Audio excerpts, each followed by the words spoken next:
Vinokourov, who had little to say yesterday. Nothing to say to the reporters.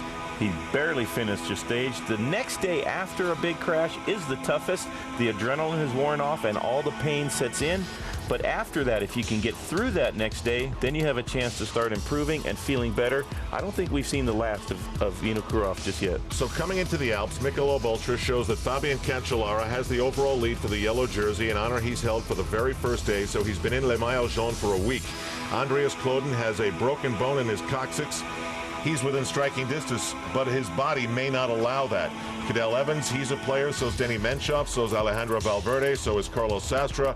We think we'll find out today. As for the Americans, here's who's where.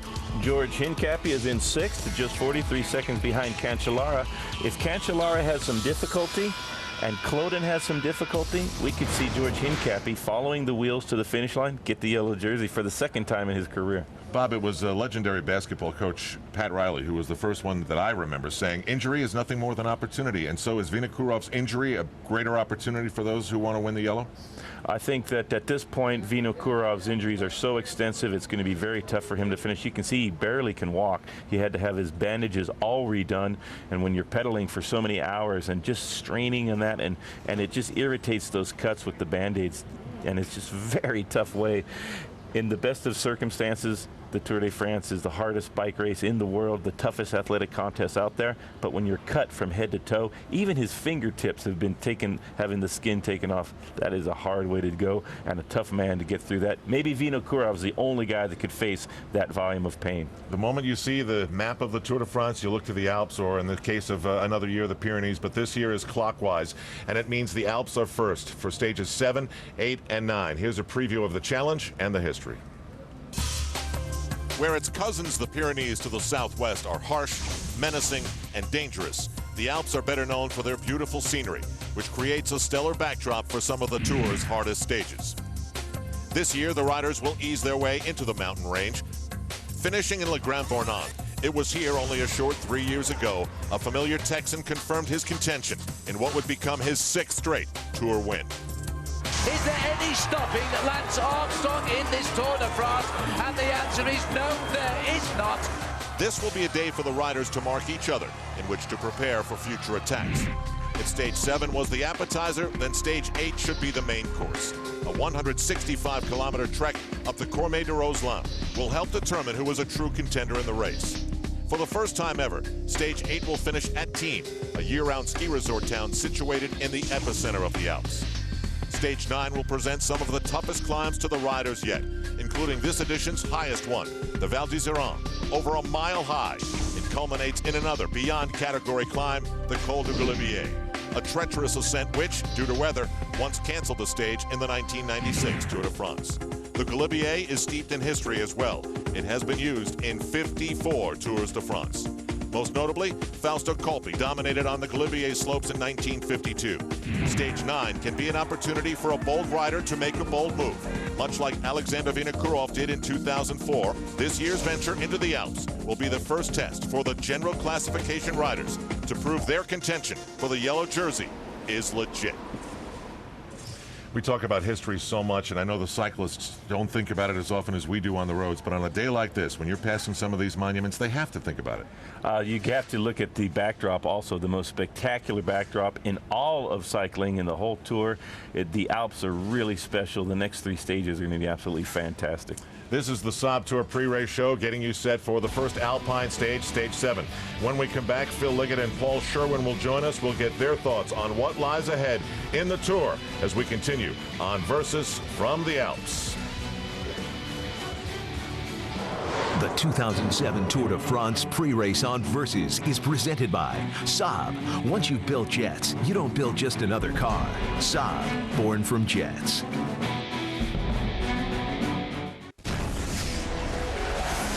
Saab was founded by 16 aircraft engineers. Their spirit lives on in the turbocharged 2007 Saab 9.3 Sport Combi. With all the storage space you need, an estimated 30 miles per gallon, and a starting price under $29,000, you're closer to owning a jet than you think. Saab, born from jets. Log on to Versus.com/fly to the finish for your chance to win a 2007 Saab 9.3 Sport Combi and a new Cervelo bike. This summer, Versus is bringing the stars, the stripes, the painkillers.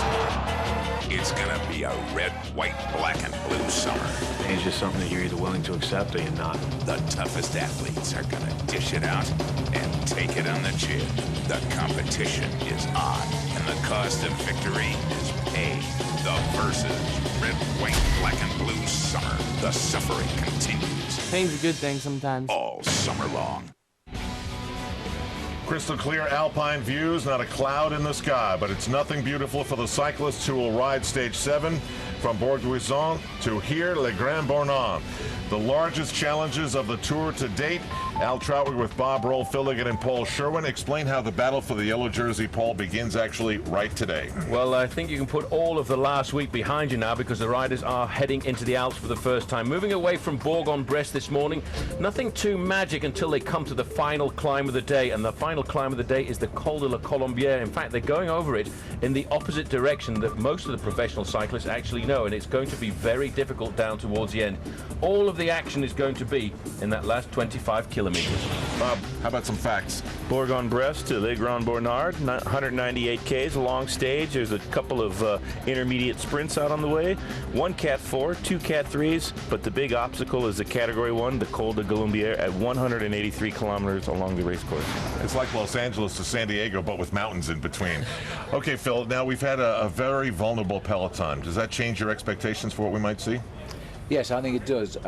We still don't know about Vinokurov. We do not know, is this man really hurting? We think he is, and I really can't see Cloden going on to Paris. The condition he's in with his coccyx, because that's a very, very painful injury. Today we might know clear exactly what's going to happen to them.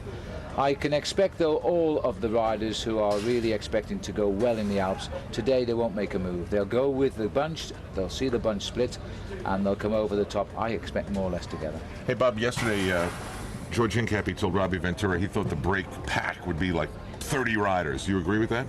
I think that's about right. The Col de Colombière is a long, hard climb. It's been a tough first week. A lot of crashes. Some of our big favorites have been injured. 30, 35, maybe at the most. George is not very optimistic. Time now for the Saab performance predictions, when we award our yellow jersey to a man who's been better picking than anyone else, and it's going to be Paul Sherwen.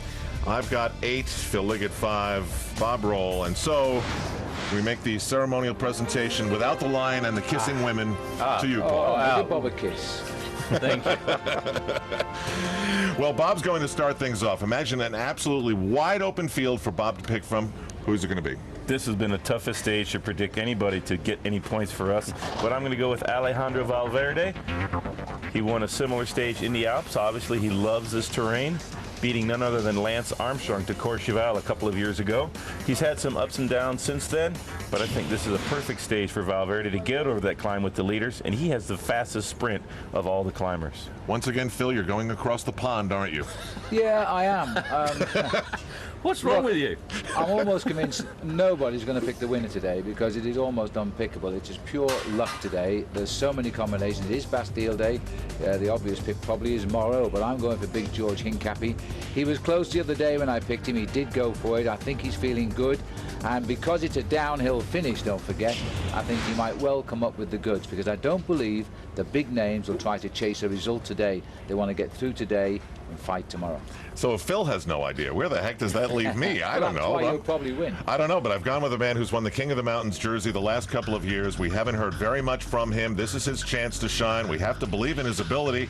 Michael Rasmussen of Rabobank, he's been hiding in the peloton. I think today he finally makes an emergence and maybe takes the stage. So that leaves the fourth and final pick. What's left, Paul? Oh, well, about 180 riders left. I'm not sure who to take. But actually, I'm going to take the teammate of Michael Rasmussen, because I think, as George Hincapie said, as Bob Roll said, I think there'll be 35 to 40 riders come together. And Denny Menchoff is a hard man, and it's very much a dangerous finish down to the line. With the tricky run into Le Grand-Bornand here, I think that Denny Menchoff is the man who'll come up with the win today. But I don't think any of us really know. No, that might be the best guess of the day, though. In honor of Bastille Day, July 14th, we cue up the Versus Orchestra. Why no Frenchman, Phil? Why have we picked no one from France? Well, that's our mistake. I think Moreau is the man we may have slipped up on here. Oh, then he's going to be on TV season. like 80 times today. He's the French champion at the moment. And he's having a great season, so we may have made a big mistake. On the anthem, for goodness sake. My favorite moment from Casablanca. We'll take a break here on the Saab Tour pre-race show. When we come back, it's time for Stage 7. Let the moves begin, and let those who can keep up with the brakes stay with them. The gorgeous Alps of France on Versus. The 2007 Tour de France pre-race on Versus is presented by Saab. Once you've built jets, you don't build just another car. Saab, born from jets.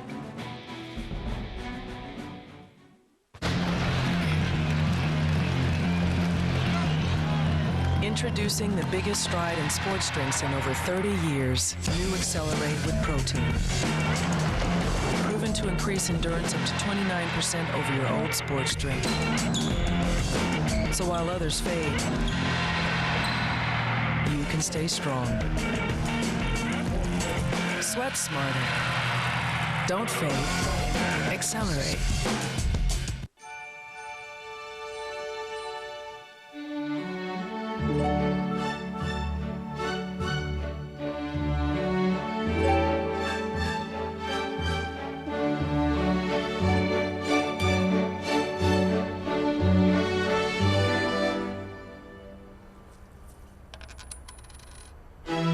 Visa PayWave. Now there are more places and more ways to pay.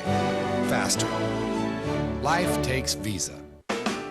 When you take it off, you're gonna like what you see. Scotch Blue Painter's Tapes. Yeah, when you take it off, you're gonna like what you see.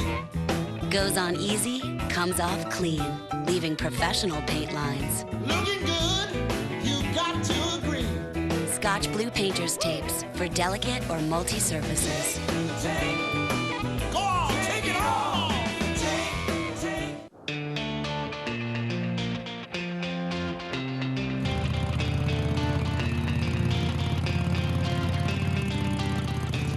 We believe in going our own way, no matter which way the rest of the world is going. We don't believe it should take a lifetime of working for the man to ride with us. Low monthly payments available through July 31st. Starting MSRP for 2007 models is $6,595. I need it.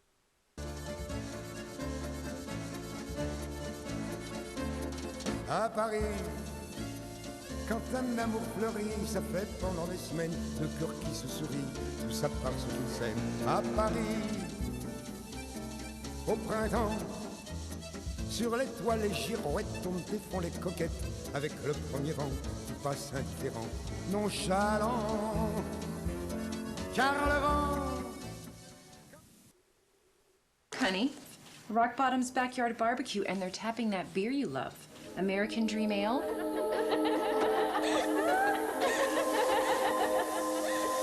Hey, you're doing it again. It's Rock Bottom's Backyard Barbecue, featuring American Dream Ale. Build your own ultimate backyard burger. The crisp, delicious Waldorf wedge. Our juicy 20-ounce T-bone, plus choose your favorite picnic side. Grilled food and chilled beers. Now that's a barbecue.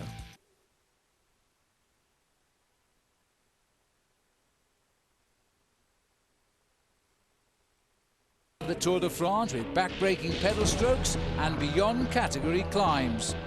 There's no mercy from the mountains, just pain, suffering, and the overwhelming feeling of accomplishment that showers a rider when he crosses the line and reaches for the sky. Today, the two contenders of the Tour will begin to reveal themselves. Kazakh rider Alexander Vinokourov came into this year's Tour with the team and the confidence to win. But an unfortunate accident has left him battered and bruised before he's even had a chance to shine. Alejandro Valverde, his love-hate relationship with the Tour has unceremoniously dumped him 2 years in a row. Now it's his chance for revenge. And the American Levi Leipheimer has been quiet thus far, but he won't stay quiet much longer. Now at the head of Discovery, he will certainly have some big shoes to fill. Many have cracked, many have prevailed. Join us now as we ring in the beginning of Bastille Day and Stage 7 of the Tour de France, high atop the mountains. It's next on Versus.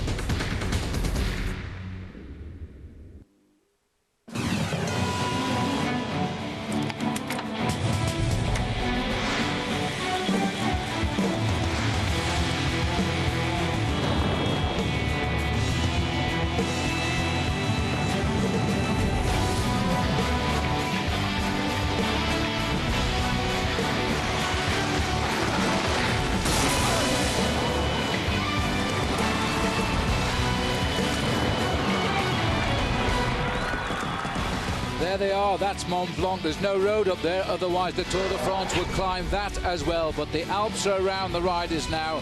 The mountains will embrace the Tour de France until the end of the rest day and Tuesday evening. Well, this is a beautiful, beautiful day if you're not a rider in the Tour de France. If you are a rider, you are going to have a very hot day as you climb up the mountain. That's the finishing line. Tranquil at the moment. Just the French who are celebrating Bastille Day today. Will they celebrate a French winner when they come down here? Hello everybody, welcome back inside the control tower here for today's stage of the Tour de France. Phil Liggett with Paul Sherwen. Paul, we're ready. Well, I think the riders are ready too. This is a very important day. A lot of guys have been shadow boxing, hiding in the main field. Today, they have to come out and prove to us that they can win this bike race. We're not going to lay the foundations for the overall victory at the Tour de France today, but there's a lot of riders could very easily crumble. Well, we are waiting, of course, to see just who are the men who want to win this year's Tour de France. They've had a pretty sleepy ride for the last week, but now we've got to find out just who is on top of the board. The big story so far, of course, has been the accident to Alexander Vinokourov.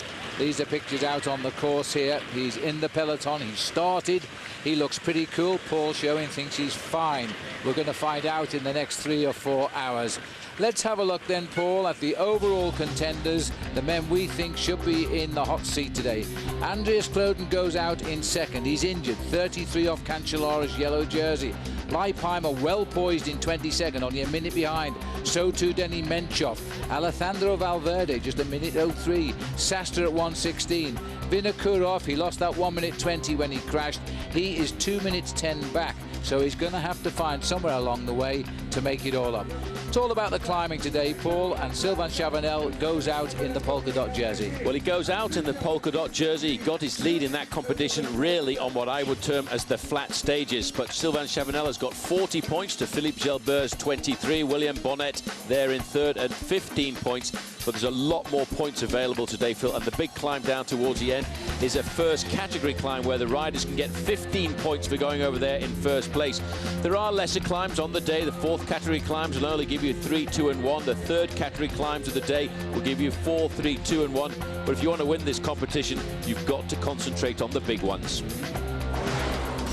Yes, they certainly have, and we have had a tremendous start to the day. Cancellara hasn't, by the way. He's been under pressure all day. It is stretching out at the back of the peloton here as the riders move off, heading for the mountains. The first sprint coming 16 kilometers in. Big Tom making the most of this because he doesn't expect to be around all day. A great turn of speed here. He's chased by Eric Zabel, the man he fears for the green jersey. He gets the 6 points though. Zabel 4, Bernardi 2. Well, a big battle there, but in the points classification, Boonen opens up his advantage there, 147 to 134. But today, I think, Phil, is not really about the green jersey. It's much more about the polka dot jersey. And Michael Rasmussen came out to play on the first third category climb of the day, the Col de Cordier. Yes, and he gets the points, but at this point, lagging behind the field was the yellow jersey of Cancellara. Gone was Robin McEwen as well. Gone was Tom Bonen. And Cancellara over the top, 55 seconds in arrears. He has rejoined the main pack. It's going to be a very hot day today, 82 degrees Fahrenheit. Conditions, one word, sunny. Not a cloud in the sky. Nice light winds at 9 miles an hour. And it's going to be a wonderful day of scenery too. Just look at that waterfall. Just make sure you've got brakes on your boat as you approach it. That is the Sèvrier Cascade. It's 64 meters above the ground when it tumbles down to the stream below. And I should imagine that, when the snows are melting, is a sensational shot. But there's a big story already today, Paul. We have got now, after a terrific start, 41 kilometres in the first hour. 15 riders are ahead. They're representing 13 teams, and the yellow jersey has got back, but he's been off the back by a minute. Well, I'll tell you one thing. If I was a team manager this afternoon at the back of this peloton, I'd be wondering and scratching my head, what am I going to do now? Because the 15 riders at the front represent some of the major teams. I think they're going to have to try and figure out now just exactly who's going to chase this breakaway down, because I wouldn't like to give a massive big start to a rider like Egoy Martinez from Discovery Channel. He's a minute off the lead at the start of today. And of course, I'll bet Paolo Salvadelli is a little bit upset that he lost himself a massive amount of time when he waited for Alexander Vinokourov after his crash 2 days ago. It's going to be very complicated, I think, for all of the team managers, because they are all going to try and wait now to see just exactly which team will chase down this massive breakaway group. Those are the boys who've got the heart rate monitors on. Carlson, Auger, Martinez. He's in the breakaway. Martinez, Verdugo tried, he fell back. And Marcus Burkhardt has been off the back with Cancellara. So their hearts are already running pretty high. We'll go through all of the composition of the break for you, but I can tell you that Egoy Martinez is up there. And the best placed man in the breakaway is Vingegaard of France on Bastille Day. We are on for a big race today. These boys are going to fly towards the Col de Colombière. See you in a moment.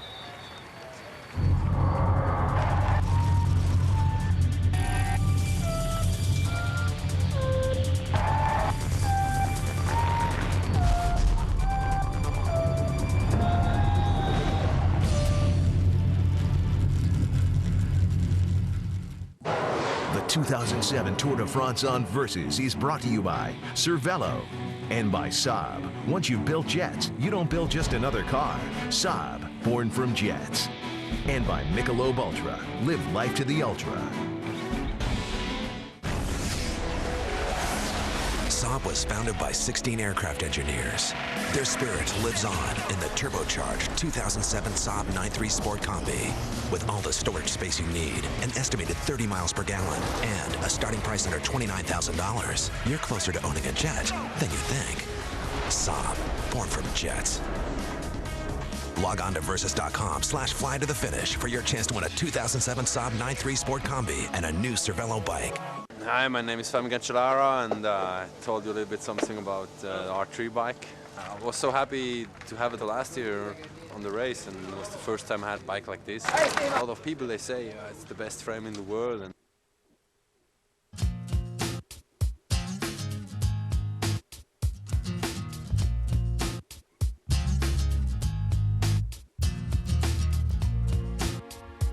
Your life doesn't have one dimension. Neither should your beer. The rewarding taste of Michelob Ultra. Perfectly balanced and made for today. Live life to the ultra.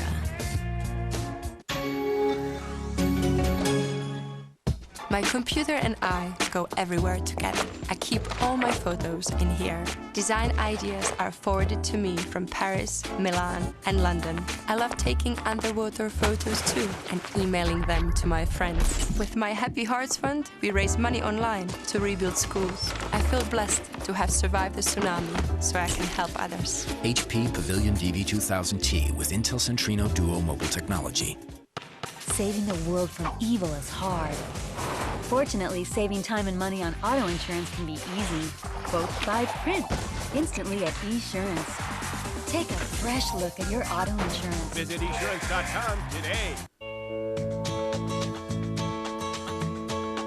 Of all the numbers you encounter along your journey to wherever you're going, you'll find there's one number you can always count on for a great night's rest. Super 8, where you'll enjoy free high-speed internet, free breakfast, and great rewards with Trip Rewards.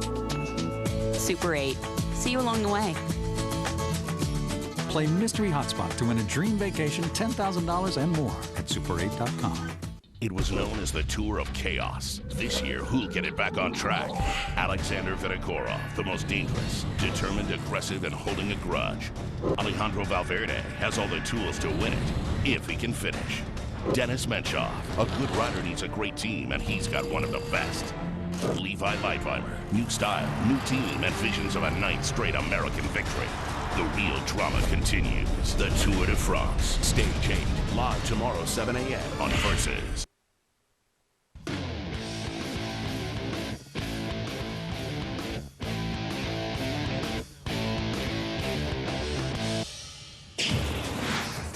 Welcome back, and Fabian Cancellara starts today in the yellow jersey. I don't think he'll be in it tonight. Tom Bonan got the green back yesterday, consolidated early on today's stage. Vladimir Gusov looking very, very good indeed in the white jersey. He hasn't missed any of the splits so far today. Sylvain Chavanel has also been out hunting for points. He got third place over the first climb of the day, but he's not in the breakaway now. As we look here at the main field here, the breakaway has 15 riders in it, representing 13 teams. It's going to be a long, hot day of chasing, I think, towards the Col de la Colombière. Just to run through today, we certainly saw Vinokourov start. He's in the peloton. He has not been in trouble when Cancellara and a big bunch of riders were dropped. He was not one of them, so he might be okay, and neither indeed was Andreas Kloden. But of the 189, there's now only 180 riders left in the race, because not starting today, Oscar Freire still seems to be suffering from that saddle sore injury, which has haunted him this last half a season or so. Also, Ruben Labato of Sonia Duval didn't start, and as I say, we were wrongly reported yesterday. Enrico Degano abandoning. Our computer apologized to us this morning, but in fact he has abandoned now from the injuries yesterday. Well, it's interesting to see the Team Predictor Lotto have come up to the front end. People questioning whether or not they would have the power to look after Cadel Evans after using an awful lot of energy on the flat stages to try and keep Robbie McEwen up for his stage victory into Canterbury, but of course for his attempt to win the points jersey for a fourth time. Just looking at the gap here, it's up to 8:25 now, as the Lotto boys are having to work on the front now. Well, it's time to play our game. The Saab Watch and Win sweepstakes. Don't forget, there's a 9.3 Saab Sport Combi and the Cervelo Carbon bike at stake here. And you just go to versus.com, fly to the finish. You'll need today's keyword, and it is breakaway. Quite a simple keyword for you to remember when you go over to versus.com. Looking at Vladimir Karpich. No, we're not, but yes, we are. We're looking at Vladimir Karpich here. Fallen off today, but didn't seem to bother him. He got straight back into the race. Cancellara in all sorts of bother. Robin McEwen and Mark Cavendish, the two sprinters, the first men off on the Collier, and as far as we know, they have not rejoined the field, so they could be spending a long day behind the race. The elimination for them could be a reality. How is he? We'll know as the road unfolds towards the summit today. This is going to be a great day, everyone. I'm going to go get us some drinks. Okay. 2, please. This is for you. Oh, no, he didn't. A vault will help you put Casanova in his place. Drop the hammer, Kevin! Kaboom! If the girl wants pearls, then give her some pearls! Vault drinks like a soda, kicks like an energy drink. Get to it!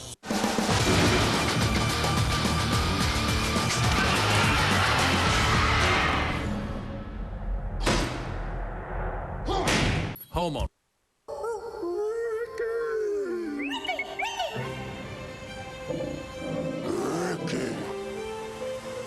Ricky.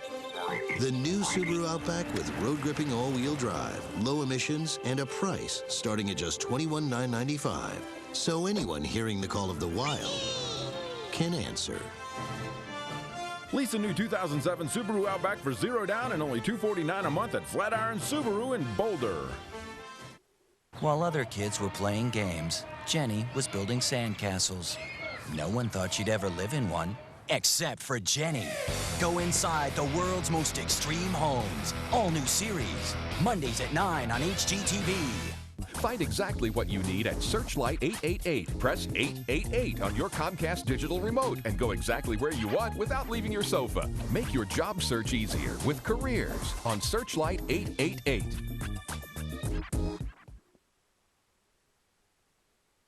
Is everything. Co-ed matches, coaches on the court, super tiebreakers, and superstars from around the world. World Team Tennis on Versus. Pete Sampras and the Breakers take on Anna Kournikovas Capitals. Tomorrow at 11:30 on Versus.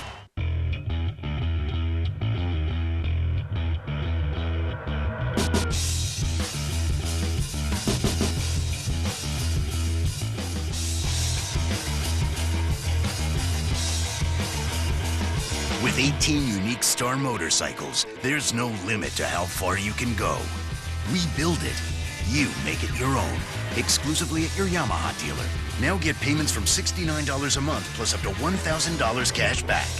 At eHarmony, we match you across 29 dimensions of compatibility. And right now, not only can you log on to eHarmony.com and get your personality profile, you can also review your matches all for free. Aren't you curious to see who you would be matched up with according to compatibility? He loves me for me. Visit eHarmony.com and discover what so many singles have found. Log on today and review your eHarmony matches absolutely free. eHarmony.com. Welcome back. Let's not forget it's Bastille Day on the Tour de France. These are the recent winners on July the 14th, 2006. Remember Popovic in Carcassonne. Moncoutier gave the French something to cheer about, as did Vironque, of course. And if you're interested, there are 31 French riders won on Bastille Day throughout the history of the Tour de France. Be a good day for Alexander Vinokourov to repeat his feat of 2003. Right, let's go back down to the roads now. The sun high in the sky. Paolo Sabadelli on the left of our picture. This is the breakaway of 15 riders. Very brief view for you there as we continue to trace the beautiful chateaus here. And this is the Chateau de Montveron. There's plenty of them around this area. Well, this was built when they built this one in the year 1000, and then it was completely set up in 1316, and it really has been protected through the years. In 1928, 1929, it was renovated. Montveron Chateau. Yeah, I think the interesting thing is one of the inhabitants of the Chateau, Berold de Saxe, was a man who ousted the Saracens from the mountains here around Montveron. That was around the year 1000. So quite a few battles in this part of the world. Well, where I live, Paul, the Saracens is a very famous rugby team. And not too far from where I live anyway. Back to the race here, an interesting day developing. 13 teams represented. Predictor Lotto has got nobody in it, and of course they're now working to try and limit the escape without using Cadel Evans. Of course, he is the man for the overall classification. The best man in the breakaway, and it is Bastille Day, is the Frenchman Benoit Vaugrenard. He started the day just 52 seconds behind Cancellara, so he's now the leader on the road of the Tour de France. The yellow jersey of Cancellara is extremely fragile today. He was left by a minute once the pressure went on the third category climb. We're just arriving here at the sprint at Angle 4, last kilometre. Well, the final kilometre, we keep mentioning Bastille Day. Well, the 14th of July is the equivalent to the American 4th of July. It's the biggest French national holiday. It's when the peasants actually, during the revolution, stormed the Place de la Bastille. And they introduced that nice little machine they used to use here for a long time called the guillotine, and cut off a few people's heads. This is Linus Gerdemann of T-Mobile deciding he wants to get the sprint. Not a big resistance from the field, but he'll get the points when he hits the line. 6 points for the green jersey, 6 seconds time bonus as well. Linus Gerdemann, he's a promising young rider. This rider, he had a great Tour of Switzerland a couple of years ago. It's now time to mature by riding the Tour de France. His young teammate, though, Mark Cavendish, is in big trouble today. He is off the back of the field, dropped at the start of the first big climb. So, well, they really let him go, didn't they? There was no problem with him winning that sprint with 100 metres to go. Sit up and have a cup of tea. That's the best thing, with all the ride to go ahead. Well, don't forget, coming up very shortly on Versus, World Team Tennis, featuring some of the biggest names in the game. One of the biggest, of course, Pete Sampras. Versus serves up the WTT starting tomorrow at 11:30 a.m. And Sampras leads his Newport Beach Breakers into action against the Sacramento Capitals. That's World Team Tennis all summer long right here on Versus. Beautiful, lush scenery here of the Alps, and it's never looked better at the moment. And no rain in sight. It could be a lovely few days for the riders here in the Alps, as the only snow really is the glacier of Mont Blanc, which is all around us here. Tour de France now has got to work out how do they catch up with 15 riders representing 13 teams.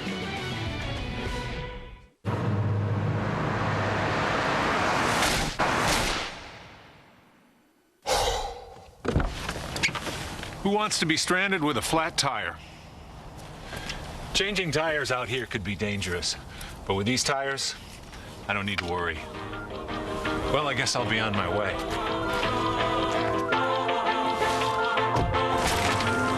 Bridgestone, run flat tires. Bridgestone.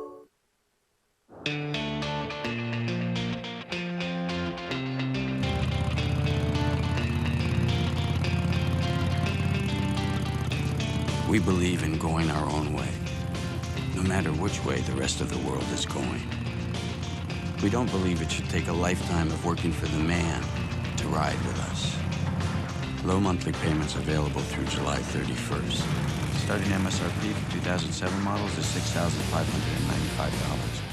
I, Tony Sinclair, in my relentless pursuit of cocktail perfection, journeyed to exotic India in search of the fabled Rangpur lime. The quest was arduous, but the result, delicious. Discover Tanqueray Rangpur, the new mixable gin that goes with everything. What's next? Ice cubes that don't melt. Ready to Tanqueray, Rangpur style. Always in moderation. At Subaru of Indiana, we make cars that are safe. We make cars with all-wheel drive, standard. We make cars that last. In fact, 95% of our cars sold in the last 10 years are still on the road. But the most important thing we make?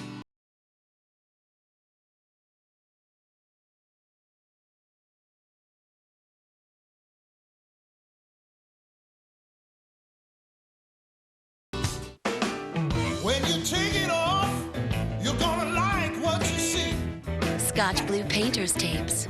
Yeah, when you take it off, you're gonna like what you see. Goes on easy, comes off clean, leaving professional paint lines. Looking good, you got to agree. Scotch Blue Painter's Tapes for delicate or multi-surfaces. Go on, take it off. Are you a movie freak? You should go to Vongo.com. Vongo.com. Download hit movies instantly. Shake and then bake. All for only $9.99 a month. You even get your first 14 days free. Vongo.com. Instant access to hit movies for less than $10 a month. Little seasoning. Sign up now at Vongo.com. Oh, and hurry.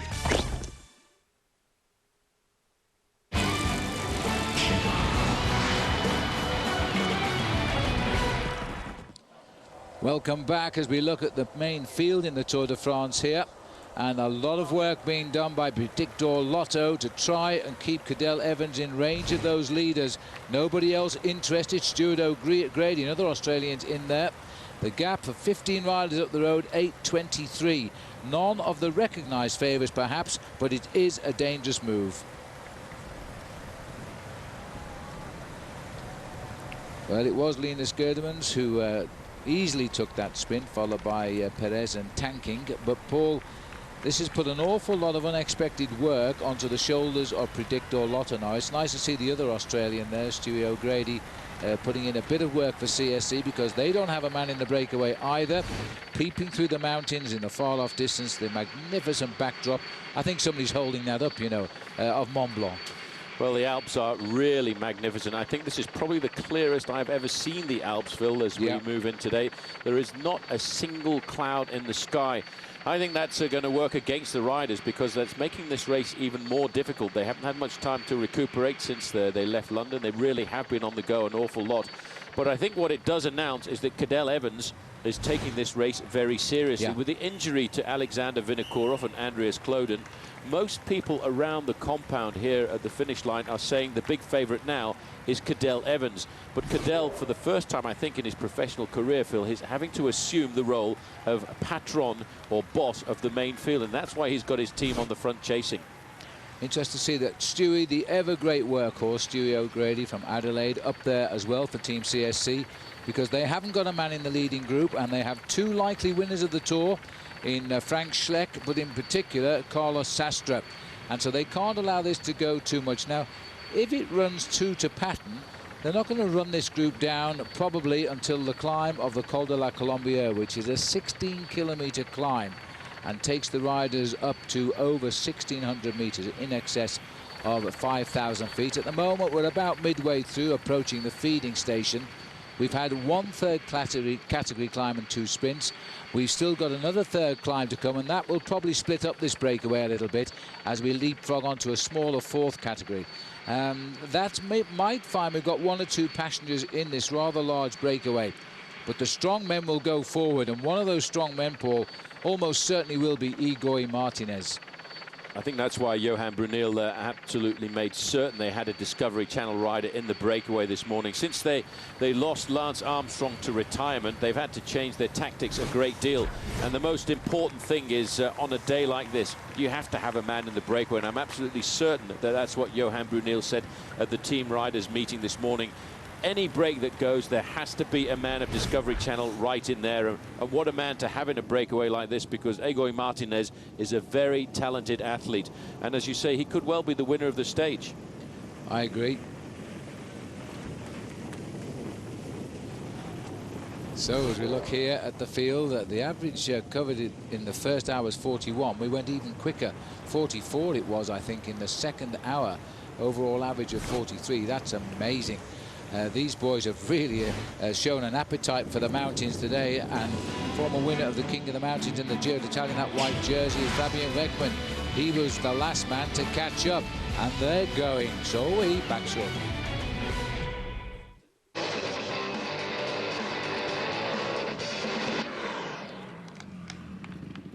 Hey, think I got here by sitting on my butt all day playing video games? Come on, get out there on a Honda. Who knows? Maybe one day some kid will be playing you. The Honda CRF F-Series. Unplug your kids. Now get your kids off the couch and on their own CRF F for as low as $39 a month on approved credit.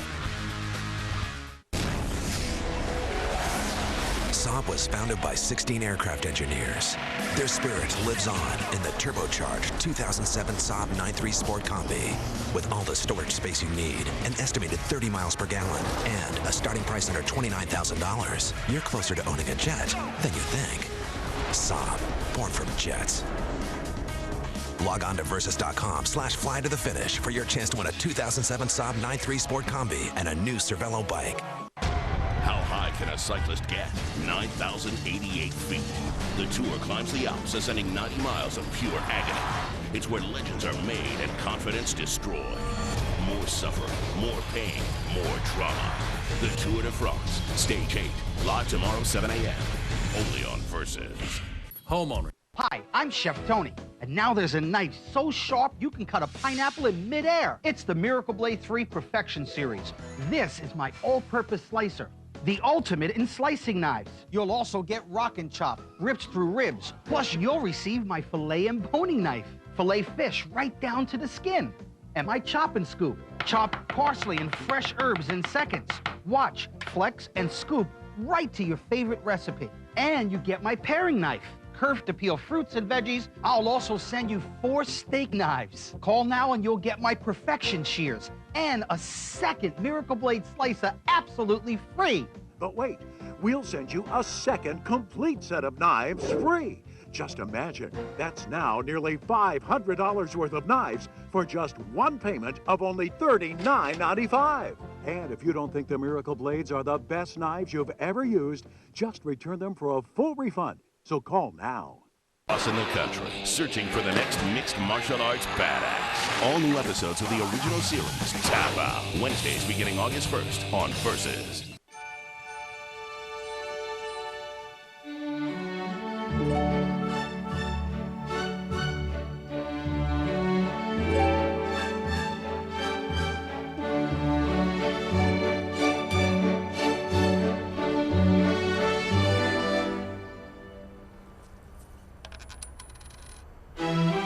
Visa PayWave. Now there are more places and more ways to pay. Faster. Life takes Visa.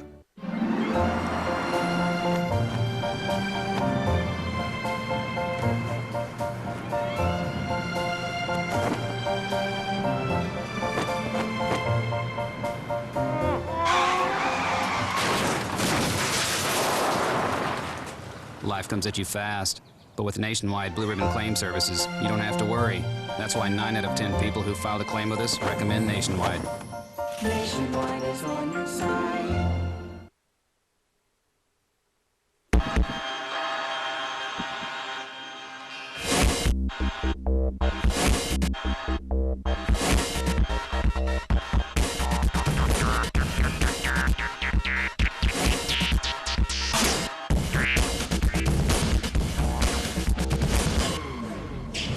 Spinning wheels of Levi Leipheimer there. Welcome back. These are where the Americans stand as we go into the mountains, the first real climbs of the tour. Hincapie is having a great tour, 43 seconds off yellow. Leipheimer poised at 1 minute. Chris Horner also a great climber at 1:13. The others are workhorses, but Dave Zabriskie yesterday, to add to his 19 minutes, lost 53 seconds, one of a handful off the back as they came into the finish in Bourg-en-Bresse. But their job roles all change now, and Zabriskie is a very strong man. Watch out for him to help the other members of his team as we now search for the leaders of the Tour de France. The breakaway has 13 teams represented in the 15 riders. And we've seen Vision of Cancellara picking up bottles for the team now. His role has reversed today. It is still Predict or Lotto, Paul, doing all of the work here. CSC will give them a little help. They've got to, because they both have possible winners of the Tour on their team. But they should really have been alert for a man up front today.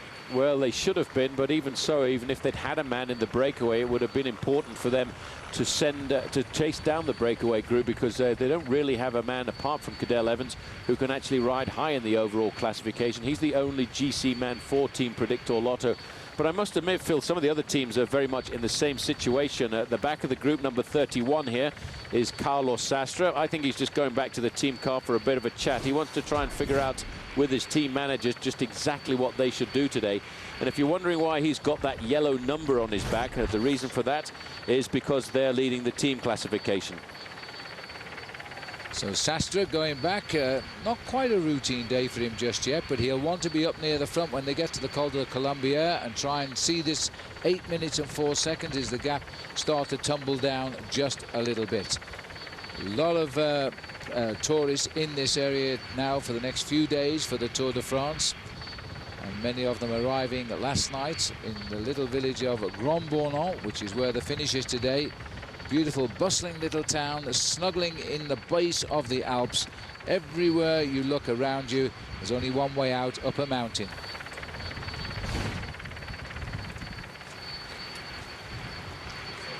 So just seeing the bunch continue here. This is Calzati at the back talking to his team and packing in the bottles. This is our first day in the Alps. Let us not forget that tomorrow is possibly a reason why the favourites aren't in the leading group. It is a huge day tomorrow, and because of that, we will be with you from 7 a.m. Eastern Time. So everybody in California, set your alarm clocks now. We go from the Grand-Bornand, we stay in the Alps all day to Tignes. We go over the Cormet de Roseland, an absolute brute of a climb, and it's not the only climb on the menu of the day. Remember, live tomorrow, 7 a.m., our enhanced coverage with Al and Bob will show you much more, 8 p.m. Eastern in the evening. Back with the action again here. As I say, a lot of boys now having to get back and get water. There's going to be Cyril Dessel, it was. I think I said it was Calzati. It was Dessel there who was out. He was a star, don't forget, last year. He finished best Frenchman in this race and got the yellow jersey briefly. Hasn't really repeated that form yet. 7:58, so the little chase here with an assistance by Team CSC for Lotto having a slight effect on that break. I think we've seen it get to its furthest anyway, but they've still got to catch up with it. See you shortly. Special Agent, when can you get back on the road? Hey, I'll show you. When Esurance policyholders get their cars repaired at one of Esurance's certified body shops, they can monitor repairs online 24/7. I'll be back on the road in no time. Visit esurance.com today.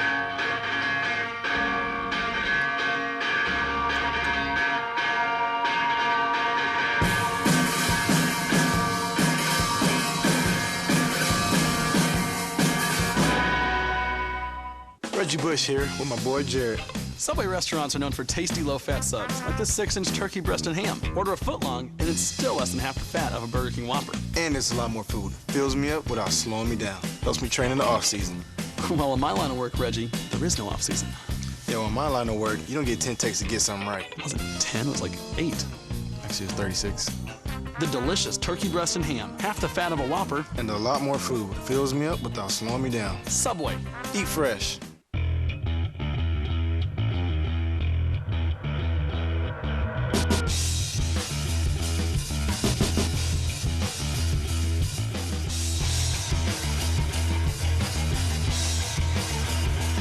With 18 unique Star motorcycles, there's no limit to how far you can go. We build it. You make it your own. Exclusively at your Yamaha dealer. Now get payments from $69 a month plus up to $1,000 cash back. I'm gonna go get us some drinks. Okay. 2, please. This is for you. Oh, no, he didn't. A vault will help you put Casanova in his place. Drop the hammer, Kevin! Kaboom! If the girl wants pearls, then give her some pearls! Vault drinks like a soda, kicks like an energy drink. Get to it! Introducing the Fram Sin-Wash Long Life Air Filter. With revolutionary Sin-Wash fiber technology, it filters 99% of harmful particles, washes clean in minutes, and performs like new even after the 20th wash.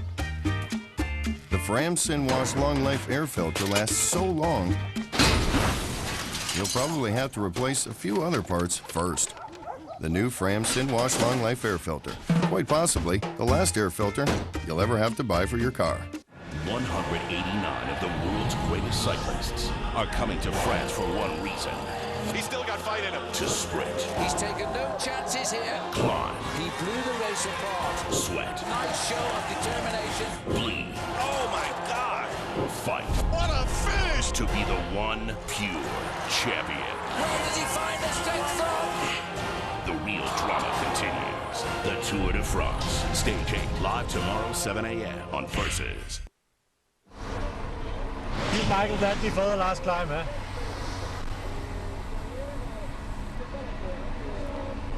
Welcome back. We're looking at Brian Holm here, and he's in the team car. Fine. He's You need asked, one more?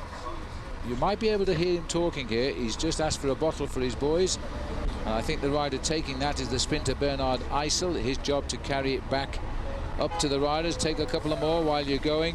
Now, we're wide up to his car today here on Versus, so we'll be talking to Brian a little later on if we can.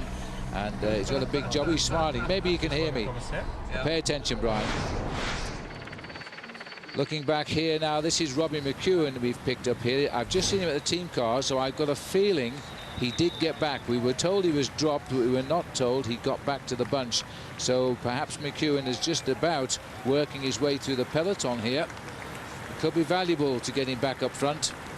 You can see just how hot it is for the sprinter from, well, not from Belgium, that's where he lives. He's an Australian, of course. Up with the leaders again.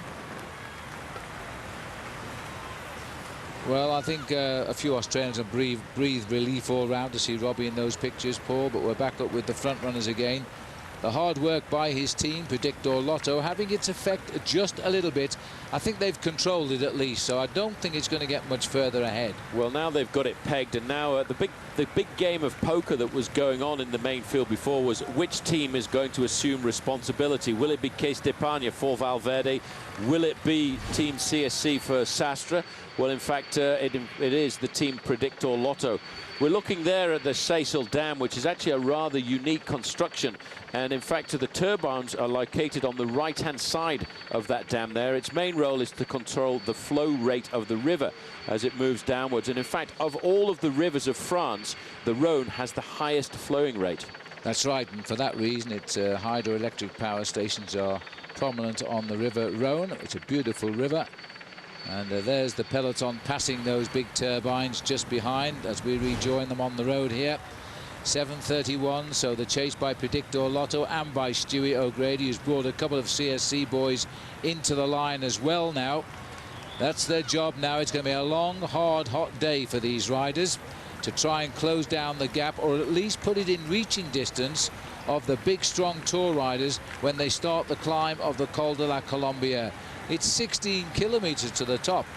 It's a beast of a climb, and I tell you one thing, Phil, when you get to the top, it actually levels out at 9.5% and 10% in gradient. So it's one of those climbs that gets steeper when you get up to the summit. That's just what they want to hear. Well, there we are. Nice to see McEwen has got himself onto the back of the field as well. They're saying that 81% of the effort being done by Predictor Lotto at the moment in the last 10 minutes. I think for once I'll agree with those figures, because they've always been up there, and they're giving about 21%, I think it is, for Stuart O'Grady of CSC, who's doing it all, it seems, by himself. As we continue to move through, we're into the Haute-Savoie now, which is the mountain area of the Alps. That's the name of the department. Stunningly beautiful and stunningly painful for the riders in the Tour de France. They're getting closer, but they're not caught up yet. She turned around and left the cave, and I'm standing there by the pool of water alone, like I am in all of my dreams. And it just brought up a whole bunch of issues that... Tym piórze nie ma atramentu. What? I wtedy możemy zacząć dopiero pracować. Using a broker you can't understand doesn't make much sense either. That's why Edward Jones speaks in a language you can understand, so financial decisions get the attention they deserve. Edward Jones, making sense of investing.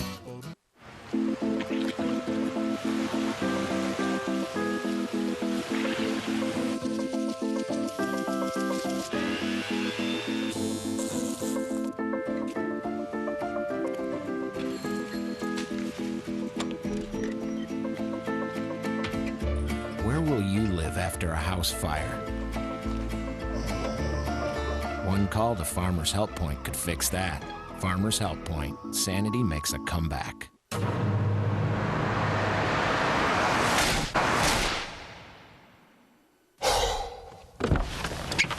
Who wants to be stranded with a flat tire? Changing tires out here could be dangerous, but with these tires, I don't need to worry. Well, I guess I'll be on my way.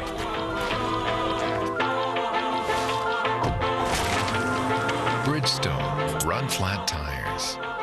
Bridgestone. Welcome to a game where love means nothing and innovation is everything. Co-ed matches, coaches on the court, super tiebreakers, and superstars from around the world. World Team Tennis on Versus. Pete Sampras and the Breakers take on Anna Kournikovas Capitals. Tomorrow at 11:30 on Versus.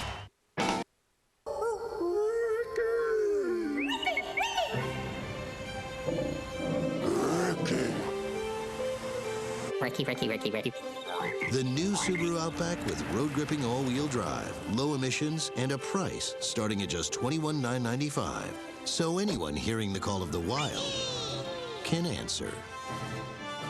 Lease a new 2007 Subaru Outback for $0 down and only $249 a month at Flatiron Subaru in Boulder.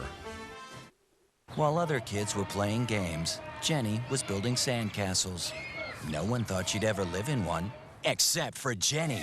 Go inside the world's most extreme homes. All new series. Mondays at 9 on HGTV. Find exactly what you need at Searchlight 888. Press 888 on your Comcast digital remote and go exactly where you want without leaving your sofa. Make your job search easier with Careers on Searchlight 888. All around you in dangerous corners. It's scary at times, but it's important to just stay focused. Welcome back. We're looking at the beautiful Rhone River here, but don't forget, here's one you mustn't miss. Bicycle Magazine's Tour de France stages that you can't miss. This is one. Stage 8 tomorrow, Le Grand-Bornand to Tignes. July the 15th here on Versus. We go over the Roselande Cormet. We climb up to Tignes. That's a new town on the route of the Tour de France.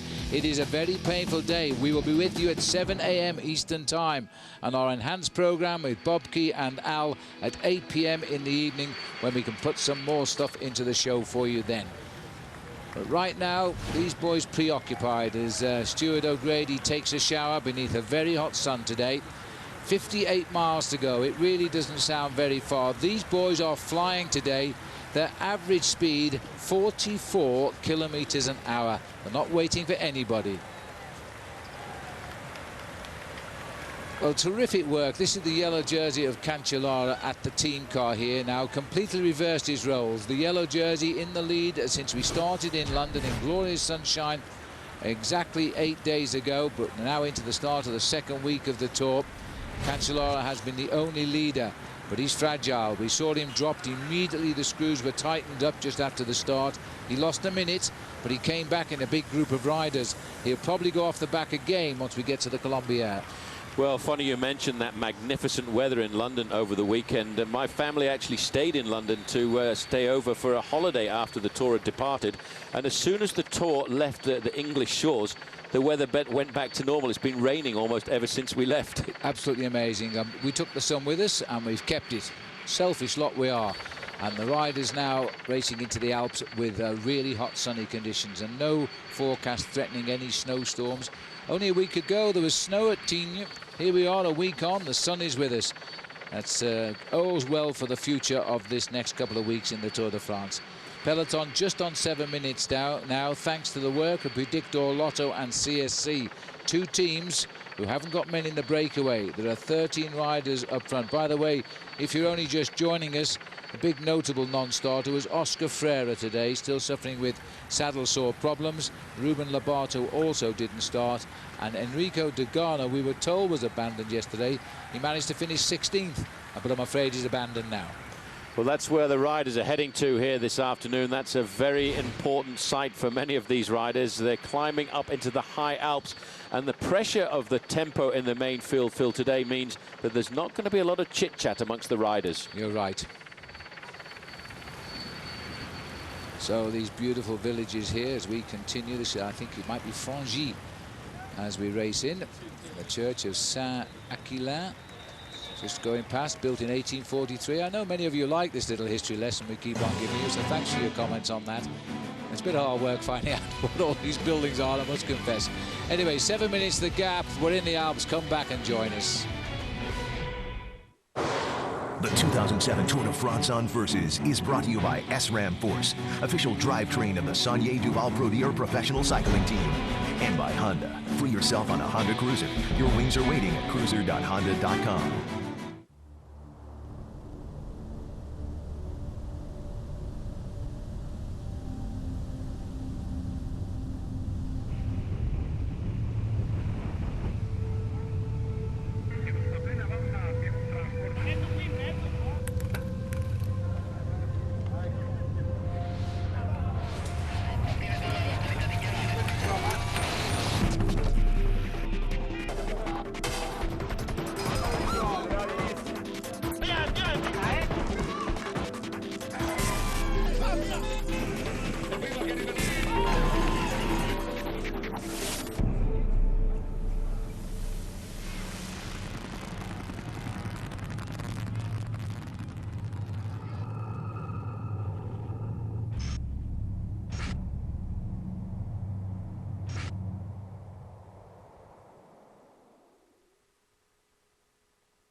Hey, think I got here by sitting on my butt all day playing video games? Come on, get out there on a Honda. Who knows? Maybe one day some kid will be playing you. The Honda CRF F-Series. Unplug your kids. Now get your kids off the couch and on their own CRF F for as low as $39 a month on approved credit.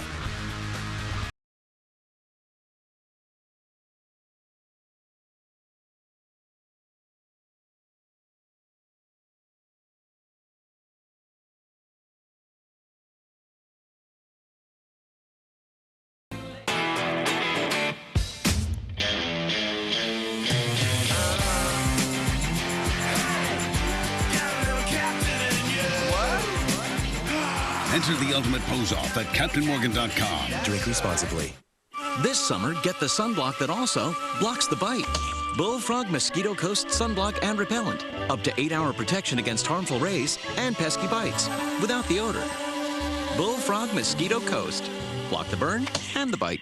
This summer, Versus is bringing the stars, the stripes, the painkillers. It's gonna be a red, white, black, and blue summer. Pain's just something that you're either willing to accept or you're not. The toughest athletes are gonna dish it out and take it on the chin. The competition is on, and the cost of victory is paid. The Versus red, white, black, and blue summer. The suffering continues. Pain's a good thing sometimes. All summer long.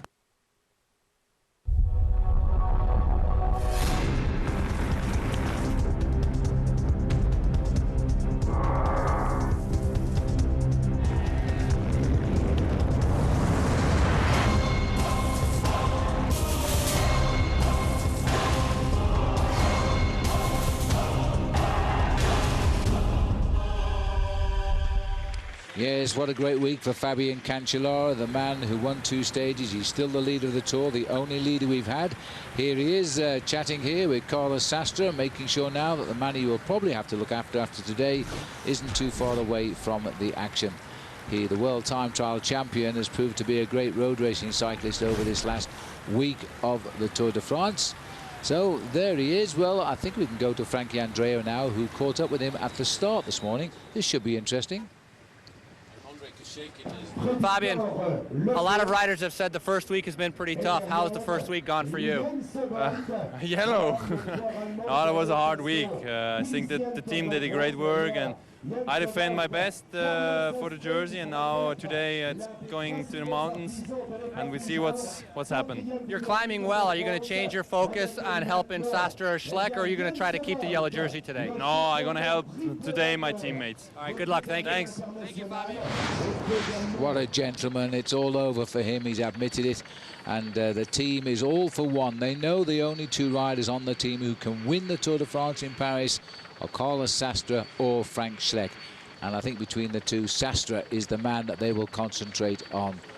But they're not in the breakaway today, as we look at Bram Tankink here, keeping the pace going nicely. The breakaway, though, is being slowly hauled back. Just on 88 kilometers or so to go, Paul. It's coming back quite regularly at the minute, 6 minutes, 36 seconds, and these boys know that the chase is on. It'll be interesting to see how that time changes very shortly when they start the next climb. Yeah, it will be interesting to see what happens there. The main field are obviously very concerned about the size of the group, first of all. It's very difficult to pull back a 15-man group. They weren't quite so panicked yesterday with the breakaway of Bradley Wiggins, because Bradley Wiggins, being a sole rider at the front of the race, would obviously over that distance start to weaken. But when you've got a 15-man group, there's a lot of chances for those riders to recuperate in a group like that. And that's why I think the main field is just that little bit more concerned today. It's a tough first day, though. There's no question of that in the Alps today. We've not got to the climbs yet, and they've been ripping each other's legs off. 44 kilometers an hour average, when we could have all pedaled across the flatlands the other day when they averaged around about 20 miles an hour, 30-odd kilometers. They were saving their effort for a big showdown today, and we've got tomorrow, which is huge in the Alps. Then they get a rest day around the area of Tignes. Then we race down to Briançon and over the big mountains again. So we've got a good few days of racing now, and not all of the riders we'll be seeing next week in the Tour de France for sure. Well, we're still looking at a couple of big climbs to come before we get to the massive big climb down towards the end, the first category climb, which we're all talking about. But the riders will very shortly be lining up for 2 climbs, basically in succession, a 3rd and a 4th category climb. The first one fairly long at 7 kilometers, the second one only 4.5 kilometers in length. But it will be, again, a little bit of a leg breaker and a difficult moment, I think, for the sprinters. We've talked about the sprinters since the very start of this race. It's been their race, really, with so many flat charges to the line. But today is a day when the sprinters really have to survive. We've seen all of the big names, Robbie McEwen, Tom Bonen, Thor Hushoff, all left behind on the first climb of the day, and they will be approaching these 2 fairly small climbs with a certain amount of reticence. And once they get to the big one, they'll just sit up and just pedal home as best they can, knowing if they can survive to the bottom of the Col de la Colombière, they won't get eliminated by the time they get over it and drop into the Grand-Bornand. Once they come off the mountain, because if they came straight down the Col de Colombière, we wouldn't see them go through the finishing line because they'd be at such an angle. They've made a sort of 4-kilometer circle just to get the riders onto flatlands before they bring them up to the finishing line. Quite common sense. So 6.5 minutes as we see all of the riders in the breakaway. As the riders here go through on the inside of this traffic circle, and they're in angry mood, chasing down the leaders. Remember, the brakes normally get caught. At the wind tunnel, you usually see finished products and marketing types. At Cervelo, we take engineers and prototypes. Building a better bike is what Cervelo is all about. It's the AutoZone Rewards Card, and it's free to every AutoZone customer. It's simple. The more you shop at AutoZone, the more rewards you earn. So get your free rewards card today. It's our way of saying we're proud to have you as a customer. Get in the zone. AutoZone. Welcome to a game where love means nothing and innovation is everything. Co-ed matches, coaches on the court, super tiebreakers, and superstars from around the world. World Team Tennis on Versus. Pete Sampras and the Breakers take on Anna Kournikova's Capitals. Tomorrow at 11:30 on Versus. CI's best-in-class certification for combined acceleration and braking isn't just handed out.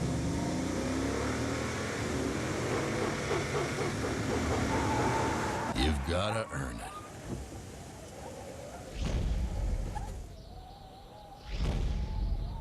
Get 0% APR financing for 60 months or $3,000 customer cash on the all-new Tundra, the truck that's changing it all. Now at your Toyota dealer.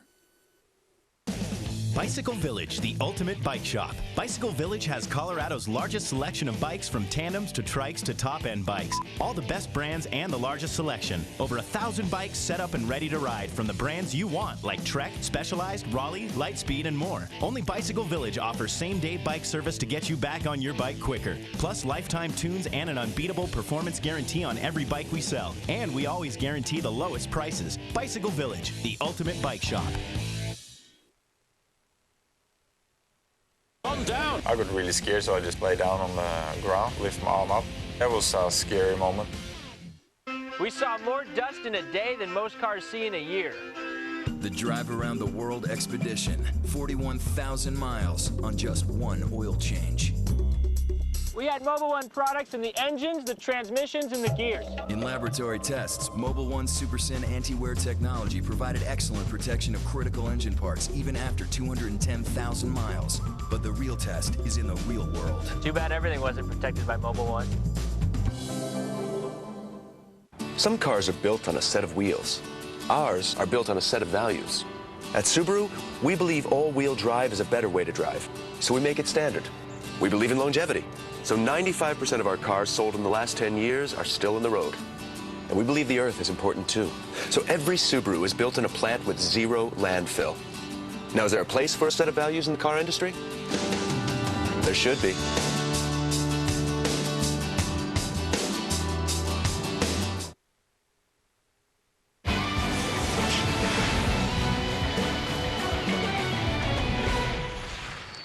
Welcome back. The long straight road here as we now head towards the next climb of the day, Crusade, which is 75 kilometers from the finish. We're on stage 7 today, leaving the flatlands around Bourg-en-Bresse, heading to the Grand-Bornand, which nestles in the heart of the Alps, not too far away from the Italian borders. And the field down there being controlled by Predictor Lotto. They've decided they've got to do this because there's nobody else willing to help them, and they're closing the gap. Henrik Danpool is saying that they have taken the decision to try and control because of the size of that league group, and that they had no, although they've got no real top names in that league group, he feels it could he couldn't afford to let it get like 15 minutes. So once he got to 8, he's ordered his team to chase. I think what's interesting in what he said as well is he wants to get it to around about 5 minutes before they get to the bottom of the Colombière, and then he said, and then we can see what Cadel can do. Well, Cadel Evans is a quiet man, and he doesn't like to really take on the mantle as a possible race winner, but he does believe he can win the Tour de France, and we've always said that since we first ran across Cadel in 1998 when he was a great mountain bike rider, and we watched him win a climb up Mount Wellington above Hobart in Tasmania. and we thought, wow, this kid's got real talent and he shouldn't be mountain biking, he should be riding the Tour de France. Well, he's had his big finishes, and now he's looking for the first Australian podium place in Paris.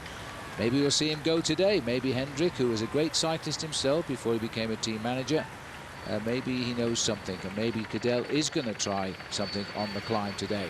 Well, we saw the talent of Cadel Evans when he won in the early part of his road racing career, the overall victory at the Tour of Austria. And, of course, he got himself the pink jersey in the Giro d'Italia. I think he lost that, Phil, on that occasion, really, because he was just a little bit surprised and didn't really know how to handle the pressure. A little bit inexperienced. A little bit, but he's a completely different rider now. Well, he's a real mature rider now. As we look at the breakaway here, that is Juan Antonio Fletcher on the back, the arrow maker.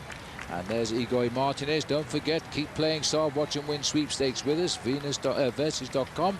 Fly to the finish every day, and the Sport Combi or Cervelo bike could be yours. The key word you want today, by the way, when you log on is breakaway. There it is, breakaway, which is exactly what we're looking at the moment.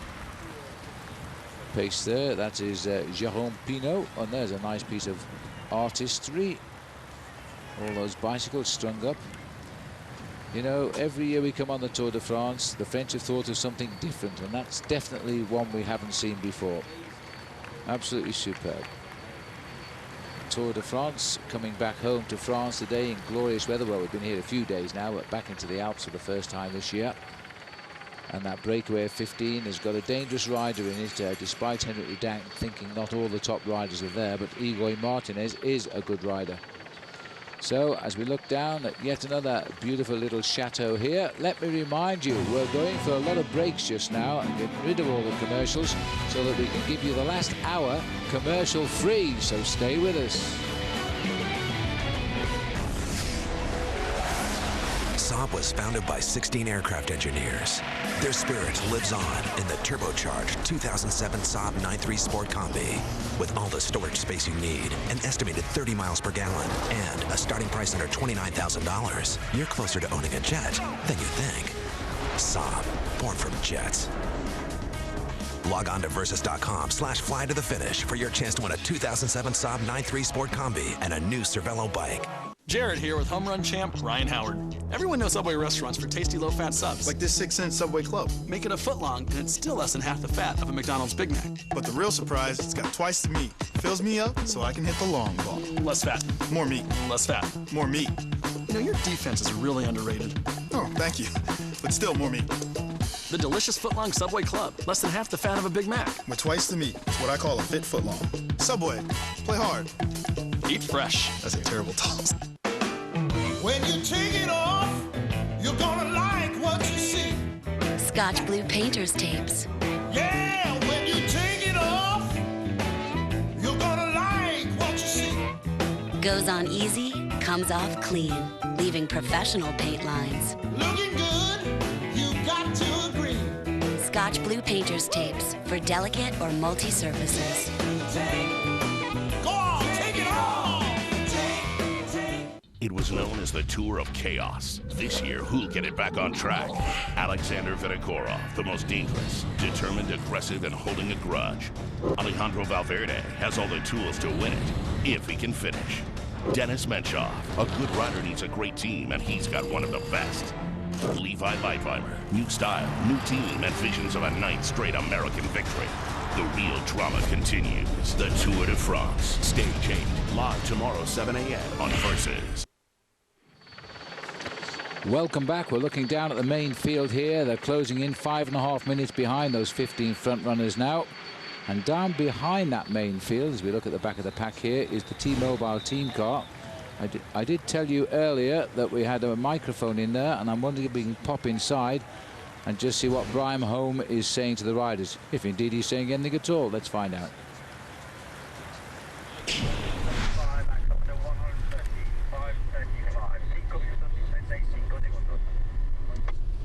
Gentlemen, just beginner for the next climb,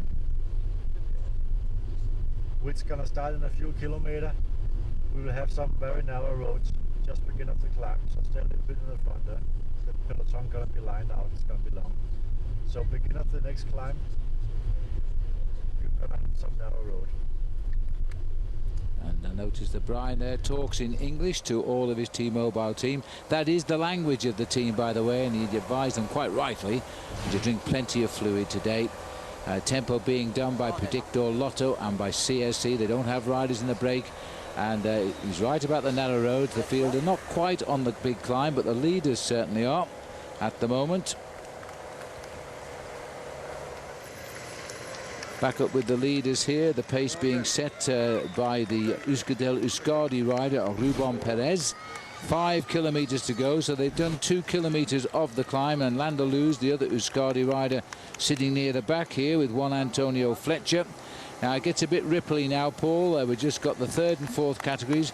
A little bit of a plateau for a few kilometers, and then wallop straight up the Col de la Colombière. Yeah, that's exactly what it's going to be. Over the summit of the 4th category climb, they will drop down a fraction into the outskirts of Bonneville. That'll give them about 20 kilometers of respite through the Valley Road. The rally, which in fact, if you continue up towards the left-hand side of the riders, will take them to the tunnel of Mont Blanc, and they would actually go underneath the Mont Blanc mountain and pop out into Italy. Unfortunately, the race organization decided that they would take a right-hand turn and go over the Col de la Colombière and come down here to the Grand-Bornand. Well, there's the group, and again it's the French riders pushing on. Let's not forget it's Bastille Day today. Just coming through at the moment is the Crédit Agricole rider Dmitry Fofanov from Kazakhstan. Well, I'm just wondering if we will now show. Yes, we will. Let's show you now the profile of that mountain. This is all the Accelerate mountain profile. And just take a look at this now, because they got off 41 kilometers in the first hour, 47.5 kilometers in the second hour, and then we reach the feed and onwards. That's where we're going right now as we climb up the Côte de Cruceil. And there's the information for you. 3rd category climb, 4.4 miles at 4.4%, and they're on it right now. The Côte Penguin or Pegua is 2.7 miles, only 4th category, and then the big one comes. That is 9, almost 10 miles climbing up the col, and that's our Accelerate mountain profile for you today. Tough day, but not as tough as tomorrow, we have to be honest. And I can tell you too that Levi Leipheimer's whole family have moved in onto the race entourage now. They're not part of the entourage, but they're visiting every day the finish lines. And they say that Levi has done something they've never seen him do before. That's remained totally anonymous in the first week of the Tour de France. But they have promised us it is about to change. So I wonder what they meant.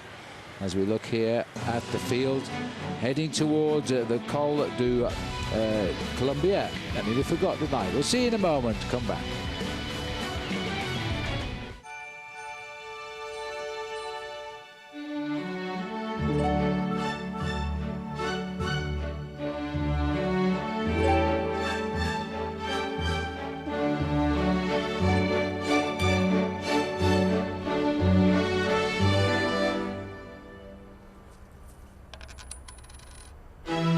Visa Payway. Now there are more places and more ways to pay. Faster. Life takes Visa. I guess we'll take Morty. Yes. Pick last. Ouch. A vault will put you back on top. Quenches and kicks. Incoming! Yeah!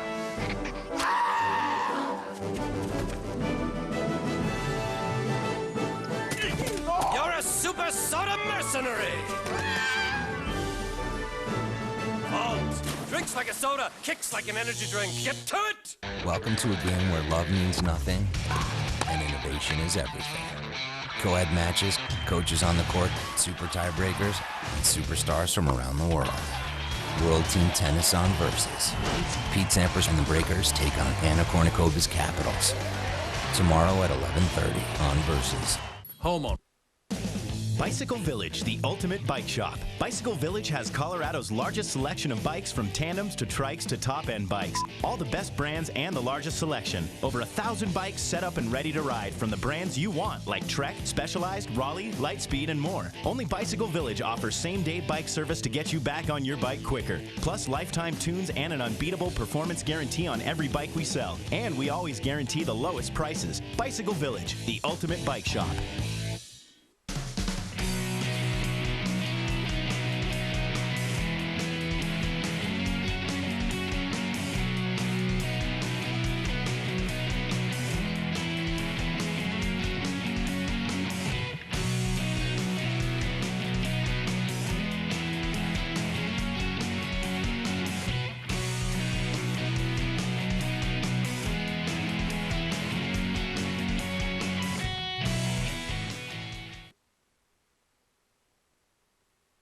Live tomorrow, 7 a.m.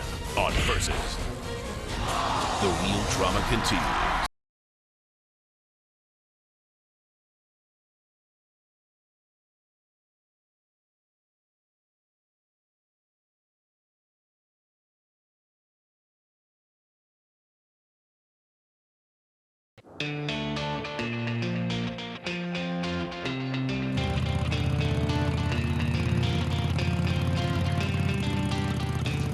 We believe in going our own way, no matter which way the rest of the world is going. We don't believe it should take a lifetime of working for the man to ride with us.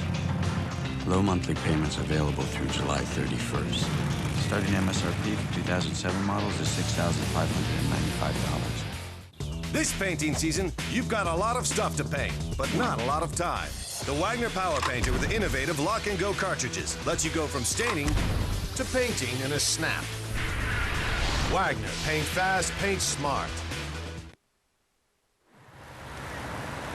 Well, we're looking here at the front of the breakaway. They're just a little more than 2 kilometers now from the top of the Crusade climb, which will take us through 75 kilometers today and leave us with 48 miles to race to the finish. The Predictor Lotto team wanted this race lead to be down to 5 minutes before they get to the base of the Col de la Colombière. There's where we are, 4.4 miles this climb, and it goes up to 2,487 feet, has an average gradient of 4.4%. Igor Martinez, he's the big man who started this move for Team Discovery Channel, just checking out the riders in the break. Nice crowds, famous for the cows, the area with their cowbells, so we know where they've gone in the dark as the riders now. And boy, the artists have been working very hard to welcome the Tour to the Alps this year. That is absolutely superb, that with the farm machinery and the big wheels. That'd take a bit of turning, Paul, wouldn't it? Well, it certainly would, but it's nice to see the machinery with the resplendent yellow color, which is world famous, and also the sponsor of Team Barlow World. I don't know if you've noticed on their jerseys, they just brought in a brand new sponsor for the Tour. No riders from Team Barlow World in the move this afternoon, but we do know that Geraint Thomas and Robbie Hunter are fairly comfortably in the main field. Hunter's so close on a number of occasions to getting himself a stage victory. They were a little unlucky, actually. Felix Cardenas, their big climber, he went away. And you never know which brake is going to work. You can't try them all. You haven't got the legs. Cardenas went away and he chose the wrong one. They caught it, brought it back, and then Igor Martinez started the move that established the breakaway, which is on at the moment. But then again, it might be just as well they've not been in the break because they're saving energy. I think this bunch will see them later. At least half of the bunch will once they get onto the slopes of the Colombière. I think it'll split into small groups, and the big stars will start pedaling up at the front. Yeah, but I don't think they'll have a major sort out, the big stars of the Tour de France. They might just keep the pressure on to see if there's any weakness, to see if there's any chinks in the armor of Alexander Vinokourov, for example. I did see him earlier on. He didn't look too bad, and he is a tough rider, and he even said last night after the finish, he said, it was an incredibly difficult day for me today, but I'm still not ready to give up this bike race. He still is holding on and nurturing that dream of winning. And, you know, Phil, at 33 years of age, this may well be his last chance, and that's what is going to motivate him, and that's what's going to keep him going forward in the Tour this year. He knows how important this year and this season is to him. Well, we'd like to see David Miller up in this group. It's his Sonia Duval teammate, De La Fuente, who is there at the moment. As we continue now, that might be the last kilometre, is it? I can't quite read, it's too far away. We might get closer in a minute. It is 1 kilometre to go on the boards here, so they've climbed that pretty quickly. Everybody camping out at the summit. There's the Belgian flag as well. Fletcher stalking the pack, but I don't think he'll be going for any sprint points here. Just who will go? Igor Martinez stretching his legs. There's no Cofidis rider in here either, and they've had the King of the Mountains lead all week. And their man Chavanel not up here. So I am a little bit surprised about that. But it wasn't an easy break to get in. If you weren't prepared to really go into the red zone, you weren't going to make this split this morning, and it looks like Cofidis didn't. Well, it's not really that important because Sylvain Chavanel has got himself some big points, and actually this breakaway today of a group of riders who don't have any points in the King of the Mountains classification will probably divide the points up amongst them, and that will actually keep Michael Rasmussen off his back for a couple of days. So Sylvain Chavanel will run out the leader of the King of the Mountains classification tonight, but that is very likely to change tomorrow because there's some big climbs tomorrow. There's the main field going under that rather splendid King of the Mountains bridge that has been designed here by some of the locals. It's amazing, Phil, what people will do to support the Tour de France when it goes through their region. It's being held up by a crane jib there as well. The structure's enormous. 6 minutes. They've started to move out a little bit. I'm a bit surprised about that. On the climb, they've made better progress than so far the peloton, who have been on the flat. The 2 Euskaltel-Euskadi riders up here, so the Spanish will be pleased. We might see quite a few Italians on the final climb of the day. It's not too far across the border to come and watch the Tour de France. 2 Bouygues Telecom riders who are up here as well. Lefebvre is one. The other one is Jerome Pinault. They're riding pretty close to the front. Linus Gerdemann, who nipped off to win that hot spot at angle 4, now sitting at the back of the leading break. Well, they'll be thinking, the Frenchman, about Vive la France. David de la Fuente has moved off the front here to get himself some points. And if you remember last year, Phil, I was just saying earlier, he finished 3rd overall in the King of the Mountains classification. And he may well be a little surprise and a bit of a problem for Michael Rasmussen later on in the Tour. Yes, Rasmussen won't like that, but he probably expected this, so it's good points in the bag here. 3rd category prize at the top here in the King of the Mountains. Keeps checking out, doesn't want to make any more effort than he has to, as David de la Fuente takes the 3rd category climb and will shortly be on the 4th category climb of the Péguin.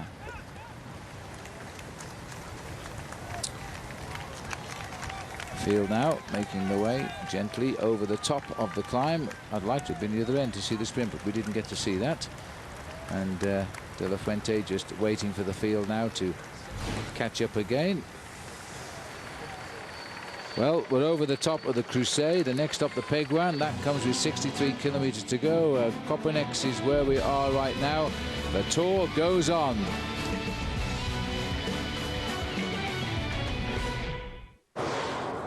The 2007 Tour de France on Versus is brought to you by Specialized. You can never be too specialized.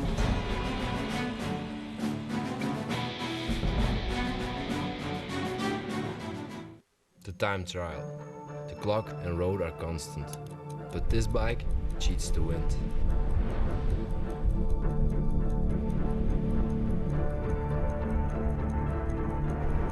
Every pedal stroke propels me. Do you hear it? This bike handles, this bike is aero, this bike is my advantage. I am Tom Bonen. I am Specialized. Saving the world from evil is hard. Fortunately, saving time and money on auto insurance can be easy. Quote by print, instantly at Esurance. Take a fresh look at your auto insurance. Visit esurance.com today. My computer and I go everywhere together. I keep all my photos in here. Design ideas are forwarded to me from Paris, Milan, and London. I love taking underwater photos too and emailing them to my friends. With my Happy Hearts Fund, we raise money online to rebuild schools. I feel blessed to have survived the tsunami so I can help others. HP Pavilion DV2000T with Intel Centrino Duo mobile technology. I, Tony Sinclair, in my relentless pursuit of cocktail perfection, journeyed to exotic India in search of the fabled Rangpur lime. The quest was arduous, but the result, delicious. Discover Tanqueray Rangpur, the new mixable gin that goes with everything. What's next? Ice cubes that don't melt. Ready to Tanqueray, Rangpur style. Always in moderation. We saw more dust in a day than most cars see in a year. The Drive Around the World Expedition, 41,000 miles on just one oil change. We had Mobil 1 products in the engines, the transmissions, and the gears. In laboratory tests, Mobil 1 SuperSyn anti-wear technology provided excellent protection of critical engine parts even after 210,000 miles. But the real test is in the real world. Too bad everything wasn't protected by Mobil 1. This summer, Versus is bringing the stars, the stripes, the painkillers. It's gonna be a red, white, black, and blue summer. Pain's just something that you're either willing to accept or you're not. The toughest athletes are gonna dish it out and take it on the chin. The competition is on, and the cost of victory is paid. The versus red, white, black, and blue summer. The suffering continues. Pain's a good thing sometimes. All summer long. Welcome back to the Tour de France now. Every day is a new day in the Tour, and I've never seen that before either. The good folk here in the Alps are actually making the bicycle wheels go around now as they dance around the maypole down there. Absolutely tremendous job to welcome the Tour into the Alps today. Everybody has been working hard for a long time. So too the riders, come to think of it. The situation over the top of that last climb of De La Fuente, followed by Lefebvre, Bourg-en-Bresse and Ruben Perez. They got the points over the top of the Crusade. The gap about 6.5 minutes. As these are the leaders now also over the top, or the bunch rather. The French flag flying proudly on Bastille Day. And they've got plenty of Frenchmen in the break, and they've got one, the virtual race leader at the moment, Benoit Bourg-en-Bresse, 52 seconds behind overnight, part of that leading group. 6.5 minutes up. We've been in this situation before, almost on a daily basis, though. It's what time gaps you've got when you cross the finishing line that count. Well, that's the important thing, and the thing is, most of the leaders are still in this main field, riding along comfortably, keeping themselves in the slipstream, making sure they don't use too much energy. Just peeping through over on the left-hand side there, I thought I caught a glimpse of Levi Leipheimer. That'll probably be the first time we've really seen him on TV since the start of the Tour de France in London. Because none of the big challengers, Phil, have made any moves at all, whether it be Oscar Pereiro, Alejandro Valverde, Michael Rogers, Cadel Evans. They've all been sitting in the wings waiting for today, waiting for the first time to show us whether or not they've got the form to win the 2007 Tour. Indications on a piece of paper today, I think. I think today we're going to see something. But again, I think what they'll try to do is not lose any time today, make sure they're with all the men that count. Tomorrow they may go on the attack. Well, I saw that Robbie McEwen had got himself back onto the tail of the main field, which was a good sign, but so too had the young Frenchman, Romain Fellou. He really must have pulled himself inside out, but he probably used the tactical knowledge of Robbie McEwen to keep himself in contact. Robbie would have known, that's Robbie just there, you can see the pink helmet. Yeah. He would have known that he dare not get dropped at 70 kilometers to go to the finish, because almost certainly he would have been eliminated from the race. It's a hard life for the sprinters, sitting there, hanging on. They must feel like amateur cyclists, I suppose. But when they have their moments, they are absolutely brilliant. We're in the middle now of the climbs, which will lead us to this Col de la Colombière, between the third and the fourth category climb. The fourth category climb is actually a little bit higher than the third category climb, but it's not as steep and it's not as long, so that's why it gets a lower tag. 6:46. I have to say this breakaway has started to nudge out. It looked as though it was going to be caught, but they've pushed it out to almost 7 minutes again. Well, I think the reason for that is at the front end of the main field, it's Predictor Lotto who are doing the majority of the pacemaking. Now, the guys who are doing most of that work on the front for Predictor Lotto, alongside Stuart O'Grady there, Phil, are in fact riders who are riders from the flatlands. And once we've gone over the summit of these two climbs, they'll be able to pick up the pacemaking. But those guys, not in any derogatory way do I mean this, but they're not great climbers themselves. So in fact their pace has slowed down on the climb to keep them together. Anthony Charteau also wanting something from his team car, probably water, as he drops down back, as they continue now to come over the top of that climb and start looking for the third climb of the day, the fourth category climb of the Péguin. All looking for water here now. Back with the leaders then as they start the descent here. Interesting little groove. Tête de la course, the head of the race. 6:39 down and 15:35. I never quite understand that. That's how long it took them to climb the mountain, I guess. 15:35. So the breakaway actually climbed about a minute faster than the peloton. So that's why they pulled away to 6:36. It's very interesting that, I think, because they got them close. And now they've given them a little chance to run again here as they head towards the Péguin. Well, they will go over the next climb, and I think it's after that next climb, Phil, the climb of Peguin, that once they get down into the flatlands around Bonneville, that's when they'll really start to turn the cranks up a little bit to try and reduce that advantage from the 6.5 minutes that it's just crept up to around about the 4-minute margin. Then it will be a real chase from the main field and the overall contenders to see if they can pull back the strongest men who will survive from this leading group of 15. Well, it keeps on coming down. Just over 6.5, keeps on going up rather at the moment. Every second counts. It could well count. We're sitting at the back of the leading breakaway here. 125 is Laurent Lefebvre. Bouygues Telecom have done well. They've put 2 men into this leading break, along with Euskaltel-Euskadi. And that's very important for the team race, because the team race is decided by the first 3 men home every day. And with 2 men in the leading break, it could well accelerate them up the classification. They've still got a bit of work to do to get near the top. They've lost a lot of time, Bouygues Telecom, so far.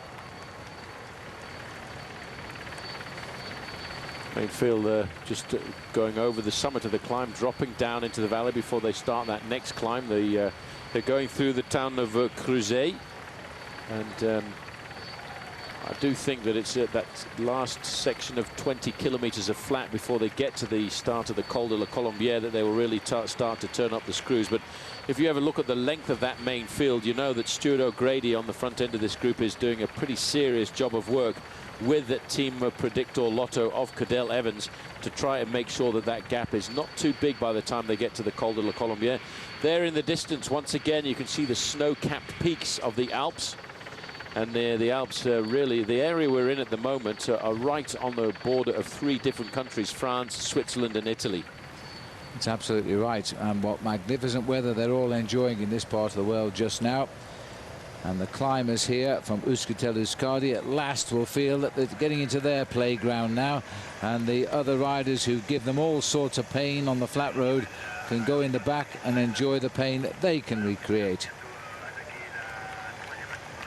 This is Ruben Perez on the front just now. Watch them coming through. And in the blue jerseys, Bram Tankink, one of the last riders up to the leaders. Just off his shoulder is Laurent Lefebvre. I wonder what, if we can check in and have a look at Brian Holm, the team manager of T-Mobile. He's in the team car. Let's see if Brian speaks and says something. No, just looking out, concentrating. It's not an easy job behind the race, I must say. He's got a bottle in his left hand, another one coming through when it's gone. Teams are coming back every minute now for these bottles. That one's gone down the back of the racing jersey. Can't quite see the face of the rider there. And another one in the back pocket. He's got to go and find the riders in the pack now and hand them out. And not an easy job when you're under pressure. The team domestiques have to be as strong as the team leaders on some occasions. And there's more problems at the front here now. They would like Pinot wants a drink as well. Here's the yellow jersey now. The value having a strong man on the CSC team as Fabian Cancellara is now putting his weight in behind the chase, because Carlos Sastre must also now be brought back into the front rank. Well, it's not the first time, Paul, we've seen the yellow jersey brought in as a helper rather than a Tour winner. We've seen it also on the Team Discovery Channel team of Lance Armstrong in the years gone by as well. We're looking at the whole peloton here on the Tour de France with the yellow jersey of Fabian Cancellara now becoming the super domestique of Team CSC as he puts his shoulders into the chase. The gap was easing out again. They didn't want that. This is now a very concentrated effort to bring it back down to around 5 minutes. Well, the statisticians have been working overtime now to look for statistics on what is exactly being going on at the front end of the main field. And I thought what was interesting, as we look at the Tour de France on a different kind of television there, the French television are doing a fabulous job. I was just going to finish my thought there. 2 Paris-Roubaix winners are working at the front end of the main field, and a 3-time second-place finisher in the Tour of Flanders. So, in fact, it's the classic riders today are working for the Tour riders. And now we're heading up towards the Côte Peguin, and that is the next climb of the day. It's a 4th category and the last little stepping stone. It'll scurry across a flattish road, and then we will start the climb from the Le Creuset side of the Col de la Colombière. as we head up towards the top of that big 16-kilometer climb. And the peloton have made a real race of this today, and so if they're racing, you can imagine that the leading group have been going that little bit quicker. And with 88 kilometers covered in the first 2 hours of racing, look at this now. The yellow jersey, Paul, is deciding to try and shake them all up. He's actually said that we've got to close this gap and we need more speed. Well, just to put this into perspective, the yellow jersey here is not trying to defend his overall lead in any way. He knows he's a serious professional, Phil. He's been a professional rider for quite some time now. He knows that today he's going to lose his lead. But even before the start of the Tour de France this year, the strategy for Team CSC was that they would have 2 leaders on their squad, Frank Schleck being one of them, but Carlos Sastre, who finished 4th overall last year, were the designated riders to ride high in the overall standings. So Fabian Cancellara, although he leads the race, he knows in his mind he's going to lose that lead this afternoon. So he's working for the team here. It's almost sacrificial to see him doing this, but it's a job that a professional bike rider has to do. He has to make that decision, and he's done it himself. And the little rider slipping through up the inside, the light blue, that's Thomas Voigtler, and he always seems to sit at the back of the peloton. He never seems to go to the front, and I don't know why that is, because once we get to the Col de la Colombière, he needs to be at the front, because the road is fairly narrow and the riders at the back are going to find themselves off the back of the leading group and not in a position to do much about it. 6:30, so he's knocked off about 6 seconds because of that little turn of speed. Cancellara, very good piece of riding. We've got the 3rd hour on the road now. It's come down a bit because of the hills. 38 kilometers an hour, still very quick, giving us a high average today of 42 kilometers an hour for 3 hours of racing. Paolo Salvadelli there in the turquoise of Team Astana.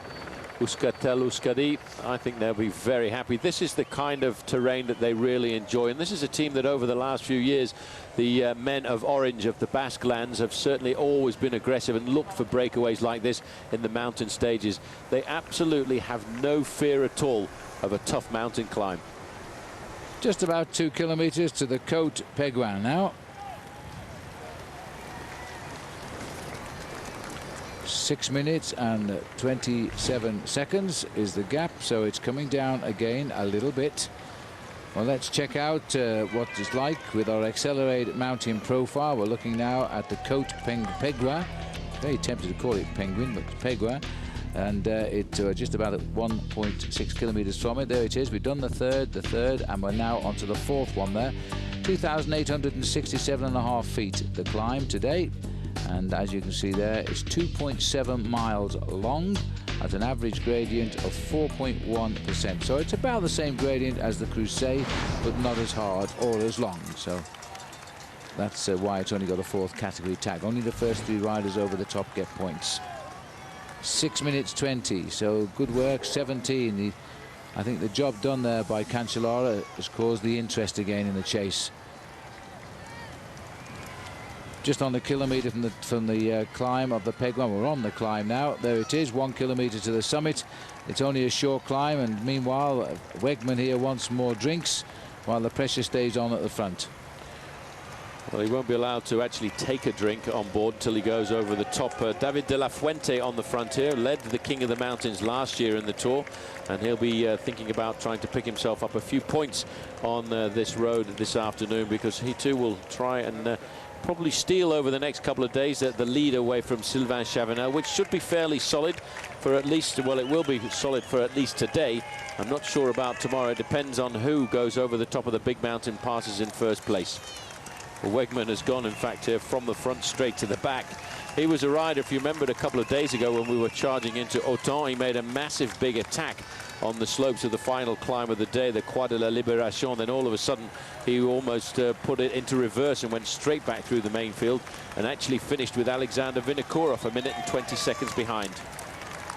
I think, excuse me, Paul, I think he's just realised that the rule you just quoted it. You're not allowed to take drinks on the climb, so he's had to get on with his ride up the hill now and then ask for it when we go down the other side. A little bit of a dry throat. Back to you. Well, you can see now that moving up to the front of the group, it's Perez from Team Euskaltel-Euskadi that changed over. But as soon as the sight of the finish banner came up. It's the yellow jersey, and look at the acceleration here of David de la Fuente. He really wants to get maximum points here. It's only going to be 3 points at the top of a 4th category climb, but just look how this man dances away from everybody else. He really has got the acceleration in those legs of his, but he's not leaving anything at all up to chance. Today he will have pulled 7 points into the bag. Not very much, but it may well be important at the end of the tour. It's a start. He was 3rd in the mountains last year. He might want to notch up to be the best climber in the tour this year. We know he can climb the high mountains, so he's off to a good start. Now, is he easing up, or is he going to wait for the boys there? 6:16 is the gap. Still preoccupied with the drinks. In fact, he got one there. Just looking at the main field regrouping. They've got to wind their way up to the top here, but David de la Fuente is the man over the top.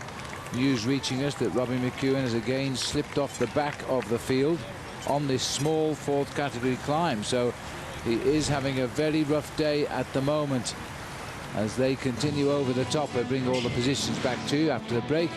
And boy, the artists have been out today. Great new ideas on the Tour de France. Saab was founded by 16 aircraft engineers. Their spirit lives on in the turbocharged 2007 Saab 9.3 Sport Combi. With all the storage space you need, an estimated 30 miles per gallon, and a starting price under $29,000, you're closer to owning a jet than you think. Saab, born from jets. Log on to Versus.com/fly to the finish for your chance to win a 2007 Saab 9.3 Sport Combi and a new Cervelo bike. I love my Cervelo because it's been a great training partner.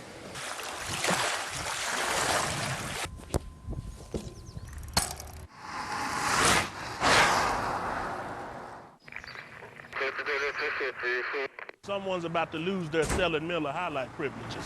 Can I borrow that for a second? Hamburger, $11.50. Are you for real? Step aside, mon ami. Pardon moi. Excuse us. See, this beer is about helping people live the high life. It's a good, honest beer at a tasty price. We have all this. Mess with the high life, and the high life will mess with you. $11.50 for a hamburger. Y'all must be crazy.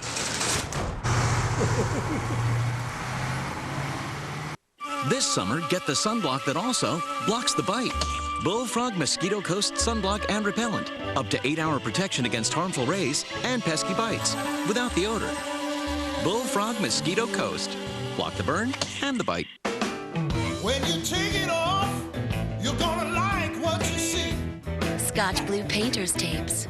Yeah, when you take it off, you're gonna like what you see. Goes on easy, comes off clean, leaving professional paint lines. Looking good, you got to agree. Scotch Blue Painter's Tapes for delicate or multi-surfaces. Go on, take it off. What are you? Where did I?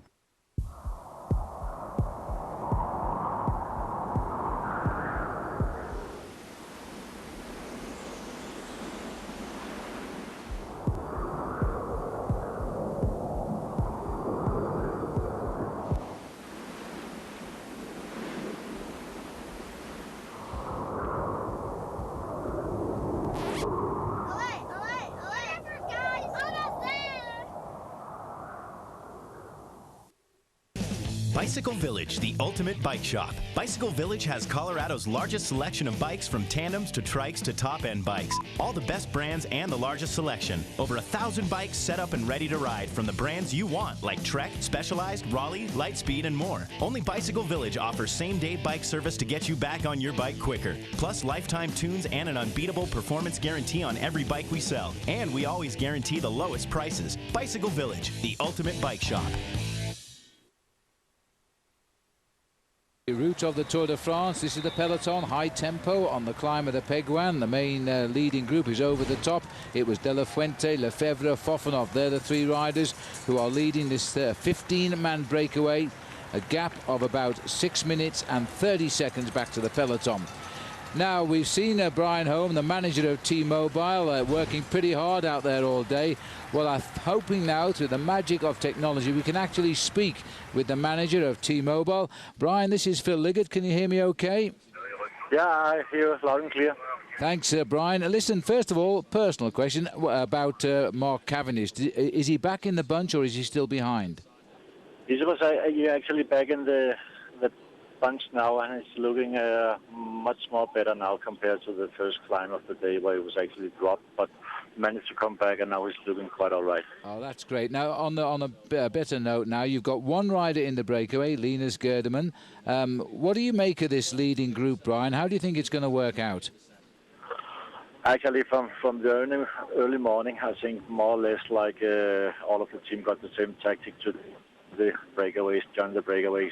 Don't let any bigger group go without we have anybody in the group. So, I wouldn't call it luck, but we make up to have somebody in the first group, first Burkhardt, and now Linus, he was there. And I'm not sure Lotto and CSC really want to chase them down. I think they're quite happy just to keep them on 4, 5, 6 minutes. And for Cattle Evans, and Slick. And then we have to see if our guy who can make it to the finish line, there should be time enough to go for the stage win. All right, so then we'll watch out and see if your plan works out there. Brian, we might come back to you again a little bit later on. Thank you very much. Okay. Wait. And so Brian Holm there, what he was saying, if he wasn't too clear to you, he's quite happy. It was a hard start to the day. He's saying it was lucky because the reason he didn't mean it was lucky, but everybody raced hard and the brakes were going and being caught, but finally one went clear, and it's got Linus Gerdemann, his team man, in there for T-Mobile. He thinks like I do. This might be the winning move of the day today because the big riders are developing an infighting status, and the work by Lotto, which he said they're trying to limit the escape, but they're not making the effort to catch it. They're more interested in a big showdown amongst the stars on the climb of the Colombière. And that might well mean that those boys up there could be winning the day's stage today. We're over the fourth category climb now. There they are. 6 minutes 40 seconds is the gap.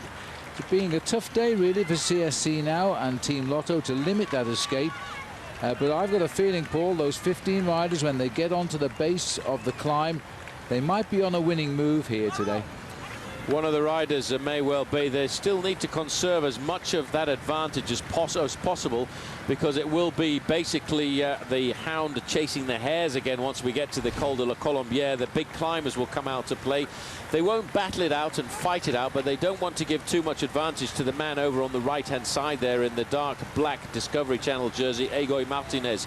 But he, I think, is making a great operation here this afternoon. A lot of these riders will suffer on the slopes of the Col de la Colombière, but the big question is, have they been given too much freedom? Yes, and I think it's because of the way the breakaways form that's caused the riders to watch and wait. Jose Ivan Gutierrez there waving, so too Bram Tankink. Everybody wants drinks. In the distance is the real high spots of the Alps, which separate France and Italy here at the moment. David De La Fuente's made an early move as he shakes all the lactic acid out of his legs on this very quick descent here. 6:39. They're going to feel pretty happy with a lead of 6.5 minutes as we head towards the Colombière. Well, Brian Holm there, it is such a busy life being a team manager in the car, because you've got to be very alert for sudden stoppage of the breakaways. Oh, there's a beautiful, it looks like a red kite, but I think it's a black kite flying here in the valley. And our cameraman practicing keeping an eye on the winner today by trying to keep that bird in focus. It is a black kite as it just scours over the wheat fields for an unsuspecting mouse. The Alps, when you see these birds, you know you are in the Alps. There's the peloton now deep into the body of the Alps, but the big climb of the day is still to come, and they would dearly like to be a bit closer than we are right now.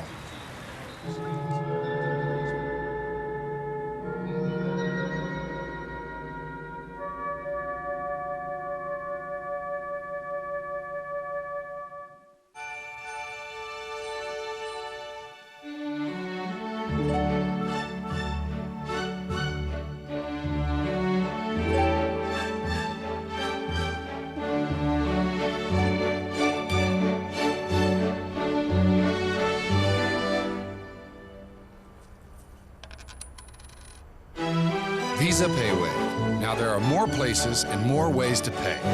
Faster. Life takes Visa. Introducing Accelerate with protein. Proven to increase endurance up to 29% over your old sports drink. So while others fade, you can stay strong. Don't fade. Accelerate.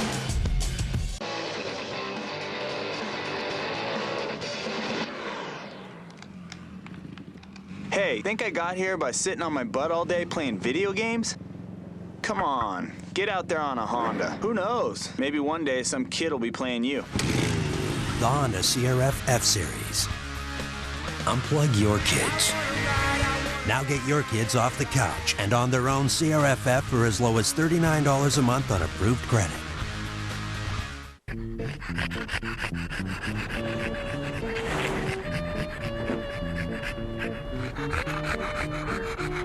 I heard that. We'll leave the light on for you. I'm gonna go get us some drinks. Okay. 2, please. This is for you. Oh, no, he didn't. A vault will help you put Casanova in his place. Drop the hammer, Kevin! Kaboom! If the girl wants pearls, then give her some pearls! Vault drinks like a soda, kicks like an energy drink. Get to it! Wow, this Subaru Tribeca has a great interior. Award-winning, actually. Backup camera. It handles better than our car.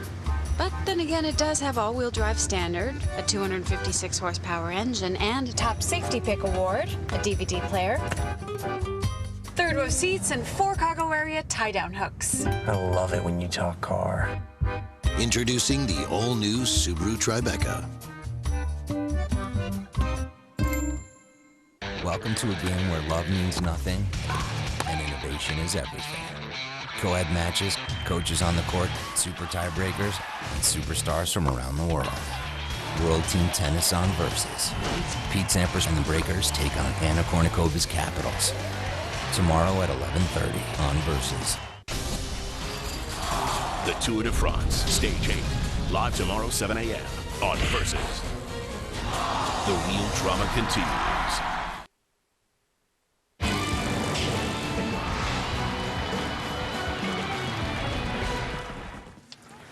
Welcome back. The green fields of the valleys now as the riders race the bridge across to head towards the climb of the Col de la Colombière. A few kilometres of flat roads now. A chance to try and repair the damage the breakaway has done. It's still well out at 6 minutes and 41 seconds. And David de la Fuente riding extremely well just now. Now the last climb of the day, because it's a first category climb, if you're second, first or higher and it's the last climb of the day, they double the points for the King of the Mountains competition. So there's 30 points now for the first man to the top of the Colombière. There's Van Summeren at the front now. This big man, the pacemaker of the team, whether it's for Cadel Evans or Robbie McEwen. We've seen McEwen off the back. We don't know if he's rejoined. I'll be surprised if he hasn't. He needs to stay on for a little bit longer. I think he has, actually. Just looking at the line out here. So he's coming back up to that's Leif Hoster, and there's McEwen. So he's back on again. Just didn't accelerate, didn't waste energy on the climbs, just made sure that once over the top, chased them down, get back into the safety of the peloton. He should stay there now till the start of the Colombière. So as we look at the beautiful blue skies here, it is very, very warm today. This is the finish. The caravan are arriving 86 degrees just outside my commentary box, which is just peeping into the left of this picture. Sunny all day, and I'm looking straight out at the back. That's the Col de la Colombière on the right-hand side of our picture, but that is the riders will come down this side today, running into the Grand-Bornand, then have a plateau circuit of about 4 kilometers before we come to the finish. 6:45, still going clear despite the hard riding of Johan van Summeren. Good to see Robbie McEwen. He's a crafty little rider, isn't he? Back on the back. He has to be. He has to be crafty. He's suffering not only because of the fact that he's involved in that crash on the first day in the open roads down to Canterbury, Phil, but he's been suffering with the heat. He's been trying to get himself back into some kind of form, and unfortunately he knows that if he can get through the Alps, there are still opportunities for him to win stages before this race gets back up to Paris. He hasn't won that sprints jersey on 3 occasions, Phil, by not being crafty when he gets to the mountains and by not being a survivor, and that's what he's playing today. Well, the skies are beautiful, the scenery is beautiful, the riders really are turning on the racing style today. This has been a hard opening day to the mountains, and we haven't got to the climb of the day yet. But you can see by the speed the bunches going around this left-hander, it is moving. And they're not getting any closer. In fact, they're beginning to lose ground again. When Cancellara did a turn, he pulled it back to inside 6.5 minutes. Now it's gone out 6 3/4 minutes for that breakaway. I feel pretty sure that some riders in that breakaway today will survive the Colombière to win the stage. Well, we'll see. It depends exactly who it's going to be, because the main field now are turning onto roads which are much more to their advantage. They're flatter roads, wider roads. Cancellara sitting back, keeping himself topped up with food. He knows, basically, Phil, he's got another 25 or 30 kilometers of work to do, and then it's just a question of survival to him. And I really wonder who is going to lead this race at the end of today. Is it going to be one of the riders in that leading group of 15, or is it going to be the men in the top 10 in the overall classification? Have they miscalculated? There's a lot of stuff being worked out by the team managers. Isn't there just? This is Albacini just passing out of our picture, and this is Murillo Fischer. Had a good sprint, finished 10th yesterday. He's a rider from Brazil. Don't see too many top Brazilian pros, but he's certainly one of them. Well, as the riders preoccupy themselves with drinks all round here, let's have a look at our Saab power descent of the day. And I think we've seen a pretty good piece of descending here. There it is, a little move by the Maillot Jaune as he tried to whip up the pack here to close it down. He got to the front here around about 70 kilometers an hour to try and close that gap. It worked for a while. He got 15 seconds back from the leaders. But it's gone out again now. So that's our Saab power descent today.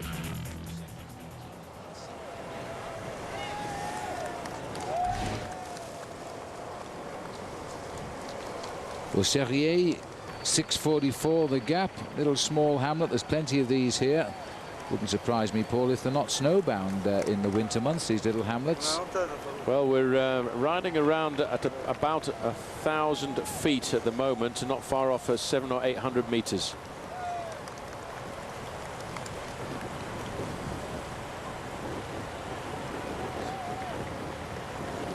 Everybody looking interested here now at each other. They're going to feel they've made the move, I think, but they've still got that big lump of granite sitting in front of them.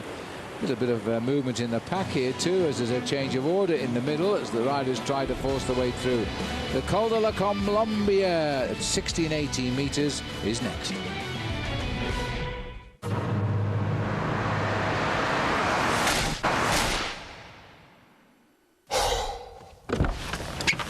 Who wants to be stranded with a flat tire? Changing tires out here could be dangerous, but with these tires, I don't need to worry. Well, I guess I'll be on my way.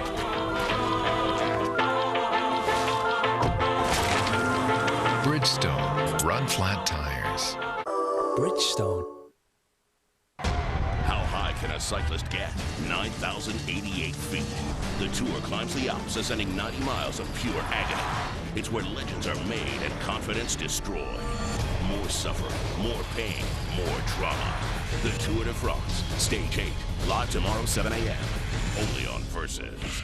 Home CI's best-in-class certification for combined acceleration and braking isn't just handed out.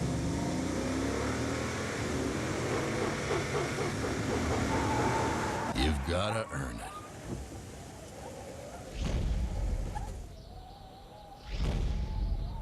Get 0% APR financing for 60 months or $3,000 customer cash on the all-new Tundra, the truck that's changing it all. Now at your Toyota dealer. Bicycle Village, the ultimate bike shop. Bicycle Village has Colorado's largest selection of bikes, from tandems to trikes to top-end bikes. All the best brands and the largest selection. Over 1,000 bikes set up and ready to ride from the brands you want, like Trek, Specialized, Raleigh, Lightspeed, and more. Only Bicycle Village offers same-day bike service to get you back on your bike quicker. Plus lifetime tunes and an unbeatable performance guarantee on every bike we sell. And we always guarantee the lowest prices. Bicycle Village, the ultimate bike shop.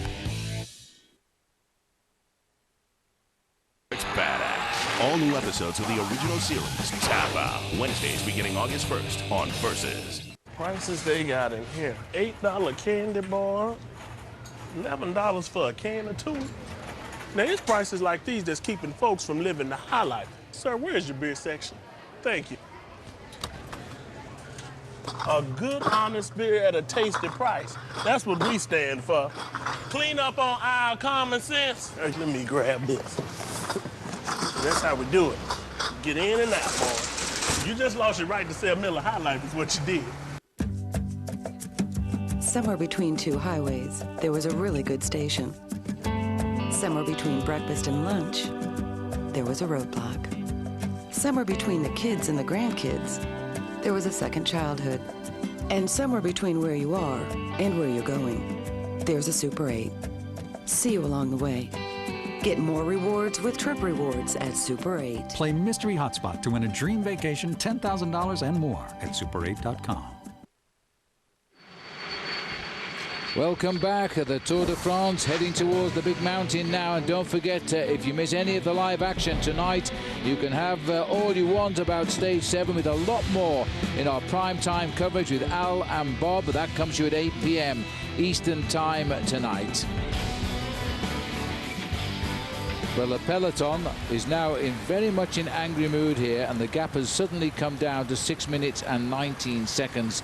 They're now heading towards Le Grand-Bornand. There's only one way in from this angle. It's over the top of the Col de la Colombière, and there it is, straight ahead of the peloton. Now, as we are looking at the Col de la Colombière, where we were a few seconds ago, we're going to go to Robbie Ventura. I saw him leave our commentary position on his bicycle, and he's ridden up the Col de la Colombière. So here we go. Let's join Robbie Ventura up on the top. We're here at the summit of the Colombière, the first real test for the GC men thus far. I had the pleasure of doing this climb a couple hours ago, and let me tell you, it is tough. The final 7 kilometers, upwards around 9%, some of the steepest roads these climbers will face the entire tour. The one thing they have going for them is a headwind climb. Much easier to follow, much more difficult to break away. The descent is crazy, twisty and turny. If you're a good descender or with a big group, you can make up 20 to 30 seconds on the run-in into town. Thank you, Robbie. Well, when he left me, he had his Lycra on, so somebody must have carried his television clothes up there as well. Well, that's interesting, actually. A headwind up the climb, and that does slow down the attacking move, so it might be a little bit easier for the followers today. That's an interesting point, Robbie. The descent is very, very dangerous as we run down to the Grand-Bornand.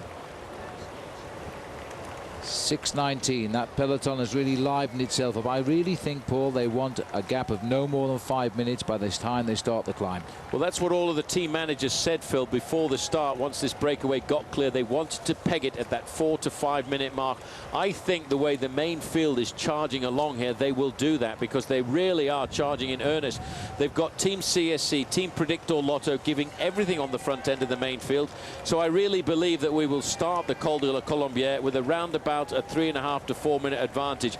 Then it's a question of can any of these riders from this leading group of 15 actually survive to take the day. Well, almost certainly when the Col starts to bite in the first kilometre or so, this leading group will split up. The climbers will lift up the tempo. We know it is a headwind on the climb today.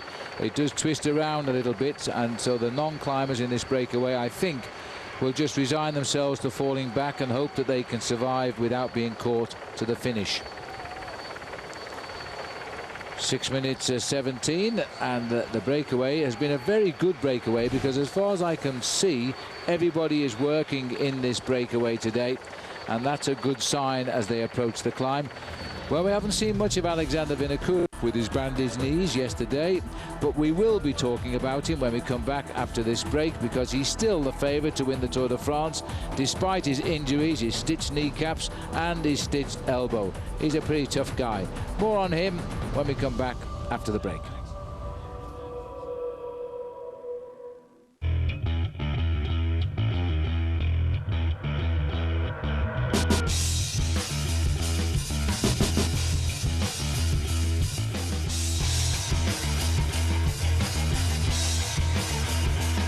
With 18 unique Star motorcycles, there's no limit to how far you can go. We build it. you make it your own. Exclusively at your Yamaha dealer. Now get payments from $69 a month plus up to $1,000 cash back. Special Agent, when can you get back on the road? Hey, I'll show you. When Esurance policyholders get their cars repaired at one of Esurance's certified body shops, they can monitor repairs online 24/7. I'll be back on the road in no time. Visit esurance.com.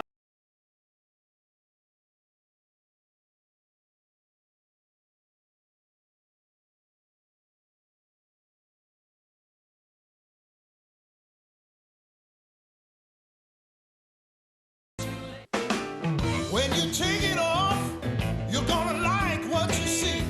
Scotch Blue Painter's Tapes. Yeah, when you take it off, you're gonna like what you see. Goes on easy, comes off clean, leaving professional paint lines. Looking good, you got to agree. Scotch Blue Painter's Tapes for delicate or multi-surfaces. Go on, take it off. Welcome to a game where love means nothing and innovation is everything. Co-ed matches, coaches on the court, super tiebreakers, and superstars from around the world. World Team Tennis on Versus. Pete Sampras and the Breakers take on Anna Kournikova's Capitals. Tomorrow at 11:30 on Versus. In the time it takes to watch this ad, you could be looking at new homes from Lennar using Comcast's Video on Demand. It's new and it's easy. Just hit 888 on your Comcast cable remote. From the Comcast On Demand menu, select Real Estate and find Colorado's great new homes. Walk through Lennar's newest communities right now at Colorado Homes On Demand. While other kids were playing games, Jenny was building sandcastles. No one thought she'd ever live in one. Except for Jenny. Go inside the world's most extreme homes. All new series. Mondays at 9 on HGTV. Find exactly what you need at Searchlight 888. Press 888 on your Comcast digital remote and go exactly where you want without leaving your sofa. Make your job search easier with Careers on Searchlight 888. All around you in dangerous corners. It's scary at times, but it's important that you stay focused.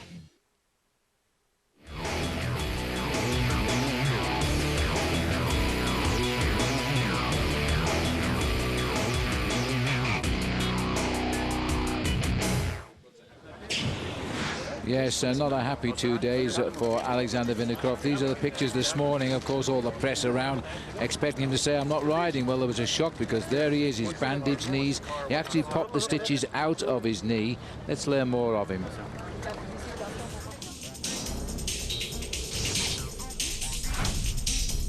Alexander Vinokurov takes the stage with a brilliant late attack. Huge effort now by Alexander. The leader of the Vuelta a España, Alexander Vinokurov. He's going to be crowned the first ever Kazakhstan rider to win it. I have this reputation on being an aggressive rider, and there's something to that. It's how I work. Maybe that is exactly why I win the races that I do, especially like the last time on the Champs-Élysées. That's the way I ride. That is an incredible win for Alexander Vinokurov. Vinokurov is a very unpredictable rider and very aggressive, a little bit of a loose cannon, I guess you could say, where he can be his own worst enemy, really, because he can actually blow himself up if he's doing too much aggressive racing, too much attacking. It's of course another thing to start as a favorite in the Tour de France and having to deal with all the responsibility and the pressure. There's a lot of things who can happen on the way to Paris. This is going to be a huge feeling of relief because he spent all of his time really since the Tour de France debacle trying to find and put together a new team, and he went to his government in Kazakhstan and they came up with the answers. Here's the president coming back to his government because he's going to get the win. There weren't enough riders at the line to qualify my team for the Tour. I found it terribly unfair. After Liberty left, I was promised within 3 or 4 days they would find a new sponsor, and that is exactly what happened. We were very happy to prove to our sponsor that we could win the Vuelta. Definitely, I think he's the #1 favorite for the Tour. The facts are there. He has been on the podium. He has won the Tour of Spain. This year is the first year that he's going to be the sole leader in the Tour de France with an ideal preparation and a strong team behind him. He's definitely my #1 favorite.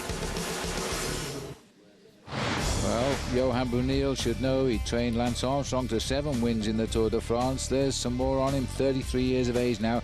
This really is the year he should go for it. Nice light rider at 150 pounds. His strengths, yes, he is an all-rounder, I guess. He can do anything from moderately well to great. So, Alexander Vinokourov, he's still in there somewhere. The cameras haven't picked him up, but we know that he's riding reasonably settled in the peloton. 6 minutes and 5 seconds now. They're closing in at 38 kilometers to go to the finish for this leading group. And a little move here, tempting the riders to come with him. It looks like Perez.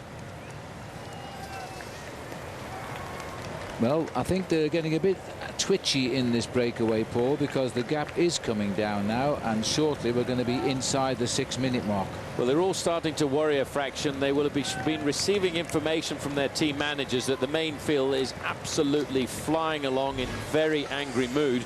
And now these guys are starting to think, well, we've worked like crazy throughout the whole of this stage here this afternoon.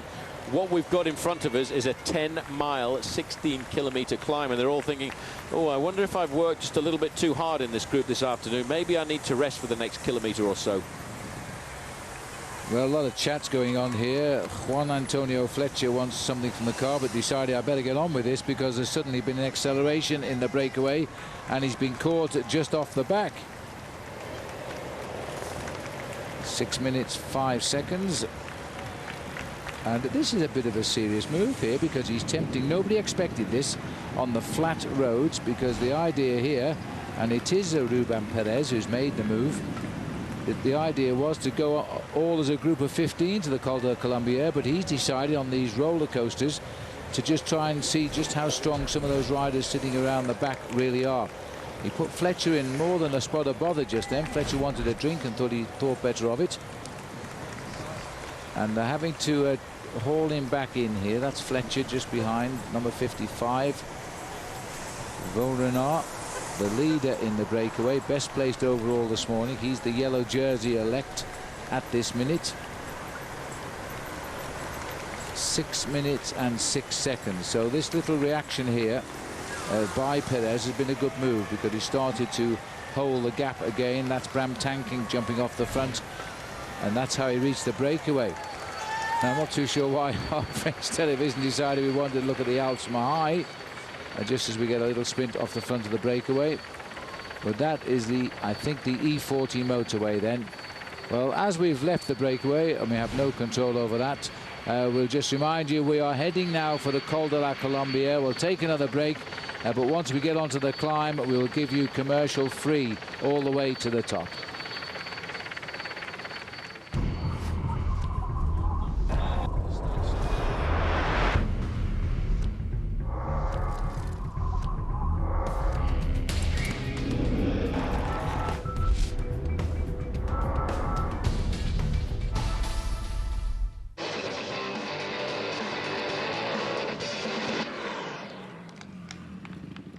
Hey, think I got here by sitting on my butt all day playing video games? Come on, get out there on a Honda. Who knows? Maybe one day some kid will be playing you. The Honda CRF F-Series. Unplug your kids. Now get your kids off the couch and on their own CRF-F for as low as $39 a month on approved credit. Lives on in the turbocharged 2007 Saab 9.3 Sport Combi. With all the storage space you need, an estimated 30 miles per gallon, and a starting price under $29,000. You're closer to owning a jet than you think. Saab, born from jets. Log on to Versus.com/fly to the finish for your chance to win a 2007 Saab 9.3 Sport Combi and a new Cervelo bike. The Cervelo SLC SL is a pure breakaway machine. Learn more and enter to win the Cervelo Dream Bike at CompetitiveCyclist.com. Want to see something cool?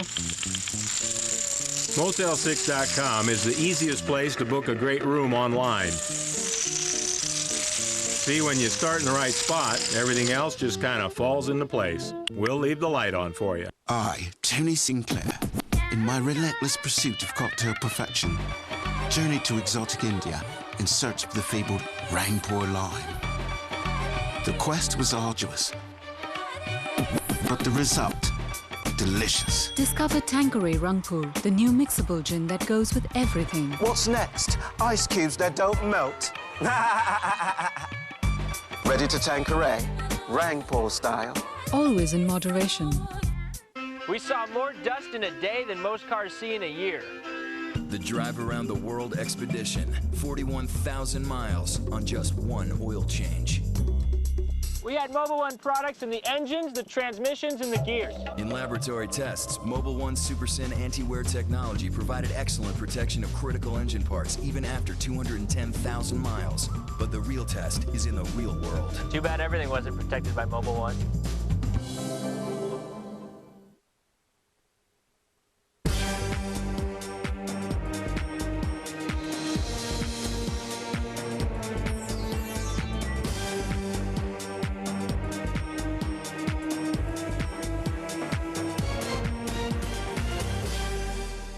The long straight road that's about to hit the wall, and there it is lying ahead. That's the climb of the Col de la Colombière as we continue our ride today, the 7th stage of the Tour de France, heading for the finish in Le Grand-Bornand. The gap is coming down, 5:33. Now, as we watch Lamprey now taking a hand, now there's a change. We probably will see this gap come down even more. Lamprey also now deciding to put their men on the front. Now, we've seen all about Alexander Vinokourov today. He's in the race, he's injured, but he will know by the end of the day just how well he is going. The one man we haven't seen anything about, as I said earlier all week, is Levi Leipheimer. Well, before the start this morning, Craig Hummer was out looking for him. He found him, and here's what he said to him. Levi, the chaos of the first week has come to a close. How's your form progressed over the first 7 days?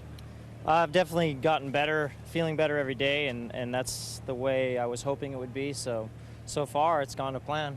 The first stage in the mountains always is interesting. How much of an opportunity do you see for your team and for yourself today?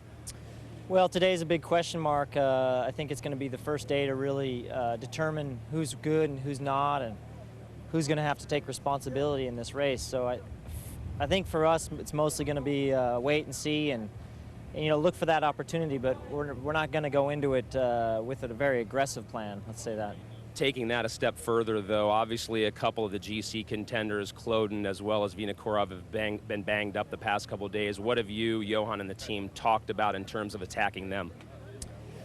Well, yeah, I mean, it's not really up to us to attack them. I think it's more a fact that, you know, the race goes on, and the race will be hard no matter who decides to attack or take control. So it's really a matter of the race is going to make it hard on those guys, not just one person or one team. You've commented that the final climb today, the Col de la Colombière, is interesting in this direction that you're traversing. What makes it so difficult this way? Well, we actually normally do it the other direction, and everybody knows it that way. But this way, you know, my first time was in training a couple months ago, and it's quite hard. It's harder than the other side, so I think it's going to make a big selection. All right, good luck on the road. Thank you. Well, from the bottom to the top of the Col de la Colombière is more than 3,250 feet of climbing, and that makes it a tough climb in just about 9 miles. We're looking at Fabian Cancellara here now, from leader to workhorse. He's putting his weight behind the chase with his team. CSC, the team that's helped him keep yellow all week, he's now helping them lead Carlos Sastre towards the mountain. I think they want to get it to around 5 minutes. They'll feel happy with that at the base of the Col de la Colombière. These 15 riders are getting on with the job in hand. As soon as we start the slopes of the Colombière, I expect to see those 15 explode. The pure climbers will go on, and their ambition will be to win the stage. But all the favorites are coming to the bottom of the mountain in that big peloton, and that is quite intriguing, I think. So we pan up to the beautiful mountains. There we are. This is the Col. Once we get over the top, we drop down into Grand-Bornand, where we're commentating from. There's quite a wind blowing. It's a tailwind, actually, up to the line at the bottom of the Col de Colombière down in the Grand-Bornand. These are the leaders. A lot of work being done here. This is Landeluz, I think, who's now come to the front, followed by Lindenus Gerdemann. Well, we'll take our last final break before you give you a full hour of coverage as we approach the Col de la Colombière. Make sure you're back.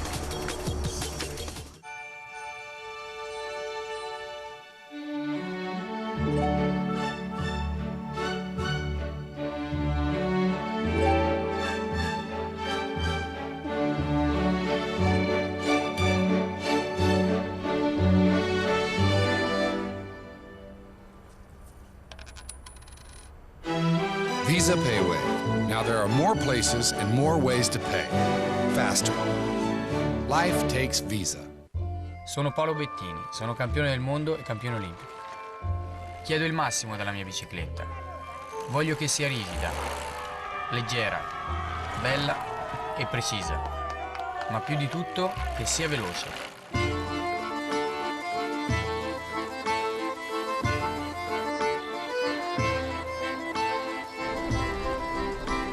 Questa è la mia bicicletta. I am Specialized. How high can a cyclist get? 9,088 feet. The Tour climbs the Alps, ascending 90 miles of pure agony. It's where legends are made and confidence destroyed. More suffering, more pain, more drama. The Tour de France, Stage 8, live tomorrow 7 a.m. Only on Versus. While other kids were playing games, Jenny was building sandcastles. No one thought she'd ever live in one, except for Jenny. Go inside the world's most extreme homes. All new series. Mondays at 9 on HGTV. Find exactly what you need at Searchlight 888. Press 888 on your Comcast digital remote and go exactly where you want without leaving your sofa. Make your job search easier with Careers on Searchlight 888.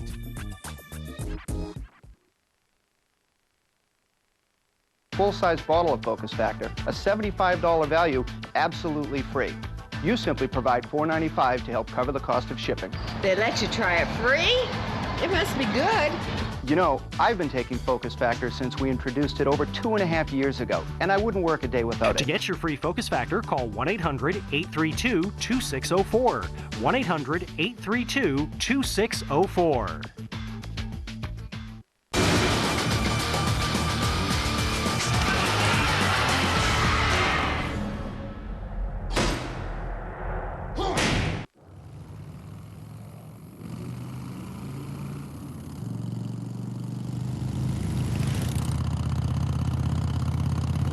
Original music and lyrics by William Harley, Arthur, Walter, and William Davidson.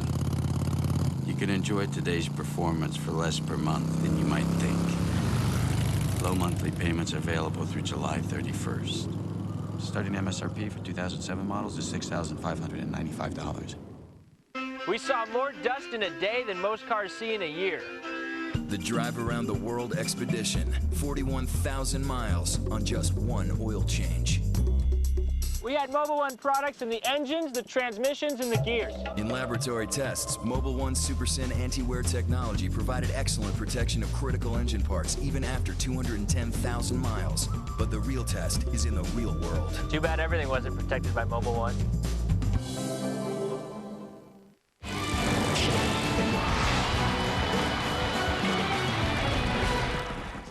Welcome back. Settle down now. This is the base of the Col de la Colombière. We've just passed the sign saying 16 kilometers to the summit.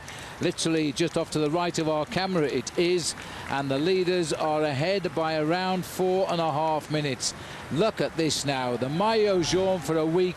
Fabian Cancellara leads the peloton onto the mountain. We are now going to stay with the race commercial free till we cross the line in Le Grand-Bornand. So we're going to see a great race now. This is a battleground, a race of two races. All the leaders of the Tour de France, the big favourites, are here with Cancellara. But up front, 15 riders are setting their own tempo. And at the moment, nobody is cracking. Let's have a look at the accelerate profile just to remind ourselves just how hard the climb of the Colombière is. It's the far right of our picture here. This is where we've been all day today, over the early ripples that put Cancellara in trouble, but he got back into the group. Then this second phase of third and fourth category climbs where they were chasing 15 men. Now we're there on the climb of the Col de Colombière. And there it is, a 9.9 miles at an average of 6.8%, 5,300 feet, and there's already a move, and this is an immediate an attack here, and off the back straight away goes Fletcher, just about. 4 minutes 21 is the gap.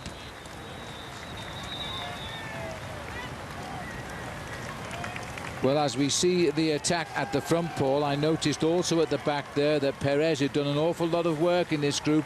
He's the first to go along with Fletcher, while Landeluz, former winner in this very area of the Dauphiné Libéré race a few years ago, is the orange jersey trying to come up to the leader. Well, Jose Ivan Gutierrez, the rider here from Case d'Epargne, was the second best rider in the overall standings. He was just a second behind Bourg-en-Bresse, and he realizes he's got a very good chance here, Phil, of creating the massive surprise. We said at the start of the day we couldn't really predict who was going to win today's stage, and it may well be that one of these riders may be the new leader at the end of the day. Just looking at the back here, there's a little bit of a problem here, and this is a surprise to me because Paolo Salvadelli has actually put it into reverse gear. Yes, and he came up to that group and he's been put into trouble as soon as the pace accelerated. We're only a couple of kilometers onto the climb of 16 here in the Colombière. So it might be a mental thing here. He knows what's to come. He knows how he's feeling. It's obviously not good. And Gutierrez here has been joined by David de la Fuente. Good news here for David Miller's team because he's now got a man up here. And that these could be the riders who will survive the attacks from the peloton.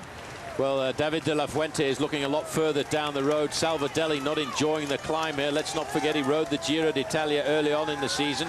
Here, I think he's just going to try and survive the Col de la Colombière. He's been in that break throughout the whole of the afternoon, moving forward. Vaud-Renard, who was the best placed rider in the breakaway, was hoping to wave the tricolour for France this afternoon. Well, that's not going to happen. No, that's gone on Bastille Day. He's one of the early ones. Dropped that. Those 15 have cracked wide open here as we move through the following cars with our camera bike. He doesn't give any respect to anybody, does he? He plows his way through, and they have cracked as well here because this is Jerome Pino also slipping off the back. One of the last men to catch that front group.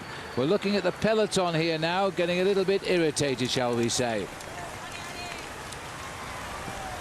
On these lower slopes of the Col de la Colombière, Arrière de la Course is the back of the race. Well, this, in fact, is Robbie McEwen.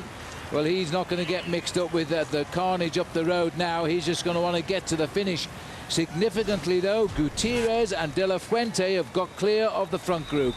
Well, there's going to be a lot of chaos. The yellow jersey now is definitely going to change at the end of the day because Fabian Cancellara decided on today's stage he was going to work for Team CSC. Well, goodbye, Fabian. Well done. Thanks for the first week of the Tour. Absolutely. Now just will set his own tempo and not destroy himself. This is only the first day of 3 days in the Alps, interrupted by a rest day in Tignes on Monday. There's Tom Bonan. Also having a chat with Leif Hoster there. These boys, Bradley Wiggins in the centre here too. They're going to survive to get home now. Au revoir. A bientôt. See him tonight, and he'll be inside the time limit for sure. There's so many different Tours de France enacting now, and 3 riders at the front, and Gerdemann has joined. Well, Gerdemann is a very good rider, but the moves are already filled, starting at the front end of the peloton as well. A lot of orange jerseys there on the front end of the main field, and it's AG2R have decided to launch somebody out on their attack. It looks like Calzati. Well, you'll have to, the mosaic's very pretty, but there's nothing we can do about that. The picture is temporarily lost. It's back again now. As you can see, a mere 27 kilometers left to ride, but what a brutish way to the finish. 3 riders clear. Linus Gerdemann has been tipped as a great bike rider of the future. Maybe today he's going to show it. He was the only T-Mobile rider in that leading break. Well, the big question now is, will they have enough to survive? There's about 17 miles to go to the finish. There's a rider clawing his way across to them as well. And I'm just trying to see, it's the green and white jersey of Dimitri Fofanov. And Gerdemann has said, thank you very much. I've got the legs here this afternoon. At the moment that Fofanov made the junction, Gerdemann has actually launched an attack. Well, I'm not sure what is the wiseness of that at the moment. Gerdemann, we know, isn't a bad climber. He had a great Tour de Suisse as a youngster. He's only 24 and a half right now. But in 2005, that's when we first saw him. He won the 7th day of the Tour de Suisse. He's a man of the hills. As we've cut back to the man who's entertained us for 8 days of the Tour de France. He's got 8 yellow jerseys, and that's the last one for Fabian Cancellara. We've been calling him Fabulous Cancellara, haven't we? But this is the breakaway. And look at this. Fofanov is going for it now. Another most unlikely rider here for Crédit Agricole. Gerdemann is not afraid of what lies in front of him at all. And De La Fuente and Gutierrez, so much to my amazement, don't like the change of pace. Well, they started, and it's all to do with the gradient, and they will probably prefer the slightly steeper gradient once we get up to the summit. Just to go through the gradient of this climb, Phil, at the early part of the climb, it's only about 6 or 7% in gradient. Once we get up to the last part of the climb, after 8 kilometers, it then starts to kick up to become just that little bit more difficult. And the average over the last half of the climb is 8.5%. And that may well be turning into the favor of the Spanish riders. But Fofanov on the frontier has been a professional since 1998, and he's only ever really won 4 races, but he hasn't won a race since 2002. And he's setting up for us now. There is Eric Zabel in the middle in the blue, who's pushing for the green jersey, riding within himself. We heard early on that Mark Cavendish was dropped, but we did speak to Brian Holm, his team manager, who said he got back and he was feeling a lot better. And so he's come to the foot of the mountain in the big pack. I don't think he'll stay there. He's very, very young, but he will get through the mountains for sure. For a while anyway, although the rumor is he will abandon probably on the rest day on Monday.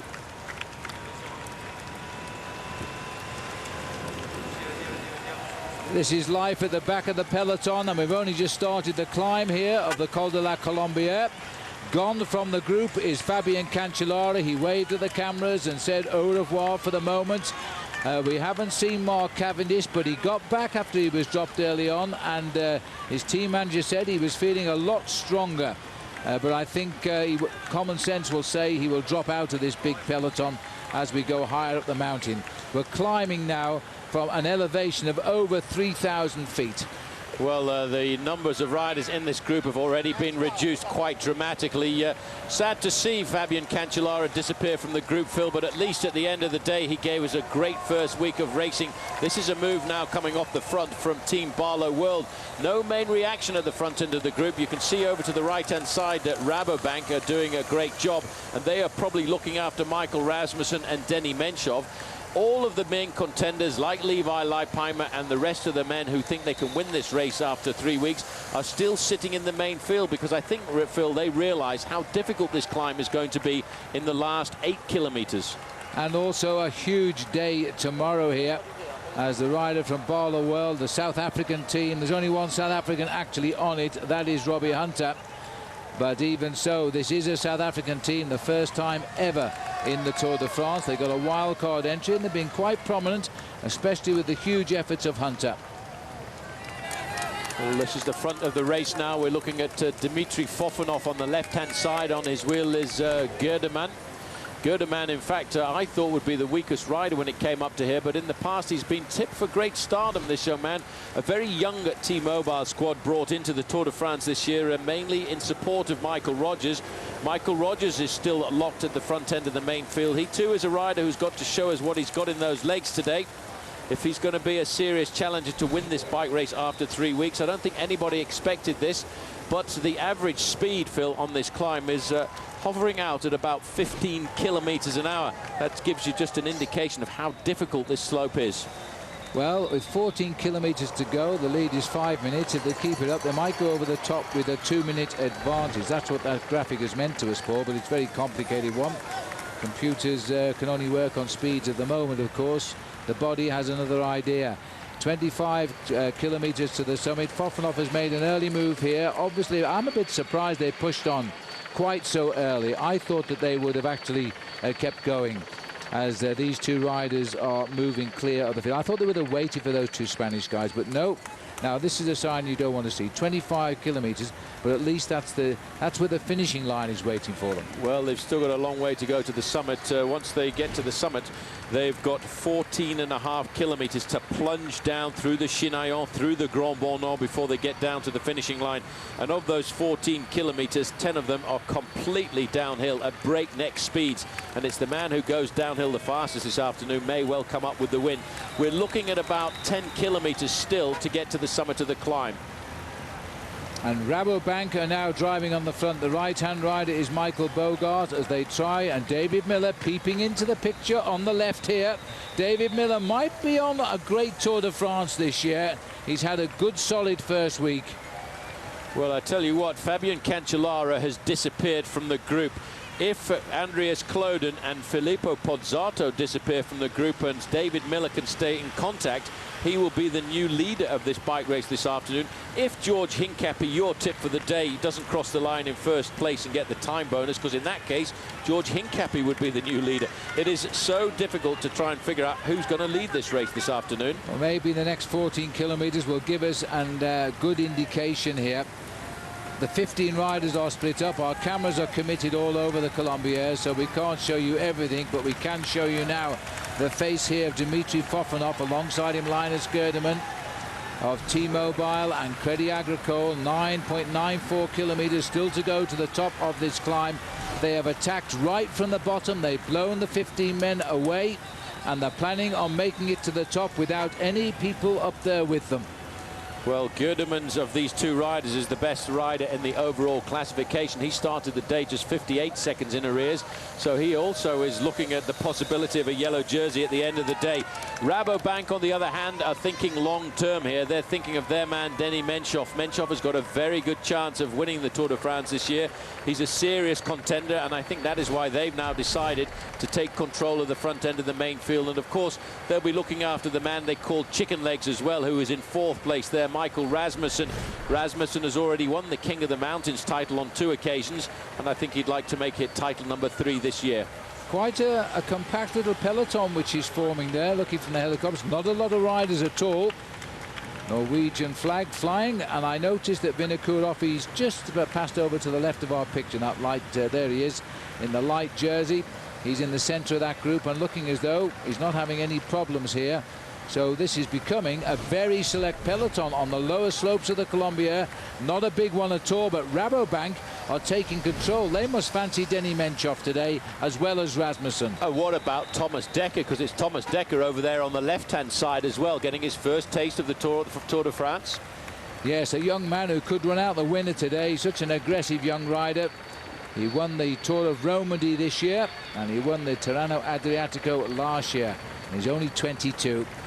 Well, everybody seems to be young on T-Mobile. This rider is not 25 until September. Linus Gerdemann, he's decided, he had a lot of confidence there to split up that group straight away. Fofanov, who's never won a race apart from his hometown national championships, he was immediately on his back wheel. Well, they're actually swapping turns here at the moment. They've reached a slightly flatter part of the climb, so that's why they're picking up the pace. They're keeping it nice and high. It really is in the last 8 kilometres that this climb starts to dig in. If you just look at the gears that those riders are in, they're riding this part of the climb on the large chainring. That's an indication that it's not that steep. It's probably running out at about 5% the gradient. They're 25 seconds over the 2 chasers, the 2 Spanish riders, Jose Ivan Gutierrez and David de la Fuente, and still a massive 4 minutes back to the main field. A nice study in the face here of Linus Gerdemann. Doesn't look under any pressure. He's riding a terrific race just now, as he's willing to work. It's hard to work on a mountain, but as Paul says, it's a false flat here just at the moment. About 8 kilometres to the top, and we're hearing 4 minutes coming over the radio back to the main field. So they're continuing to move closer, but they're not getting close enough. They could get over the top here with a couple of minutes. They could very easily get over the summit of the Col de la Colombière. The top of the Col de la Colombière now is inside of 8 kilometres for these riders, the 2 lead riders. A little bit further back, we're looking at 4.5 minutes to the main field. Schutzu, the rider from Team Barlow World, who nicked off the front, is actually at 4 minutes. Christophe Moreau is over there on the left-hand side for France, and there's Michael Rogers in the middle there for T-Mobile, looking very comfortable at the front end of the pack. Michael Rogers also looking good for Australia today. Into the advertising barriers here. Rabobank are well represented, so they've got a plan for today at 25 kilometers to go. Michael Rogers has ridden a very quiet race, but we've all had a feeling he's holding on to some good form here. He's dead centre in the mauve jersey. Little bit handicapped by the fact one of his young teammates is setting the pace at the front, so he can't damage that because he might have a race leader on the team by the end of it. And AG2R also looking very, very strongly. This is Jose Luis Arrieta at the back. But that peloton, Paul, to me is down to about, what, 35? There are not very many riders left in this big peloton, and there will still be a few more get nailed off the back. Just also slipping back, Maxim Iglinski there for Team Astana. He's the national champion of Kazakhstan. That's what it looks like a little bit further up the road. And I tell you one thing, we may well be seeing the lead in this race switch across to T-Mobile at the end of the day, because if Gerdemann and Fofenhoff go over the top with the advantage they've got at the moment, Phil, Gerdemann is the best rider of the two in the overall classification. And that is something that I don't think anybody would have predicted this morning. Absolutely not. And Gerdemann was the one that got in the breakaway, described as a lucky one by his team manager. He didn't mean it lucky though. He meant that a lot of riders attacked, but he got in the one that got away. Gutierrez, Landaluz and De La Fuente. That's the chase group. For some reason, the Spanish boys allowed these two, a Kazakh and a German, to get away from them, which I can't really understand why, but they're still holding them off. As we're going to see large crowds now all the way up the Col de la Colombière, and these two are working well together. This is what's left of the peloton, and David Miller has survived so far, although he's dropped away from our view at the moment, as the third rider here is Thomas Dekker Thomas Dekker. There is George Hincapie in the centre with the stripes on, champion, and he's riding next to Levi Leipheimer, his teammate, keeping an eye on him. Still in this group as well, I noticed 191, that's Alexander Vinokourov. So despite the fact that a lot of riders have been left behind by the main field here this afternoon, Alexander Vinokourov, Phil, is still very much in contact. That's a good sign. He's feeling a lot better. We were worried yesterday when he drew his hand across his throat. I thought he was saying, I've had it.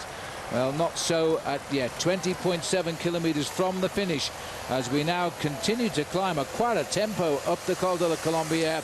They won't keep this tempo up for long without cracking the whole field, because those two boys up front are holding off the pack here. They're climbing at the same speed as the peloton. Here they are, side by side, but very soon this climb will get tough. It's about to get very difficult indeed. Looks like the chasers now are down to two riders. Landaluz in the orange jersey, yellow jersey at the back there is David De La Fuente. I think somehow or another Jose Ivan Gutierrez has now been left behind. So it's two men being chased by two men, and the rest of that 15-man group, Phil, have been pretty much spread over the slopes of this mountain. There's Gutierrez now. Yes, he's really cracked big time and decided to quickly get into a slower rhythm there. Wise decision. He's been dropped. He was the man that caused all the problems right at the start as well. It's funny, isn't it? At the bottom, he was the man launching the attack, and now here he is in trouble. Just over 20 kilometers. The banner won't be too far away for these two men now. Something of a surprise. Gerdemann, is he climbing to yellow in his first Tour de France? This could be amazing, because it doesn't look like a man is under any pressure at all here. Terrific climbing rhythm he has got. Just over 5 kilometers to go to the Col de Colombière. They are climbing this mountain so quickly at the moment. At the moment, but in fact they're just reaching the slightly steeper part, and they've turned to the smaller gears. This climb now, Phil, is starting to bite in dramatically. We're just on the 5.5 kilometers from the top of the climb, as Gerdemann has tried an acceleration. This is a slightly steeper section. What is wrong with this guy, Paul? He doesn't want to be with anybody on the Colombière. Well, he was riding up alongside Fofenhoff to see whether or not Fofenhoff had the legs to stay with him, and that's why he was riding alongside him. He was trying to feel how the Kazakhstan rider was going. and all of a sudden he thought, this guy's not strong enough to stay with me anymore. I'm off. I'm going to take this race by storm. He's got inside of 20 kilometers to go, but he's still got himself a 4 minutes advantage over the front end of the main field. In fact, the peloton have dropped back to 5 minutes. You know, Gerdemann has been a professional, Phil, since 2005. He's only really won 2 races in his career, and he really is today showing off the talent that he's got, that everybody said he had, but his results so far have never really showed it. Well, T-Mobile have had a lot of faith in this man. He's only 24. He won't be 25 till September. It's his first Tour de France. Yes, he's all he's ever done really is win a stage of the Tour de Suisse, but we've always known he's been a great talent. And he got into that breakaway this morning. Nobody will have marked him. He's unknown virtually. And there's a terrific attack gone from the front of the peloton now. Well, again, it's Team Barlow World out on the move. They've seen that there's a lot of control at the front end coming from Team Rabobank, and Barlow World have decided that as a wild card selection for the Tour de France, they want to show the organization, thank you very much for bringing us here. This may well be Alexander Efemkin. He's the twin brother of another Efemkin who rides for Case d'Epargne, and he may well be today trying to show that he's the better of the 2 brothers. Well done, the Barlow World. The wild card boys are making sure that the organizers are paid back for putting them in the Tour de France. I think it is Efemkin, but we'll wait till we find out for sure. It doesn't look like Felix Cardenas, the man perhaps we would have expected to have made the move. But he really has decided to bridge the gap here, and they haven't reacted at all. Well, the Norwegian flag at the side there, they'll have to wait a little while before they see their hero, Thor Hushoff, because Thor Hushoff is in the group with all of the sprinters just a little bit further back. This is Michael Bogard, who's looking at retirement at the end of this year, but riding superbly for the team.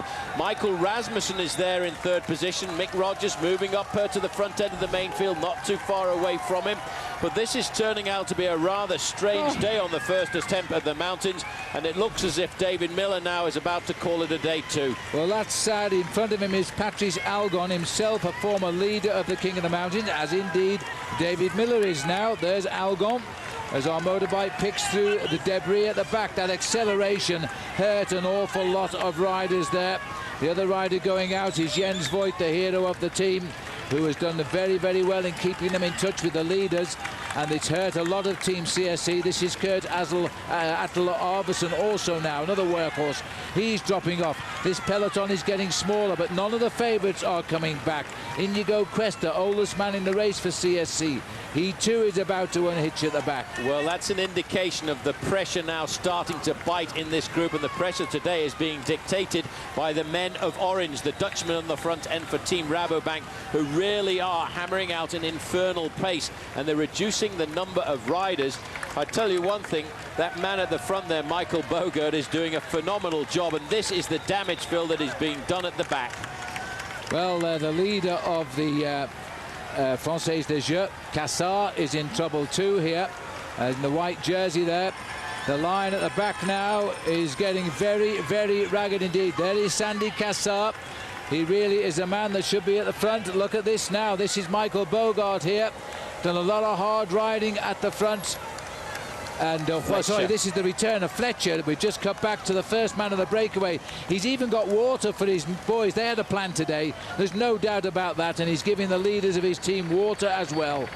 Well, as we look down here at the monastery of the Repoussoir building that was started back in 1151, this is an incredible battle on the slopes of the Col de la Colombière, because this is a very difficult side the riders are going up. We're now talking about a new name, a name that we've never mentioned before in the history of the Tour de France, Luis Gerdemann of Germany and T-Mobile. These are the 2 chasers, Inigo Landeluz in the orange jersey there of Euskaltel Euskadi, and David de la Fuente. Look at him bouncing on the saddle there. He's thinking about one thing. He's thinking about trying to grab himself the lead in the King of the Mountains classification. And Stefan Schumacher is also having a very difficult time with the first mountain of this year's Tour. Well, Schumacher in his first Tour de France is finding it a little bit different to the classics. Christophe Lemervel is going back with him.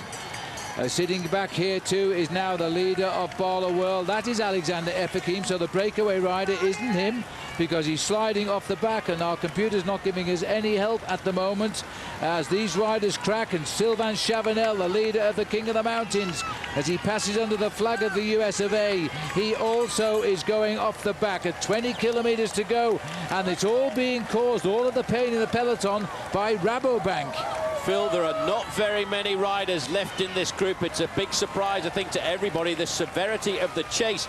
Forget about what's happening at the front of the race with Gerdemann, because all of that will change upside down again tomorrow. But we're seeing now the first sorting out at the front end of the main field of the big contenders.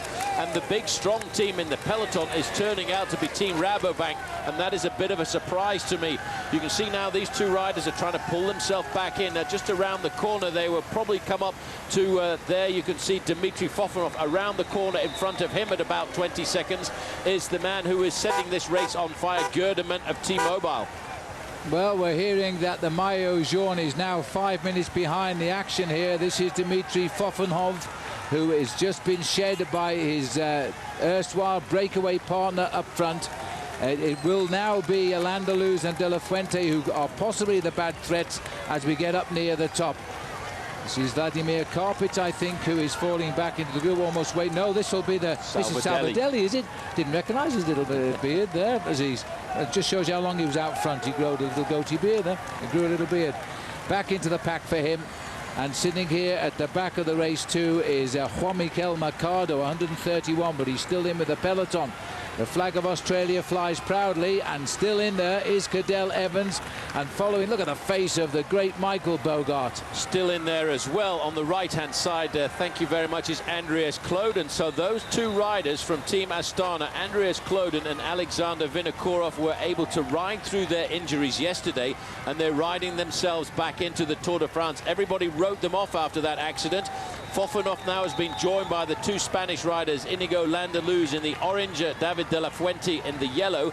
But the main field is having a serious sort out. Levi Leipheimer is still here. We know that Denny Menchov is still here. I caught a sign of George Hincapie a few moments ago, so I think he's still got a foot on the back step of the bus here this afternoon. But I'm amazed to see the riders from Astana have actually recovered from those serious injuries they had a couple of days ago. Alberto Contador is also here along with Popovic for Team Discovery Channel, so they've made the decisive move. There is the King of the Mountains, Sylvain Chavanel, but he is off the back here, and George is also now slipping away because this has been a detached group, so George isn't with the leaders now, as our cameras start to show us just who is left and who is up front in the Tour de France. Sinkovic is the T-Mobile rider there. This group is under pressure. Well, they're seriously under pressure. Fourth rider in that group there is Cadel Evans, so his team have done a good job for him. He's still at the front end of the main field. Paolo Salvadelli is just going to disappear. He was in the early breakaway of 15 riders. He does not like the mountains of the Tour de France this afternoon. Salvadelli now going through at the back of the group. He was in the breakaway. Let's have a look how many is he left in that group. About 25, 30 riders up here as they continue to make their way up. This is the selection, the first big selection. Mercado is at the back of it. This will be the capture very shortly now. The man has been doing a lot of work here. Fofanov been passed by the first two chasers, couldn't hold on to them as they disappear up front. It looks like they've split as well. They have. Landaluz has dropped De La Fuente. Now there's another turn up for the Bourg. Well, we're getting to the steeper part of the climb now. De La Fuente still that strange bouncing style that we got used to last year in the Tour de France. Bounces on the saddle, then gets out, dances on those pedals, tries to find a little bit of pressure to stay in contact with Inigo Landaluz, who, as you said, Phil, earlier, has never really been a massive winner, but all of his great success has been here really in the mountains of the Alps, because it was in the Dauphiné Libéré that he came to for a couple of seasons ago, and now he seems to be coming back to that form. That's exactly right, but the man who is throwing down the gauntlet today and could be riding into a yellow jersey for T-Mobile in his first Tour de France is Linus Gerdemann, beginning to froth at the mouth now, and I'm not surprised. Let's hope he can hang on. These are the legs of Linus Gerdemann here, the German rider who has surprised everybody. He's ridden all of the 15 leaders off his back wheel, A second place on the Col de la Colombière at the moment is Landaluze. He's got rid of David de la Fuente. The pack behind has got about 20 or 30 riders left, and it is still under the escort of Michael Bogart and Rasmussen.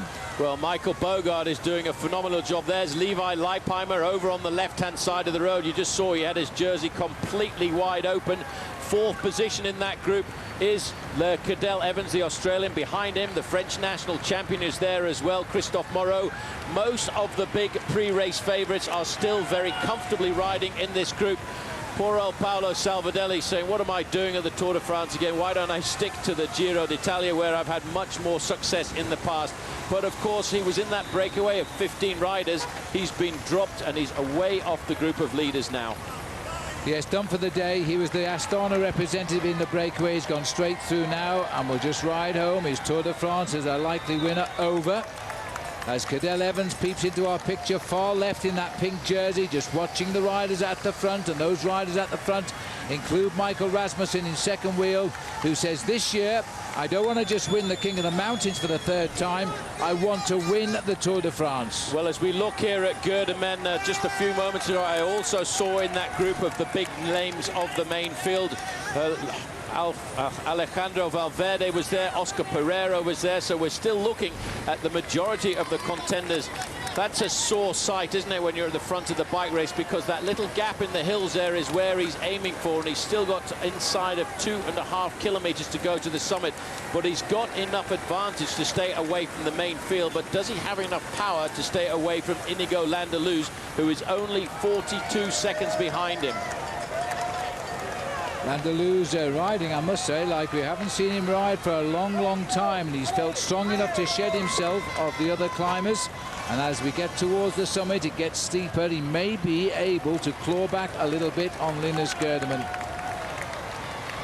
Just looking back here, you can see that it's now Cees d'Epargne who've decided to take over from Team Rabobank. Still Michael Rasmussen riding to the front end of the main field. He will leap out of this pack to try and get himself a few points here. There's Mick Rogers just up alongside him. I have to say, Mick Rogers' pedaling style looked very comfortable. Very comfortable. So too did Alejandro Valverde there, and he's put his team on the front to lift the tempo. There is Thomas Dekker, still there, this young 22-year-old guy who is in that leading group in his first Tour de France. I'm sure he'll win a stage at some point over the next couple of weeks of racing. But at the moment, we could be seeing temporarily a surprise standing in the Tour de France. Linus Gerdemann is still in front and looking for yellow. There is the size of the select peloton now of the Tour de France, and we think just about everybody that matters is in there.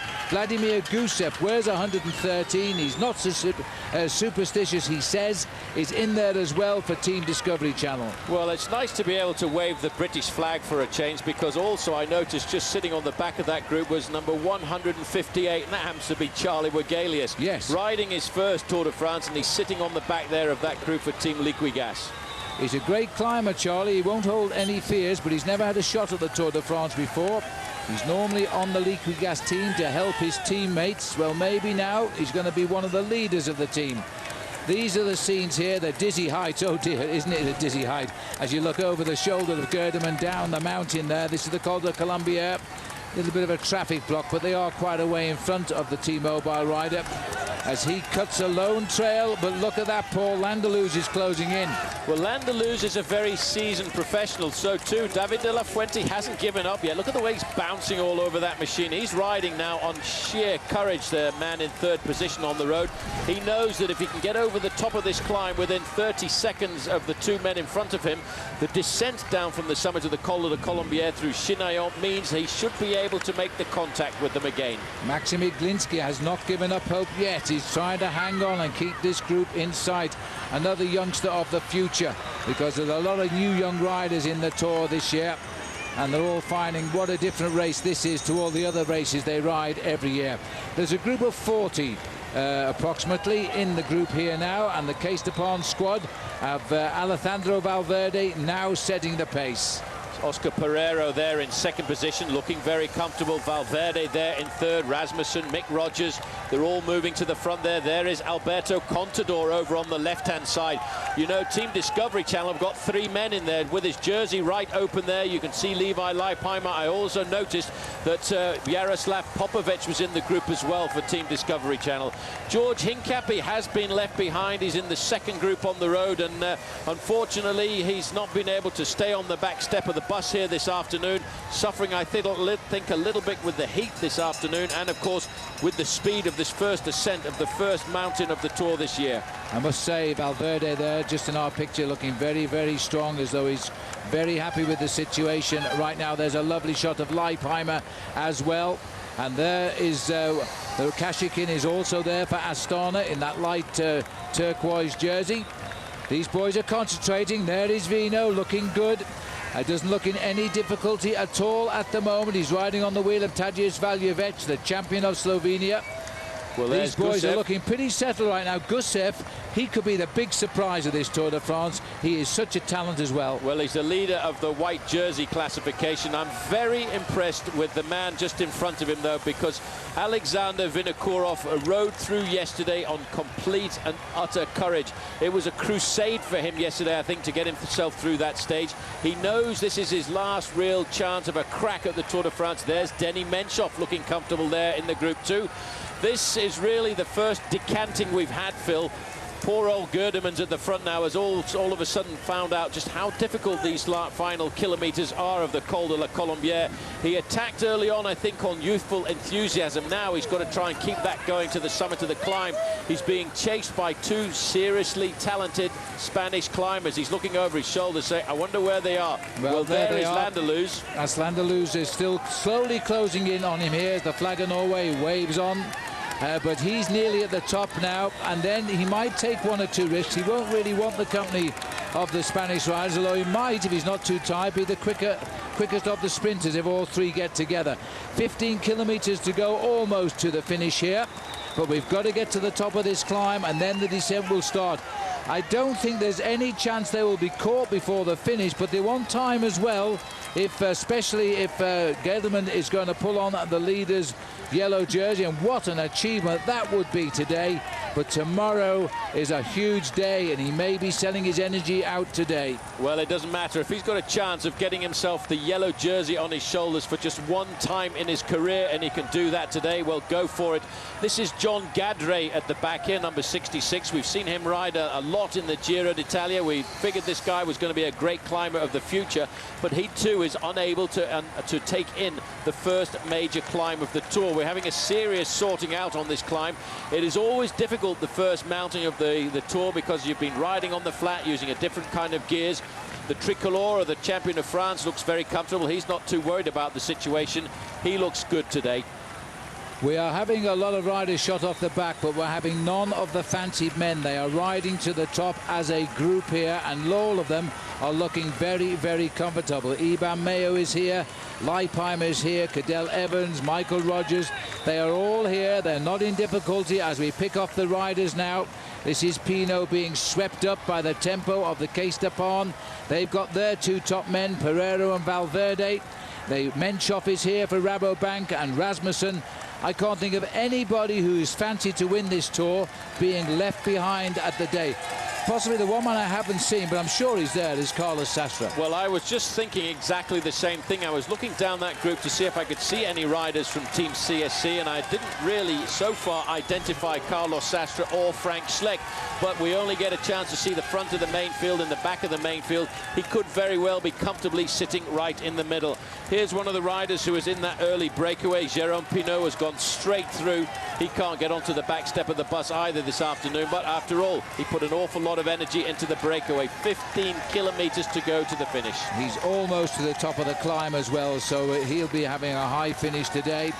We're just drawing back here. This is Inigo Landerloos. He's looking for the one man who's ahead and riding like a man possessed today, I must say, is Linus Gerdemann, the German rider. He was second in the Tour of Germany last year. They don't have these sort of mountains in Germany, and you get some idea of the slopes now, especially when people who are running can keep up with you, and Elvis Presley reincarnated here on the climb.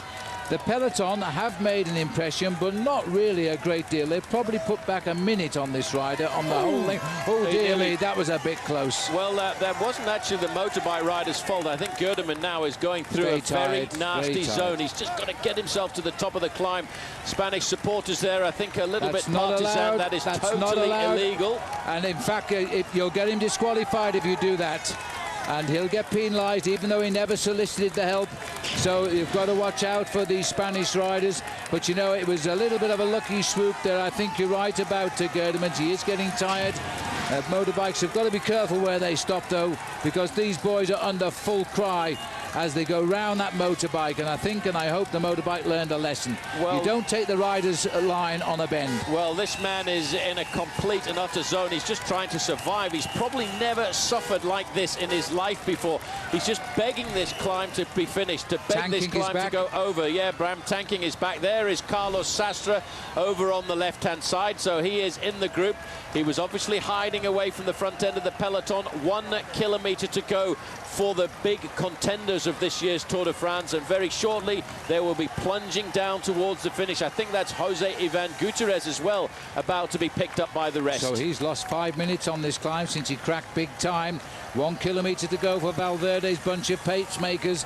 So our man up front must be virtually at the summit. I hope we get to see him cross over the top of the Col de la Colombière as they continue to crack here. This will be Marcus Foten, who was battling for the white jersey in the Tour de France last year. In the end, he gave it away to Cunego in the final time trial. Here we are now. Well, it's a man we would never have picked, but he's coming up a massive crowd, a channel of noise for Linus Gerdemanns now. He is going to be the first man over the top of the Col de la Colombière, and if he descends big enough and fast enough, a yellow jersey awaits him in the Grand-Bornand. Well, it's a very tricky descent. He leads over the summit there. He's got about a 30-second advantage over Inigo Landeluz, and that looks a little bit scary. It gives you an idea of just what he's going to plunge down to. Landeluz now is looking to accelerate up to the top of the climb, and I tell you what, Phil, he is going to take all kinds of risks. We are looking now at 18 seconds for Inigo Landeluz. He will charge down this mountain, and he will take serious risks to try and get himself back into the race and think about a victory. There is Popovic on the far side. Right close up to us was Levi Leipheimer as well. We saw Carlos Sastre riding at the front end of the main field a few moments ago, so he is in there. I haven't seen Frank Schleck. There is Chris Horner, I think, riding at the back of the group too. Now, that is phenomenal ride by Chris Horner. Well, he is there to look after Cadel Evans. He's a very, very good climber, Chris Horner, and this has been, for him, probably an okay climb, because there's nobody of the favoured riders been dropped as far as we can see. Possibly Frank Schleck, but he wasn't seen as the likely winner. It's always been on the shoulders of Sastre. But this is a huge push. Alberto Contador is in here for Discovery Channel. Leipheimer is. So too is Gusev. And this is an attack by Rasmussen for the points at the top of the King of the Mountains. He wants to get a few points in the bank now, because he is the King of the Mountains for the last 2 years in the Tour de France. He really wants a podium finish this year, though, and he might yet get it. Contador, tempo riding on the left of our picture there. Gusev on the back. No, this isn't Gusev here. This is Mercado, who's sitting at the back. Gusev was a little bit further up in front on the left-hand side of the main field, so he's comfortable in there. We're picking up another rider who is in the early breakaway, Fabian Wegmann.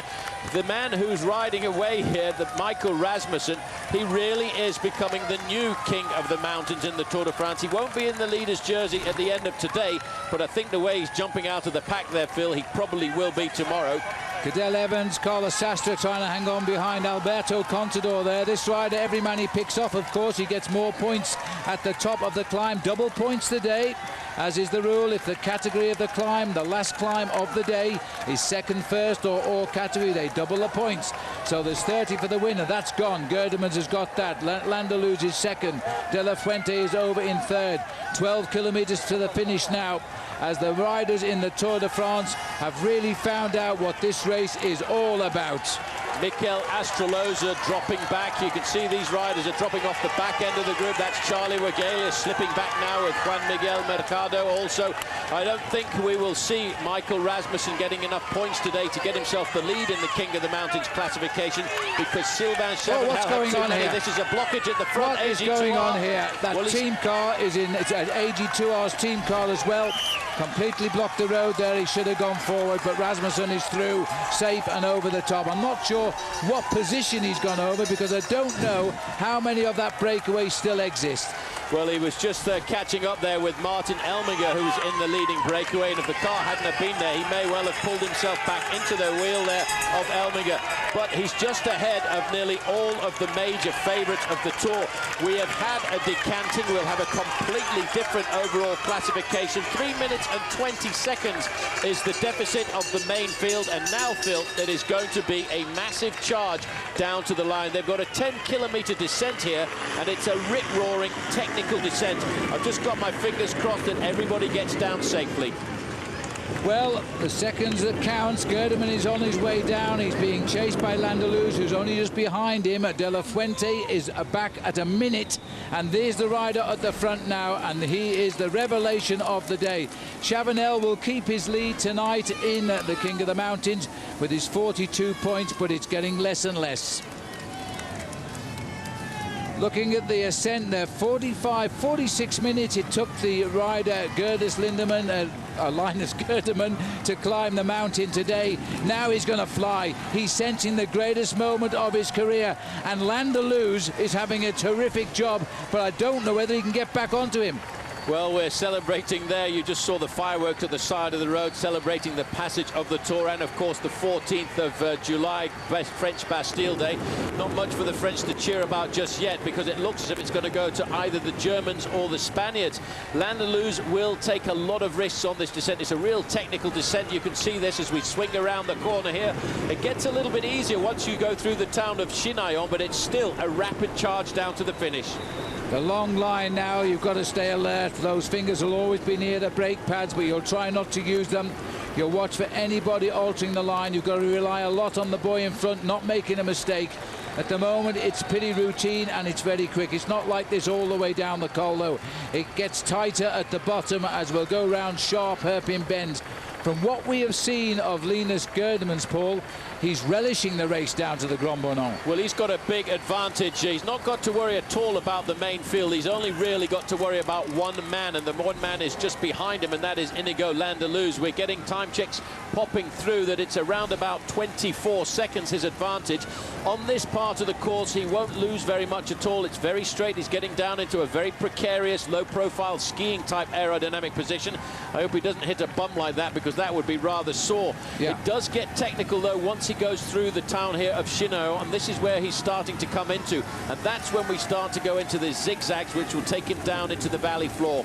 8 kilometers, 8 minutes should see him to the finishing line with the help of the Colombière. He's pedaling the highest gear he's got on that bike now. Those long legs here driving him towards the finish. He started the day 58 seconds behind. He gets a bonus on the line of 20, so he's only got to win by 39 seconds to be the leader, and that, of course, is over Cancellara, not the rest of the riders. He's heading for yellow. He's charging down for the yellow jersey. Even if he gets caught by Inigo Landaluz, he's almost certainly going to be the new leader of this bike race at the end of the afternoon. He's entering now into the outskirts of the upper ski resort of Chinaillon. He's extended his advantage to 28 seconds. The main field is still hovering at 3 minutes and 22. We're looking back to see where the orange jersey of the Basque rider is, and it's actually going backwards here. He seems to be an awful long way behind. That is a lot more than 30 seconds to me, Phil. There is the Basque rider. Let me quickly tell you the leaders over the top. Gerdemann was followed by Landaluz, De La Fuente a minute back. Then came Lefebvre, Fofanoff, Elmiger, all in the breakaway. Then it was Rasmussen from the peloton. So he went over in 7th place. So there's only 6 riders surviving from the breakaway. And I would think Elmiger and Fofanoff have already been caught. Quite short, they'll be put in at the back end of the group of the favourites. 191 there is Alexander Vinokourov. He will be breathing out, Phil, I think today, a sigh of relief, because there are not very many riders left in this group of favourites, and Alexander Vinokourov is still there and still present. Every day that goes by now, that man is going to start to improve. Do not remove him from your list of favourites to win this year's Tour. No, there he is, sat at the back. He'll be relieved today. It's all behind him. There hasn't been one favourite make a mistake today. They are all in this pack waiting for showdown tomorrow. And in fact, they're trying to lead here Valverde to the possible stage win. Well, I don't think they're going to catch this boy. He's got to not make a mistake, not lose his head, control himself on the way down. He's doing everything now to be the next Maillot Jaune of the Tour de France. And that must have been beyond his wildest dreams. Well, this is a brilliant situation to be in when you're at the front of the race. You can take your own line around these corners. He's enjoying these corners, sweeps over to the right, cuts into the apex, not losing any momentum at all, using as much of the road as possible. He pulled it right in there to maybe 6 inches away from that wall, but that's what he needed to do to keep his pace nice and high. I actually think he's riding away here from Inigo Landaluz, because Landaluz is a couple of corners behind him. He's definitely riding away. That was a sharp bend, but his line is perfect. It wasn't a close call. He was just using all of the road he had there. My little O, and here we go, was because of what you could see from the helicopter. There's a rather nasty drop. If you do flip over that wall, you're straight down, and we don't want to see that happen.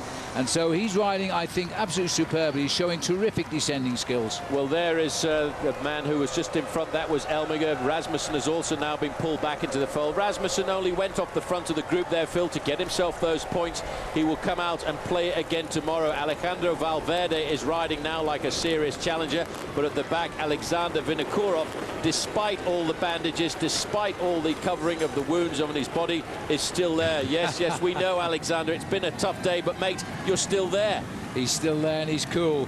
5 kilometers to go, or 3 miles to the finish now. 5 minutes cycling for this man. Down in the valley is where we're going. From where we're sitting now, we can see the crowd waiting to see the mauve jersey flash in front of our eyes up on the mountain, because we can see from the valley this particular stretch of the Colombière, as can the crowd, who are all turning with their backs to the finishing line to see this great ride. He's in our sights now as he comes down this road here.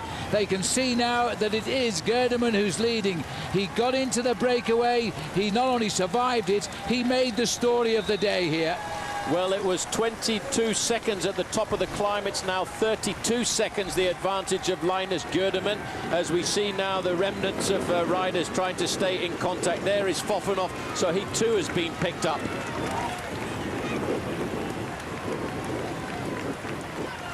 As we look at the rear of the peloton here, there are only 4 riders left of that 15, and this man has flown away.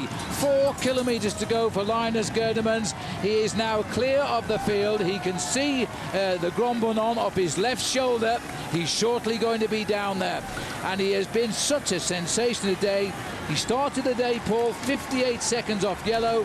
He knows now the jersey awaits. Well, that's what's waiting for him for the end of the day this afternoon, but he's going to have a very tough day tomorrow defending it, because we go back into the big mountains of the Alps.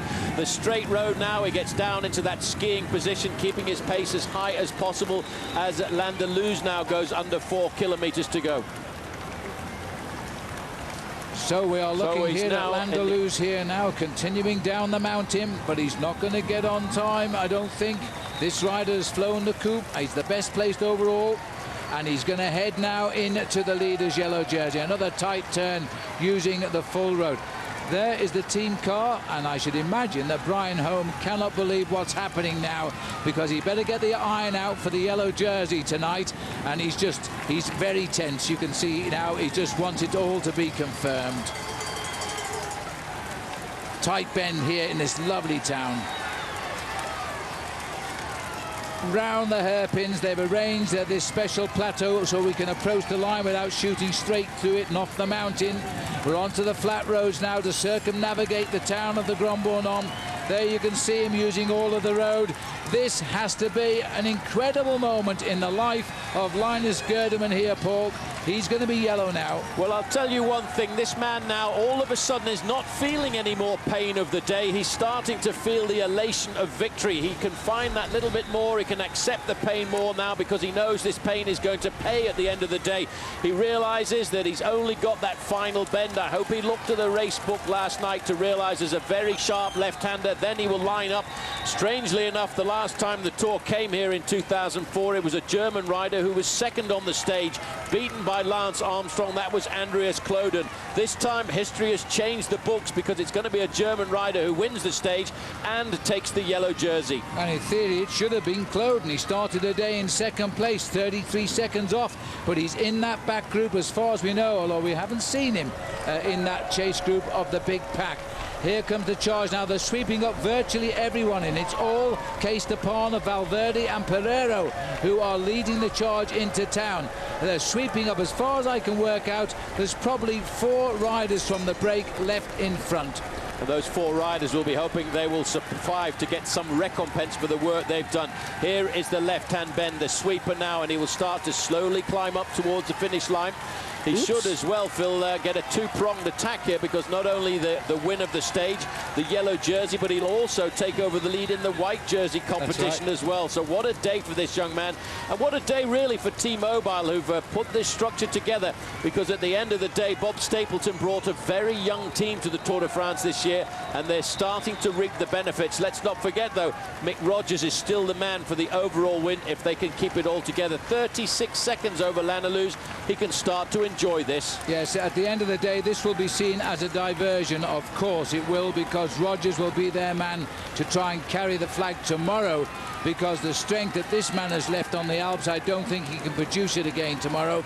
But yes, he will be in the lead in both classifications, yellow and white, because he's only 24 3/4 years of age. Under 25, that competition. He is under the 1 kilometre to go. He's going to ride 700 metres. He won't remember it because he's in a trance here and he's very, very tired. Well, he won't even start to enjoy it until he gets right down towards the finish line, because he wants to get as much time as possible, because he knows tomorrow is going to be a very tough day in the Alps. I wonder if he watched the television a few years ago in 2004 when Andreas Kloden was just beaten on the line to Lance Armstrong. Will there be no coming back now of any other riders into the slipstream of this man, because he's still got 36 seconds advantage and he's still not slowing down. He's still going for the win here. He's still going for as much time as possible. Now he's inside the banners. He now knows, Phil, that he is home and safe, but he still can't yet see the finish line. 400 metres to the line. I should imagine his team manager Brian Home can't believe this. He only had one man in the break of 15, and that man is coming home alone now. To the cheers of the crowd, the adrenaline will pump as he races to the line at 24 3/4 years of age. He's started the day 58 seconds behind the yellow jersey. He gets a bonus of 20, and there's no one near him anyway. He moves clearly into yellow for tomorrow's next day in the Alps. This will go down as his greatest victory. He's only been a pro for 2 seasons. T-Mobile brought a young team to this race, didn't think they could win it. They better start thinking now, because yellow awaits this rider. Gerdemann is over and safe. Landeluz, a climber, has been left on the climb and the descent, but he still gets second. Well, Landeluz did what he could on the descent to try and pull himself back into this race. He has survived. One of the 15 riders who were was in that breakaway very early on today. But the chase, Phil, after that 15-man group today, I think will leave severe traces on the bodies of all of the riders in the main field tomorrow, because we are going to have another very difficult day in the Alps. Landeluz has survived. He has got himself second place, but I bet he wishes it was first. The favourites have ridden the exact race we thought. They've all stayed together. They've shed the rest of the field behind them. But look at this now. Carry him to the line, boys, because he looks as though he's got a nasty case of rabies just now, and I don't blame him. He has given everything for the team today. He won't win the Tour de France, but he's about to become the proud owner of a maillot jaune. Here comes David de la Fuente. He scored well in the King of the Mountains, third in that competition last year. His strange bobbing style seems to waste a lot of energy, but he seems to find it somewhere. He gets third. Will this line ever come? Well, that's what he's looking for. He's still bouncing out of the saddle, still trying to keep the momentum going forward, but he will cross the line in third place. But again, I'm sure this young man, Phil, will come out to fight because he's tasted the glory of the Tour de France before. He's worn the leader's jersey in the King of the Mountains classification, and he may well try and steal that lead tomorrow. Third place for him, 1 minute and 38 seconds in arrears. But look at that average speed for the stage, Phil, by the way. 25 miles an hour, 40k. Incredible. Enormous. And this looks as though we've got another big sprint. This will be Sutsu again who's got clear. The Belarus rider on Barlow. So he didn't get caught. He stayed away and he beats Lefebvre to the line. So this is another turn up for the buck. These boys didn't wait for the favourites to move today. They took full advantage. And this is a great result for Barlow World. Well, they sent this man off the front of the pack and he fought the whole way up the slopes of that mountain. He crosses the line 2:13 in arrears. Lefebvre comes up now. The next thing we should see coming around that corner is Fabian Wegman. I don't believe it. Wegman was caught. He was in the break and he's gone away again. They're snatching everything that gets thrown at them today. Fabian Wegman, there's the peloton of favourites all coming in together. They'll all live for a grand battle in the Alps tomorrow, and it will be a big battle tomorrow because they have saved their energy on purpose today, and everybody else has taken advantage. The breakaway today went at around 36 kilometres in, and as we've seen, Gerdemann survived the day with a victory, and Wegman was in the break too, but I thought he'd been caught. He was caught, and then he went straight out of the pack again. He obviously wanted to pay for his breakaway escape this afternoon. At the front, you can see Team Discovery Channel leading into this final corner. That's Popovic and Levi Leipheimer.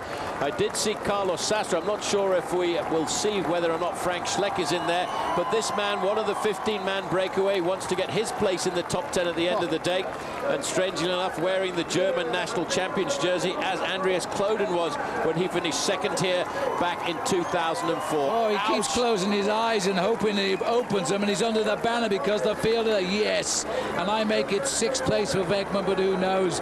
Here comes the sprint here, and it looks as though it's a rider on Boyd Telecom. I'm not too sure who it is who brings them home here.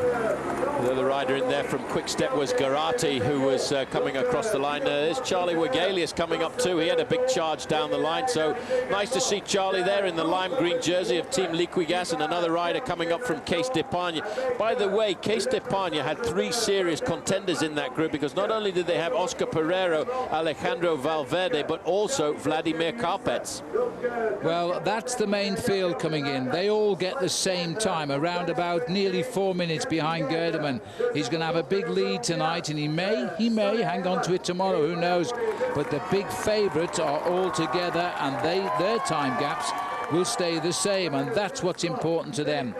This is John Gadret coming in, the Belgian rider on AG2R. He'll be a bit disappointed. He's only a young rider and he is a climber, but he would probably have felt he should have gone over the top with that big bunch. Well, the first big climb of a major tour line, this is always a shock to the system. He may well improve and be a lot better tomorrow. It's always very difficult after using massive big gears on the flat stages, charging along at speeds of 45 and 46 kilometers an hour. You have to change to a completely different kind of pedaling. Here's the remnants of the group. You can see Sylvain Chavanel has actually done a pretty good ride here this afternoon, defending his lead in the King of the Mountains classification. He's got Sandy Cassar in that group with him. He'll be disappointed, Sandy Cassar, because his main aim in the Tour this year was to get himself into the top 10. Well, he started the first mountain stage by losing himself a little bit of time. Well, he'll keep his polka dot jersey for tomorrow, as now all of the riders fight for time. None of these riders, of course, are in any danger of being eliminated, just 5 minutes behind. We'll have to see about the one riders like McEwen and Co. Be a long way behind today. They should be okay. It's been a tough day at the front for the breakaway artists, and a brilliant day for Gerdemann's Mont Blanc. What a great view that is. Well, as we'll take a break now, I hope you enjoyed that. That was a tremendous ride, wasn't it, by the young German. He's now won a major stage of the Tour de France, his first ever visit to the race. We will confirm all of the results with you as they come across the line. And if anybody's got any breath back, we might even get a word with some of them as well. Now, note the new name. One of the up-and-coming youngsters of the Tour de France is on top tonight. Brian Home knows it. We'll see in a moment. The Cervelo SLC SL is a pure climbing machine. Learn more and enter to win the Cervelo Dream Bike at competitivecyclist.com. Introducing Accelerate with protein. Proven to increase endurance up to 29% over your old sports drink. So while others fade, you can stay strong. Don't fade. Accelerate.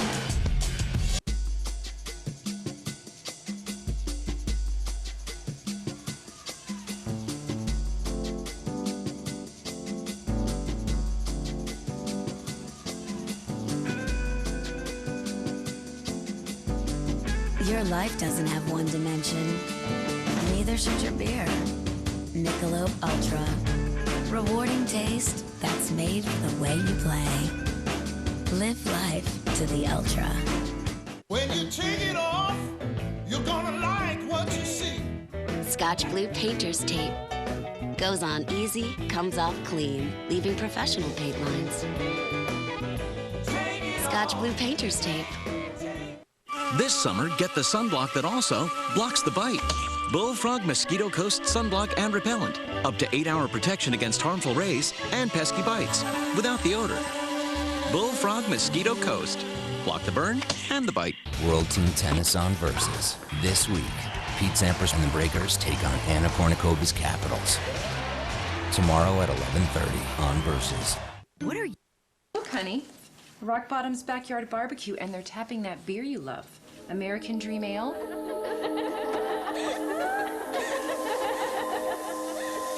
Hey!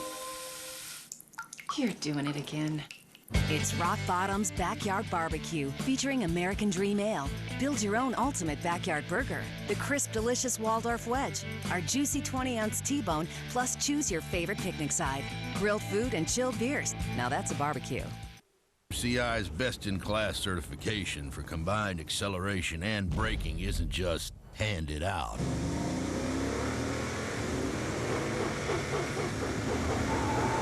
You've gotta earn it.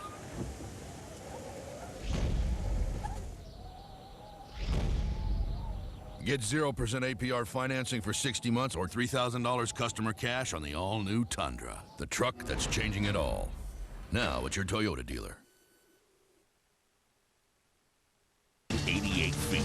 The Tour climbs the Alps, ascending 90 miles of pure agony. It's where legends are made and confidence destroyed. More suffering, more pain, more drama.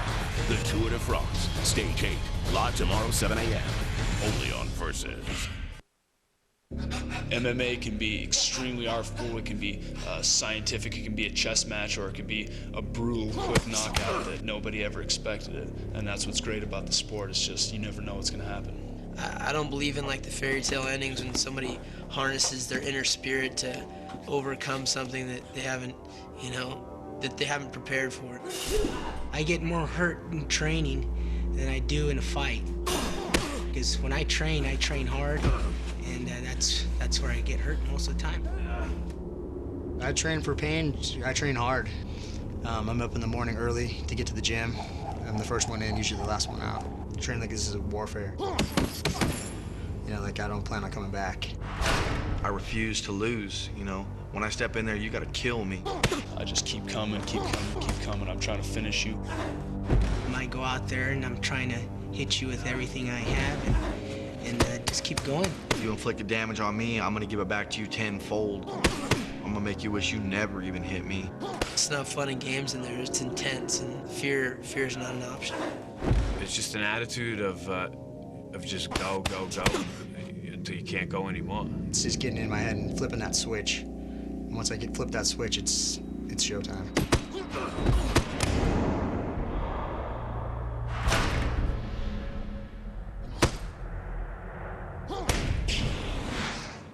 Welcome back. We look down the home straight here. 6 minutes 50's gone by as we look now at the arrival of George Hincapie and Dave Zabiskie in this group.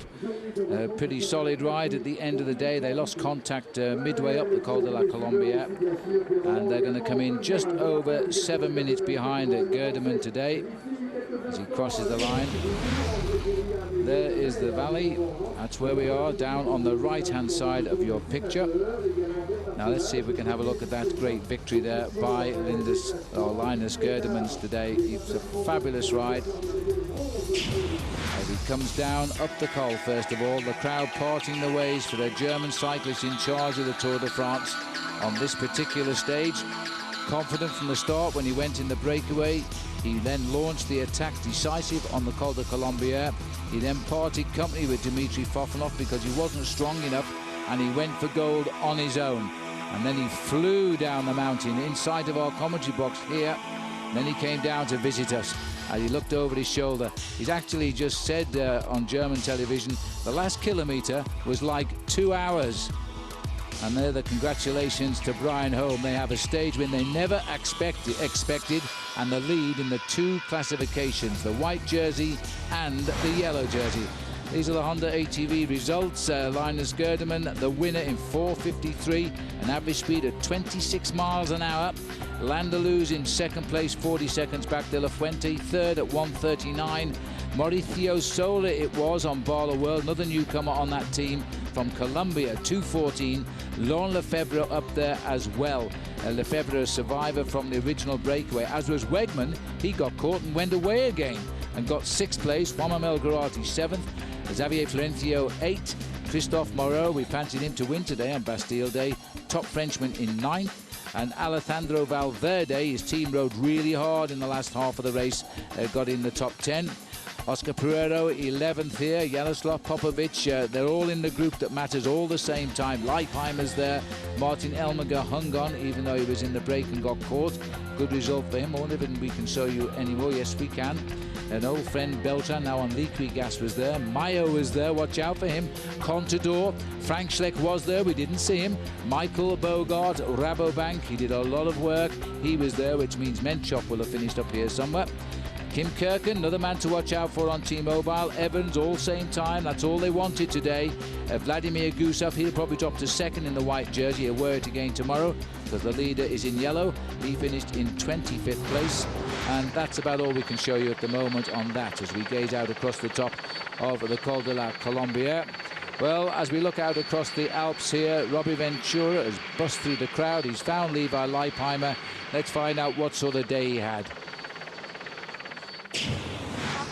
Levi, it was a great day out there today for Discovery. How did it go for you? Well, I went as planned. There was about as many riders over the last climb as I thought. I was thinking maybe a few less, but it was a hot day and it was important to drink a lot and eat a lot. And first day of the mountains, and I'm sure there was a selection made. I didn't really look around too much. I was just focused on the front. I think you guys had 4 or 5 guys up there. Was that the plan, to get 4 or 5 Discovery guys over the mountain? And what about tomorrow? Yeah, that was the plan. It's too bad that the breakaway wasn't within reach because I think Popovic had a good chance. Tomorrow's a hard day. Good luck, Levi. Thanks. Levi, were you there? Veiled words. Tomorrow's a hard day. He's planning something, I'm sure. Leipheimer happy with his day today, and so should the team be, because it was Igor Martinez who started that breakaway today with a big attack at around 36 kilometres in. He ripped the field apart, and then he formed that front group of 15, from which Gerdemann has become the outright winner today and the new leader of the Tour. Well, we'll bring all the podiums to you. Wait a minute, no. See, this is the great thing about live television. We can go down there. There he is. Linus Gerdemann is on stage as stage winner. This wasn't expected by Gerdemann. We've seen him in tears. Poor, milked the moment, Linus. It doesn't happen often. As he kisses the girls on the podium, he can't believe he's the winner in the Grand-Bornand. A very special day. Well, 24 years of age, Phil. He's got an awful long history of the Tour de France in front of him. That was a great performance. He doesn't really know what to do. This is Bernardino, Linus. Won the Tour 5 times. Maybe your turn soon. Well, it could well be his turn soon. He's being congratulated by all the local dignitaries here. But he will be coming back in a short while, because not only did he win the stage today, he's going to get yellow. Yes, that's absolutely right. And Bernard guiding him across the podium to meet the other side of the dignitaries. I think we can show you the overall classification now. Here we go, that's our Michelob Ultra classification. Gerdemann on top tonight by 1 minute and 24. Biggest gap the race has had in a week. Landaloo surprisingly is the second man. De La Fuente surprisingly the third at 2:45. Lefebvre survived the break to come into fourth for France. Mauricio Sola, the Colombian on Barlow World, up to fifth at 3 minutes and 5 seconds. Andreas Kloden goes down from second to sixth, but he's still there with the favourites at 3:39. Gusev slips a little, second young rider for him now in seventh. Back out on stage. Now it's the Maillot Jaune. He kisses the sleeves of the Maillot Jaune and he pulls on the golden fleece. And that will be hanging proudly on his bed tonight. He'll look at it and say, boy, will you be sitting there tomorrow night? Well, it's a massive day tomorrow. He cannot believe this. He's cherishing the moment. He won a stage of the Tour of Switzerland a couple of years ago. That's when people started talking about this young kid being a star of the future. When he won that stage in Switzerland, Phil, he was only 22 years of age. It's taken him a while to come back through to the front here, but hats off to T-Mobile to coming to the Tour with a very young team. He still hasn't got his breath back, Phil. I think he'll probably sleep in that jersey tonight. Well, this is a huge result for T-Mobile. Go back and meet Mr. Eno now as the Maillot Jaune. He'll be back again in a minute with the white jersey, because that'll be the next colour he will get. This is a day he can't remember. There he is anyway. We'll take a break now because he's got to get his breath back before he comes out for the white jersey. This is the face of the new star in the Tour de France today, Linus Gerdemann of Germany and T-Mobile, as we continue with the Tour de France. As we look out across the top, the snow's only just gone from the top of the Alps here. We'll take a break, we'll come back, we're not going yet, and we'll bring you more on the Tour de France after this.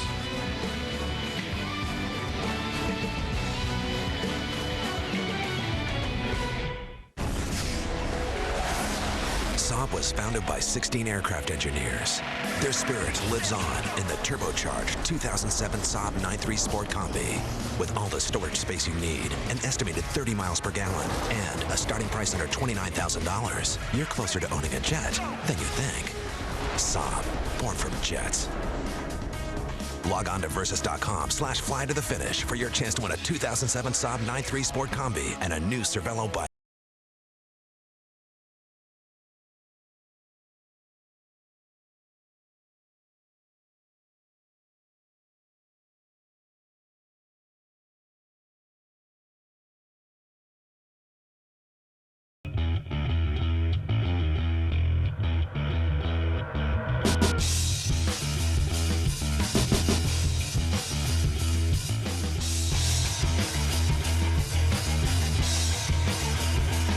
With 18 unique Star motorcycles, there's no limit to how far you can go. We build it. You make it your own. Exclusively at your Yamaha dealer. Now get payments from $69 a month plus up to $1,000 cash back.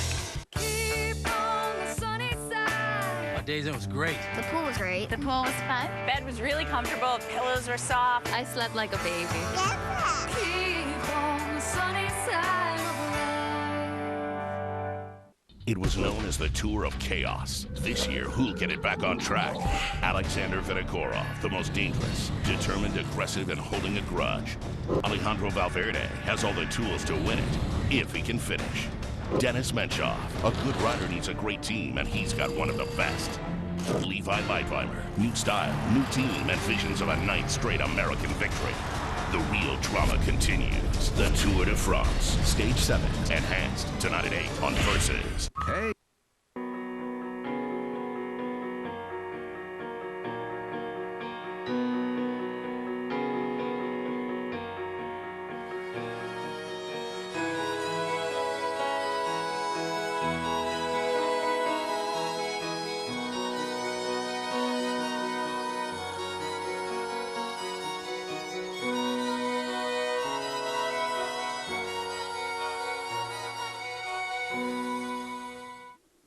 While other kids were playing games, Jenny was building sandcastles.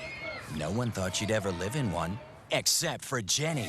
Go inside the world's most extreme homes. All new series. Mondays at 9 on HGTV. Find exactly what you need at Searchlight 888. Press 888 on your Comcast digital remote and go exactly where you want without leaving your sofa. Make your job search easier with Careers on Searchlight 888.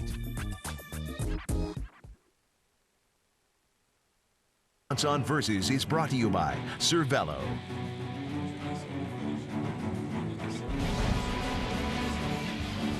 Well, we look at the mountains. They look very peaceful, very calm, very tranquil, yet we've just blasted through them with a young German cyclist who's come home, won the day. He won everything.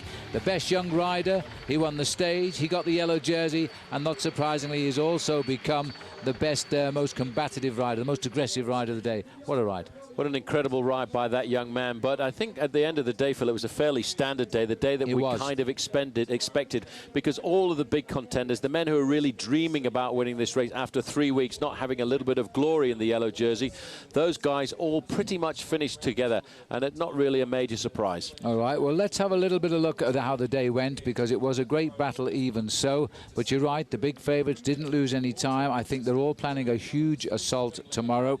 And Levi Leipheimer was looking pretty good, so I reckon he's going to lead the charge. Here we go. This is how it all panned out here. Big trouble straight away at the start for Fabian Cancellara. Lost a minute immediately. He did get back for a while and help out the team. And then in the first sprint of the day, Tom Boonen got maximum points before he waved goodbye to the front of the race in the green jersey competition. First climb of the day, well, our man Rasmussen was taking the points at the top there, and then the breakaway was beginning to establish. It was a very serious breakaway too, because 15 riders got themselves at one stage a massive advantage over the main field. But once we got to the Col de la Colombière, the yellow jersey Fabian Cancellara waved goodbye. On the early slopes, though, that leading group of 15 riders split up into two groups. First of all, it was Dmitry Fofanov that went off the front, but all of a sudden, Linus Gerdemann says, nobody's fast enough for me today. My first Tour de France, I'm going to ride alone. And it was Rabobank who took up the chase behind, and the man doing a lot of the work was Michael Bogart for Rasmussen and Menchov. That was a fine piece of riding, but it wasn't to be, because they couldn't put an impression on the survivors of that 15-man break. Landeluz rode a lonely path on his own in second place as he climbed the Colombière. He could almost see the leader, Gerdemanns, but he would only lose ground on him. I have to say one thing. Alexander Vinokourov did a great job to stay in contact with the leaders, but this man, Linus Gerdemann, almost decked it there. He was almost out of his mind. He was in the red zone. He was almost on the limit of what he could do. Landeluz, although he came to 22 seconds, could do nothing to catch this man on the descent, because he went down this descent at breakneck speed. The peloton came over the top about 5 minutes behind the man who was freewheeling down the mountain. And then came the moment he has described, a kilometre which felt like 2 hours, he has said, as he raced up towards the finish. And yet, if only it will come, because he was sweeping the board of all of the day's prizes. The white jersey, the yellow jersey, most aggressive rider, and of course, the stage winner. All right, well, let's have a look then at the Michelob Ultra overall standings now. Makes great reading for this youngster from Germany. He leads the Tour now by 1:24 over Inigo Landeluz, who is a good climber, as we've seen. 2:45 De La Fuente. Further down, Sola completing the top 5 there. He's in for Bowler World.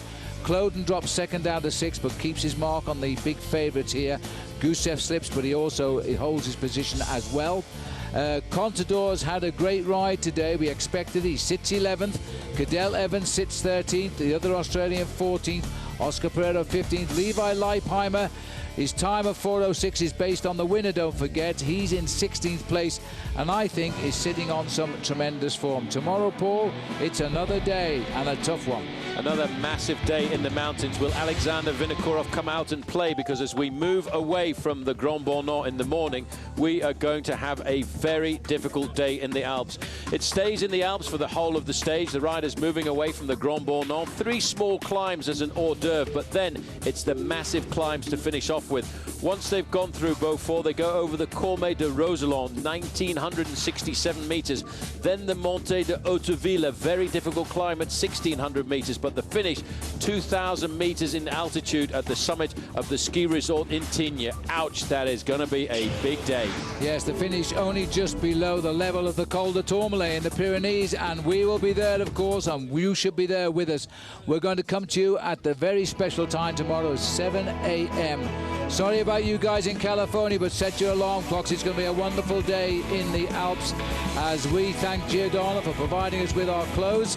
We also want you to go and log on to versus.com and learn all about the Tour de France, and then join us tomorrow and the enhanced program. Don't forget tonight at 8 p.m. Eastern. Great day for the German, great day for the Tour de France. We'll see you tomorrow.